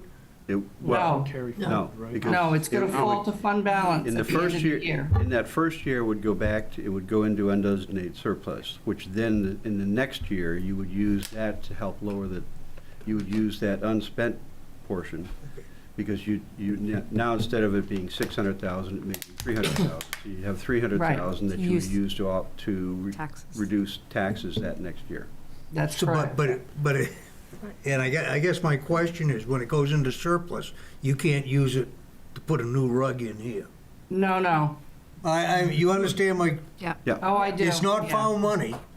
No. It's money you're just covering that liability. That's correct. And we can't use surplus for that, for the same purpose, without asking taxpayers to You pay more could, money. I mean, you could, yeah, because that, that becomes at the end of the year, when the tax rate is set. Right. You could say that we're gonna use X amount out of current surplus I would to prefer offset that. I would prefer that So, than ask the yes, taxpayers. but I mean, for that. you still have to show it, and it has to be authorized, because, from, that liability exists. Oh, How we pay How you that fund that in is- this year, we can say, okay, yeah, it's in there, but when we set the tax rate, we can say, okay, we're going to use X amount out of surplus to cover that. If need be. I prefer that than No, you need taxpayers to do it paying no matter what. $650. The difference is we'll be raising taxes on our citizens, $642,000 that we might not need. No, I'm not saying that. I'm saying to fund that, you can use it however you want, or vote to however put that fund in there, however If you want. don't But it wanna still raise- needs- if it you still don't needs wanna to be- raise to that still needs to be appropriate. there. That number needs to be there. I However you just get asked it. the chair whether we could use the surplus, if need be, for that money, rather than tax the people for it. And he said yes. So Yes. why would we want to tax people for money we might not use as part of a budget that we would have in surplus? That's what I'm saying. And that's- Do it either way. And that's what would happen when the tax rate is set. You would look at that and, but from an accounting standpoint, you have to. Note it. You have to show that. I'm not opposed to You noting vote it. that, but then when the tax rate is set, you're gonna say, okay, we reckon, so we'll move, we'll whatever we use need. X amount of dollars to offset that. Yeah, I think that's cleaner for the taxpayers, I really do. Okay. Rather than putting an account with $640,000, that's my personal opinion, with all these other needs coming up, and just have it sitting there on a tax increase, And Rolf, if it's coming out of surplus, if need be. if need be, undesignated, how would we do that? And Brenda's probably better at asking this, and then it doesn't become a warrant article every year. Say that again. Then it's not a warrant article every single year. And Brenda, how many years? Oh, we have to have that. Well, you- warrant It article. still You is. have to have But it. it's still there. You It's just in don't know there. where you're getting it Right. funded. But Right. what would happen is, so in year two, that number would not be 642, it may be 300. Once things normalize, then you'd probably only be looking, maybe. It's gonna be better for us. $100,000 or so to fund that liability, and then that gets All right. renormalized each year. And Brenda, how many years do you expect this to be projected out for? I don't know if you have an estimate. Do you have an idea? They have to do Well, it this Every number year, here is because they're just still for gonna the be out. Well, it'll be upcoming less year. and less. Yes. That's why I understand. Yes, But but it'll Oh, come down to okay. a certain number Yes. based on employees is what it is. But the voters still have to know that we have Yes. to set that aside. It doesn't so zero that's why out. It they- doesn't go yeah. away. It's not like a Right. 20 year and It'll then it's drop. gone. It'll go down, but it's never going away. so, I mean, it's just. It's To make it like, to really simplify it, it's basically the same idea as what you're doing with your $75,000 Select board. for the select board. It's the same idea. You're taking money from the fund, your fund balance, money that you have, but you still have to put it in as a warrant article. Because you're telling the public, We may we're gonna spend do it. this, but it's only gonna be for this purpose, if we need it. Good stuff. Or no. All right. Calm down. But ice too. All right, thank you, Brenda. You bet. Do we have anything else to cover under the administration or employee benefits? Do we want to wrap up the employee benefits while we're on that page? Yeah, while we're here, the column that says 24-25 budget, there wasn't, all of the employee benefits were budgeted in this current fiscal year to the individual departments. And in this, I did a total across all of the departments so that you could see what we budgeted last year, what the expenses are currently year-to-date, and be able to see the next year's request. But I don't want anyone to think that we've done this twice, or paid it twice. It's just to be able to compare what we did this year to what we're proposing next year, which is to bring all of the employee benefits back under this one umbrella, in one account. And also, the next page in your book after that is this breakdown of the department. So we'll still be able to periodically give you a breakdown of what each department cost or portion of the benefits there were. But it just, I understand why it was suggested last year and why we tried to do it. But logistically, it is an absolute nightmare to do. And it doesn't make sense. It's a town expense to do this. So we can give you the information you want, but we are definitely recommending that we put all this back together in one. Would this be the appropriate time to talk about the long-term, short-term disability that we put in the personnel policy, or is we putting that off on hold, or? I'm asking the question, I asked it earlier, and they said, wait for this portion. And I've had a few conversations with Rolf, who does our insurance, and he had some thoughts on how we could do this and maybe not get a policy, because we've already budgeted for people's salaries. So I don't know if, Rolf, you want to speak to that or not, or if you want us to go out and look again for a company. Well, it's as much on the short-term disability, because the short-term disability, you've got, I mean, there's two things coming into play there. You know, the short-term disability, we've accounted for pay for 52 weeks. So if someone goes out on short-term disability and we continue to pay them, then we're not taking a budget hit on that because we've already accounted for that money. The long-term disability, that now with the FMLA and whatnot, that has to get looked at a little bit differently, because you've got now some of that would and could fall under FMLA. So when you look at that and what you do there, what would you do on the long-term disability? Would you do that to try and cover it from the standpoint of covering them for the waiting period for the FMLA to kick in, which is one approach that can be taken. The other is you can have that as, you can also do this as a voluntary benefit that they can buy an additional, because where it gets real confusing and real bizarre is especially on the public safety side, where we have people that are working at multiple places. The limit you can carry for an individual at a location is limited by what their earnings are there. So there's ways to do some stacking and things like that, so it gets it's a lot more complex when you have people in multiple work environments. You are allowed to do stacking on LTDs. Short-term disability doesn't fall essentially the same way. But if we are saying that, okay, from a short-term disability standpoint, we're just going to continue, for short-term disability, and we would define how much that, whether that's 6 weeks, 8 weeks, whatever, and we just cover pick that up under their payroll, then we haven't added an additional cost because we've already got that payroll factored in there.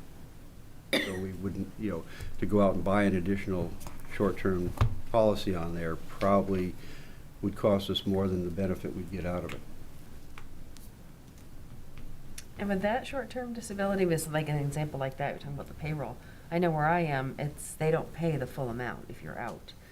Is Like that 60%, I think. 60 or 70%, so I And don't know. that's typically more on the LTD. LTD, you're capped at what you can pay on that. That's statutorily capped. And it depends on if the employer is paying the premium or if the employee is paying the premium. Because if the employee is paying the premium, it can go at a slightly higher figure because it's considered, it's not taxed. If the employer is paying the premium, then whatever they get there is a tax liability to the employee. So it depends on who's paying the bill. Got it. No, exactly, right. So it's one of those that it gets a little bit complex. But on the short-term side, I think the better way to do it is covering it through the payroll and just capping it at X number of weeks, and then. Especially where now, depending on what it is, if it's an FMLA type setup, then after May of next year, then that would get picked up under there, and that does have limits on what that will pay as well. Okay. That is a capped figure, and I don't know, I don't recall right now what that number is, but certainly it's easy enough to look up in the rulemaking because that was defined in there, and I think it was either at 60 or 65%. But that comes out of that new state FMLA pool.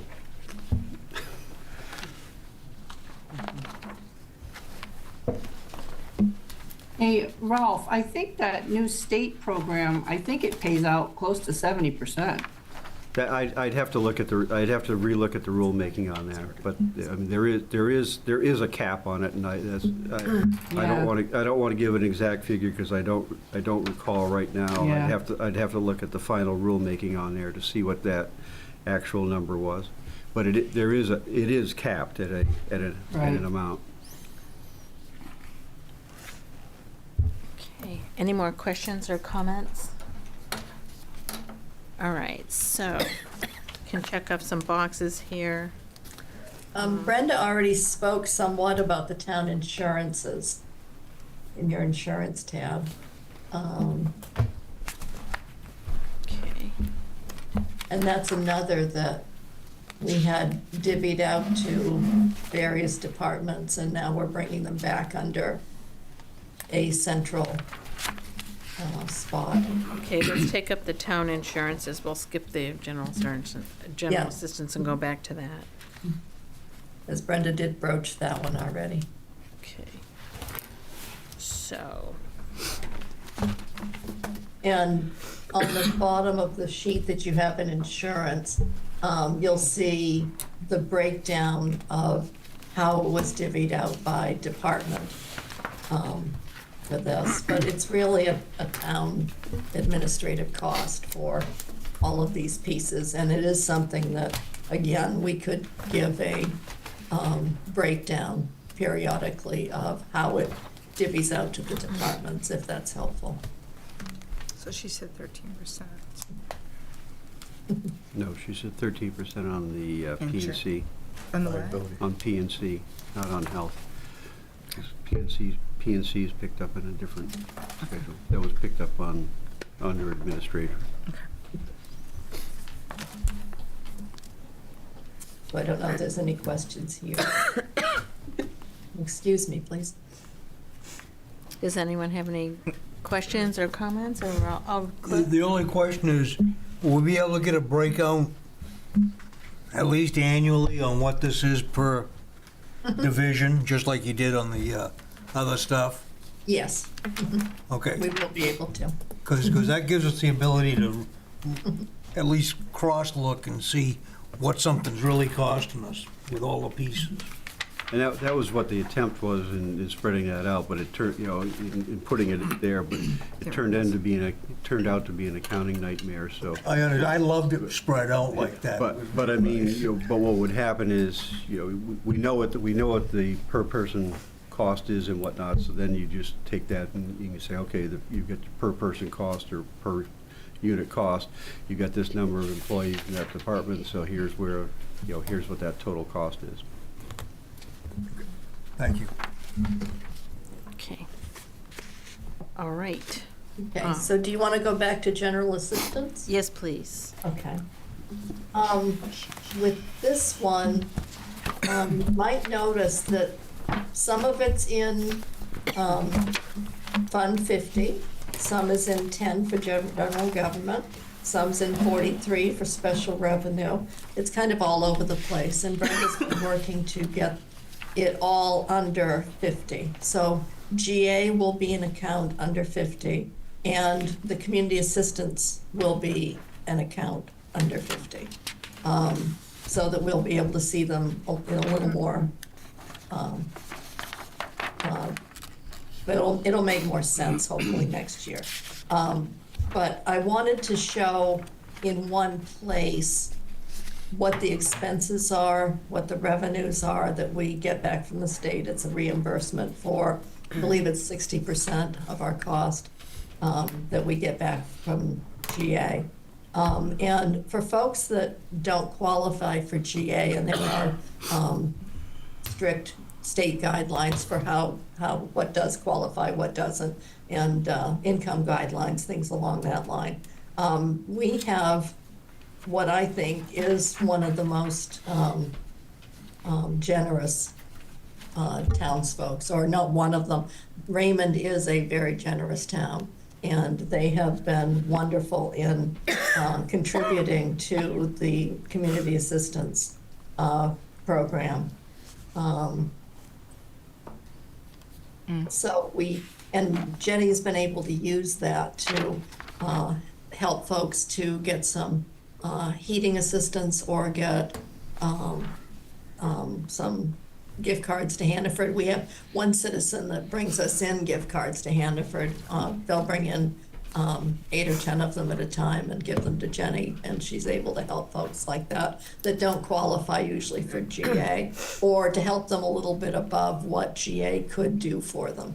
So that's been wonderful to see folks doing that.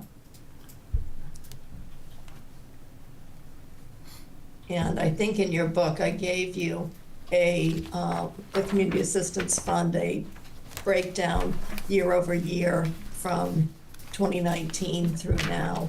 And as of 2013, we had $62,000 that has been carried forward, and it's continuing to grow for the Community Assistance Program. And especially if some of the state programs like GA have any difficulties in the future, that wouldn't really last too long, but it would get us by for a while. And like I said, we have very generous citizens.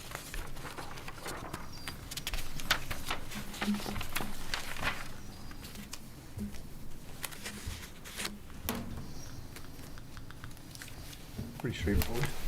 Okay. Everyone else set? Yep. So Okay, debt thank you, Sue. services? So debt service. last but not least. And that's fairly straightforward as well. It's the bonds that we currently have outstanding.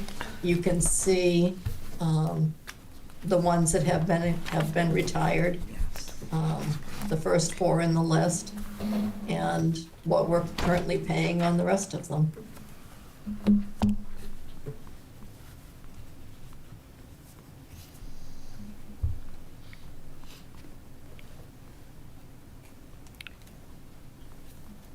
In the past, did we Oh, used yeah, to- you know what I wanted to say at this point with the debt service? I wanted to hop in on the bandwagon for the chief's ladder truck.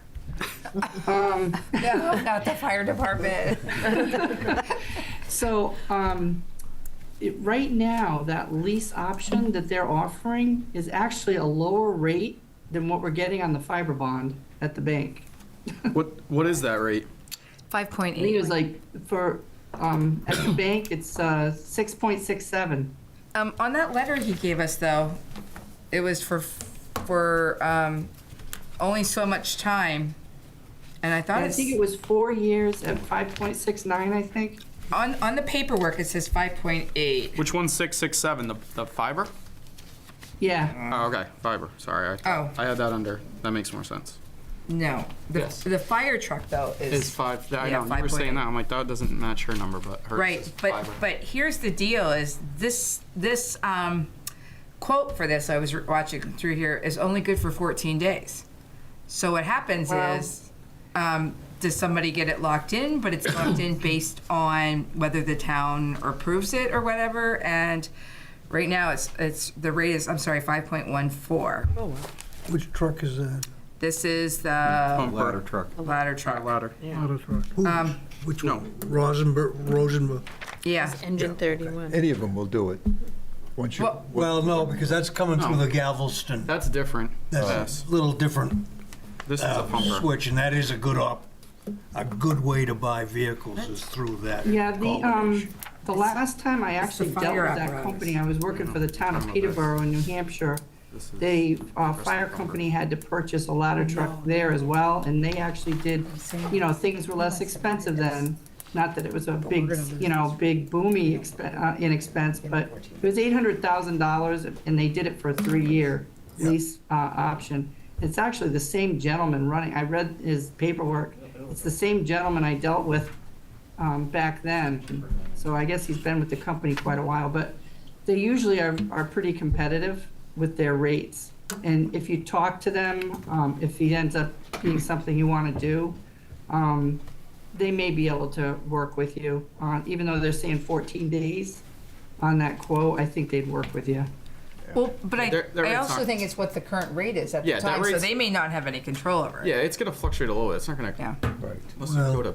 Amazingly how they'll lock stuff up like that on that rate. They've got the money locked aside to do that. We've dealt with that before when But if rates we were going up. self-bond. Well, if we self-bonded, we'd have to relook at the closing costs and all that again and see if that is more advantageous than using that. I mean,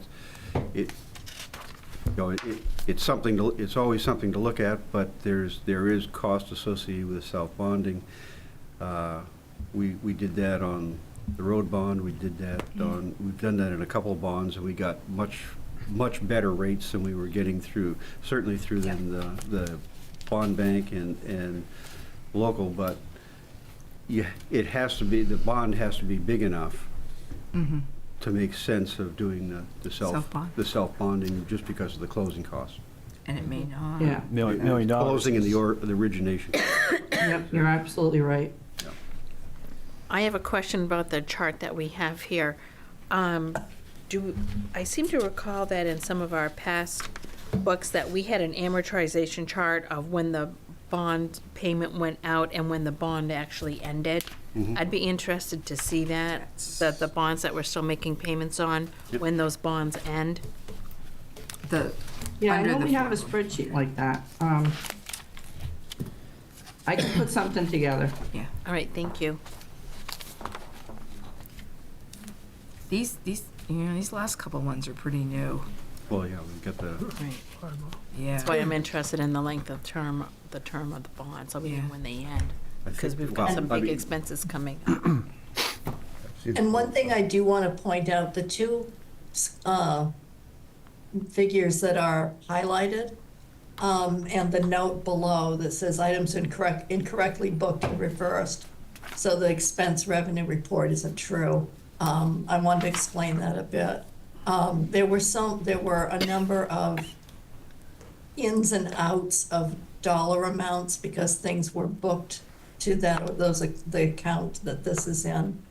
And if you look at your expense revenue account for this line item, you won't see these numbers. Brenda had to go in and calculate what was actually real that was in there. So that's why that note's there and why those are highlighted.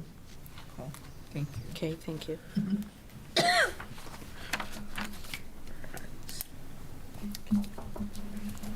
Any other questions or comments? Okay,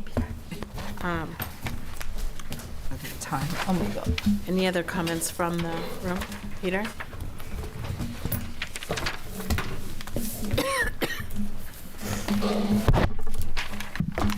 To Levitt Road, I'll be uncharacteristically brief because I know the hour is late. So just a couple of observations, comments on what was said here tonight, both by the board, the committee, and the department heads. So as long as I've been in the community, the number one annual goal that the selectmen sets is to keep taxes low. Believe me, I'm not opposed to keeping taxes low. My feeling is that that's an aspirational goal, okay? Life safety is an essential goal of any municipality. So in discussions from the fire chief and what we need in order to provide fire services for the town and provide for life safety, property, I'm not as concerned with, but certainly for life safety, both of the firefighters and for the community, is an essential goal. And so if it means that taxes go up a little bit, I've heard discussions on a number of ways we can approach that. We can hire more firefighters, if you can find them. That's going to cost some money. What we can do is we can require all new homes, regardless of their square footage, to have sprinkler systems. But, that's going to cost money as well. We can require that every house in the town have a metal roof. And that'll go a long way to protecting us from the what I anticipate will be more frequent wildfires in the town. So I just felt that I needed to make that comment. And there is a difference between aspirational goals and realistic goals. Keeping the roads paved and safe is an essential goal. That's a life safety goal. Creating a community center at Jordan Small, that's an aspirational goal. That involves the feeling of community, and it was very clear in the comprehensive plan that people want that. But what people want first, from my perspective, is life safety. So there's a number of ways to approach it. I don't think any of them are going to be a cheap avenue. But I would certainly think that, a few $100,000 for a ladder truck that's going to allow the firefighters to provide life safety for both themselves and for the community seems to be one of the more frugal approaches to providing an essential goal. I also heard some discussion about the from the fire chief, and I think he was being a little bit modest in how he brushed over it. I have firsthand knowledge of 30 years experience in hospital sudden death situations, and I can tell you that percentage hasn't changed since I've retired 10 years ago. And that's that you have less than a 7% chance of surviving a sudden death in hospital. So to have 4 rescues in a sudden death situation from a rescue team in a rural area is remarkable. And I think that they deserve kudos for that. You know, of course, what that means, and my guess would be that a fair number of those 4 that were saved were probably not youngsters.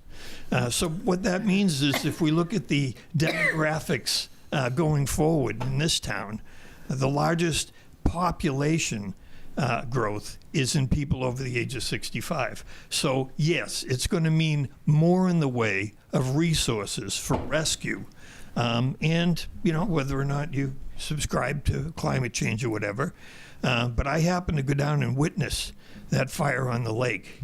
And I have to tell you, from my perspective, a lot of what fueled that fire, and there was some negligence involved, and that's why there's always going to be education. But along with that, there were several very large windstorms within the few weeks before that. The amount of brush and limbs and pine cones that I saw surrounding those 4 camps was amazing. And that's not going away. There's going to be more of that. So as far as considering life safety and the like, I think it's important to comment on that. Lastly, I'd say, I guess I heard from a couple of department heads about recognition of their staff. I encourage that 100%. I can tell you that if you take the time to read the comprehensive plan, what you're going to see is that the comprehensive plan, which surveyed the community, basically asked that you guys be celebrated, that our committee for the comprehensive plan be celebrated. At one point in time, the town did actually have, for all volunteer and elected boards and committees in the town, a dinner. And I attended it, and it was nice. So I would say that that's something to consider as well in going forward with the budget. Certainly we want to recognize the employees of the town. I have no problem with that. But you individuals all up there donate your time, and it's a lot of time. And so I believe that you deserve that recognition. I don't think it would be a huge expense for the town. Lastly, I guess what I'll just say is this. In my 30 years of dealing with life and death situations, I had an accreditation reviewer ask me at one point in time to provide the numbers showing how effective my risk management programs were. And so I, said, well, here are some numbers, here are some numbers. She goes, that's fine, but let me tell you something, Peter. The only way you can truly assess risk, how effective your risk management is stop doing it for a while, and then see. So, thank you. Thank you. All right, we are adjourned.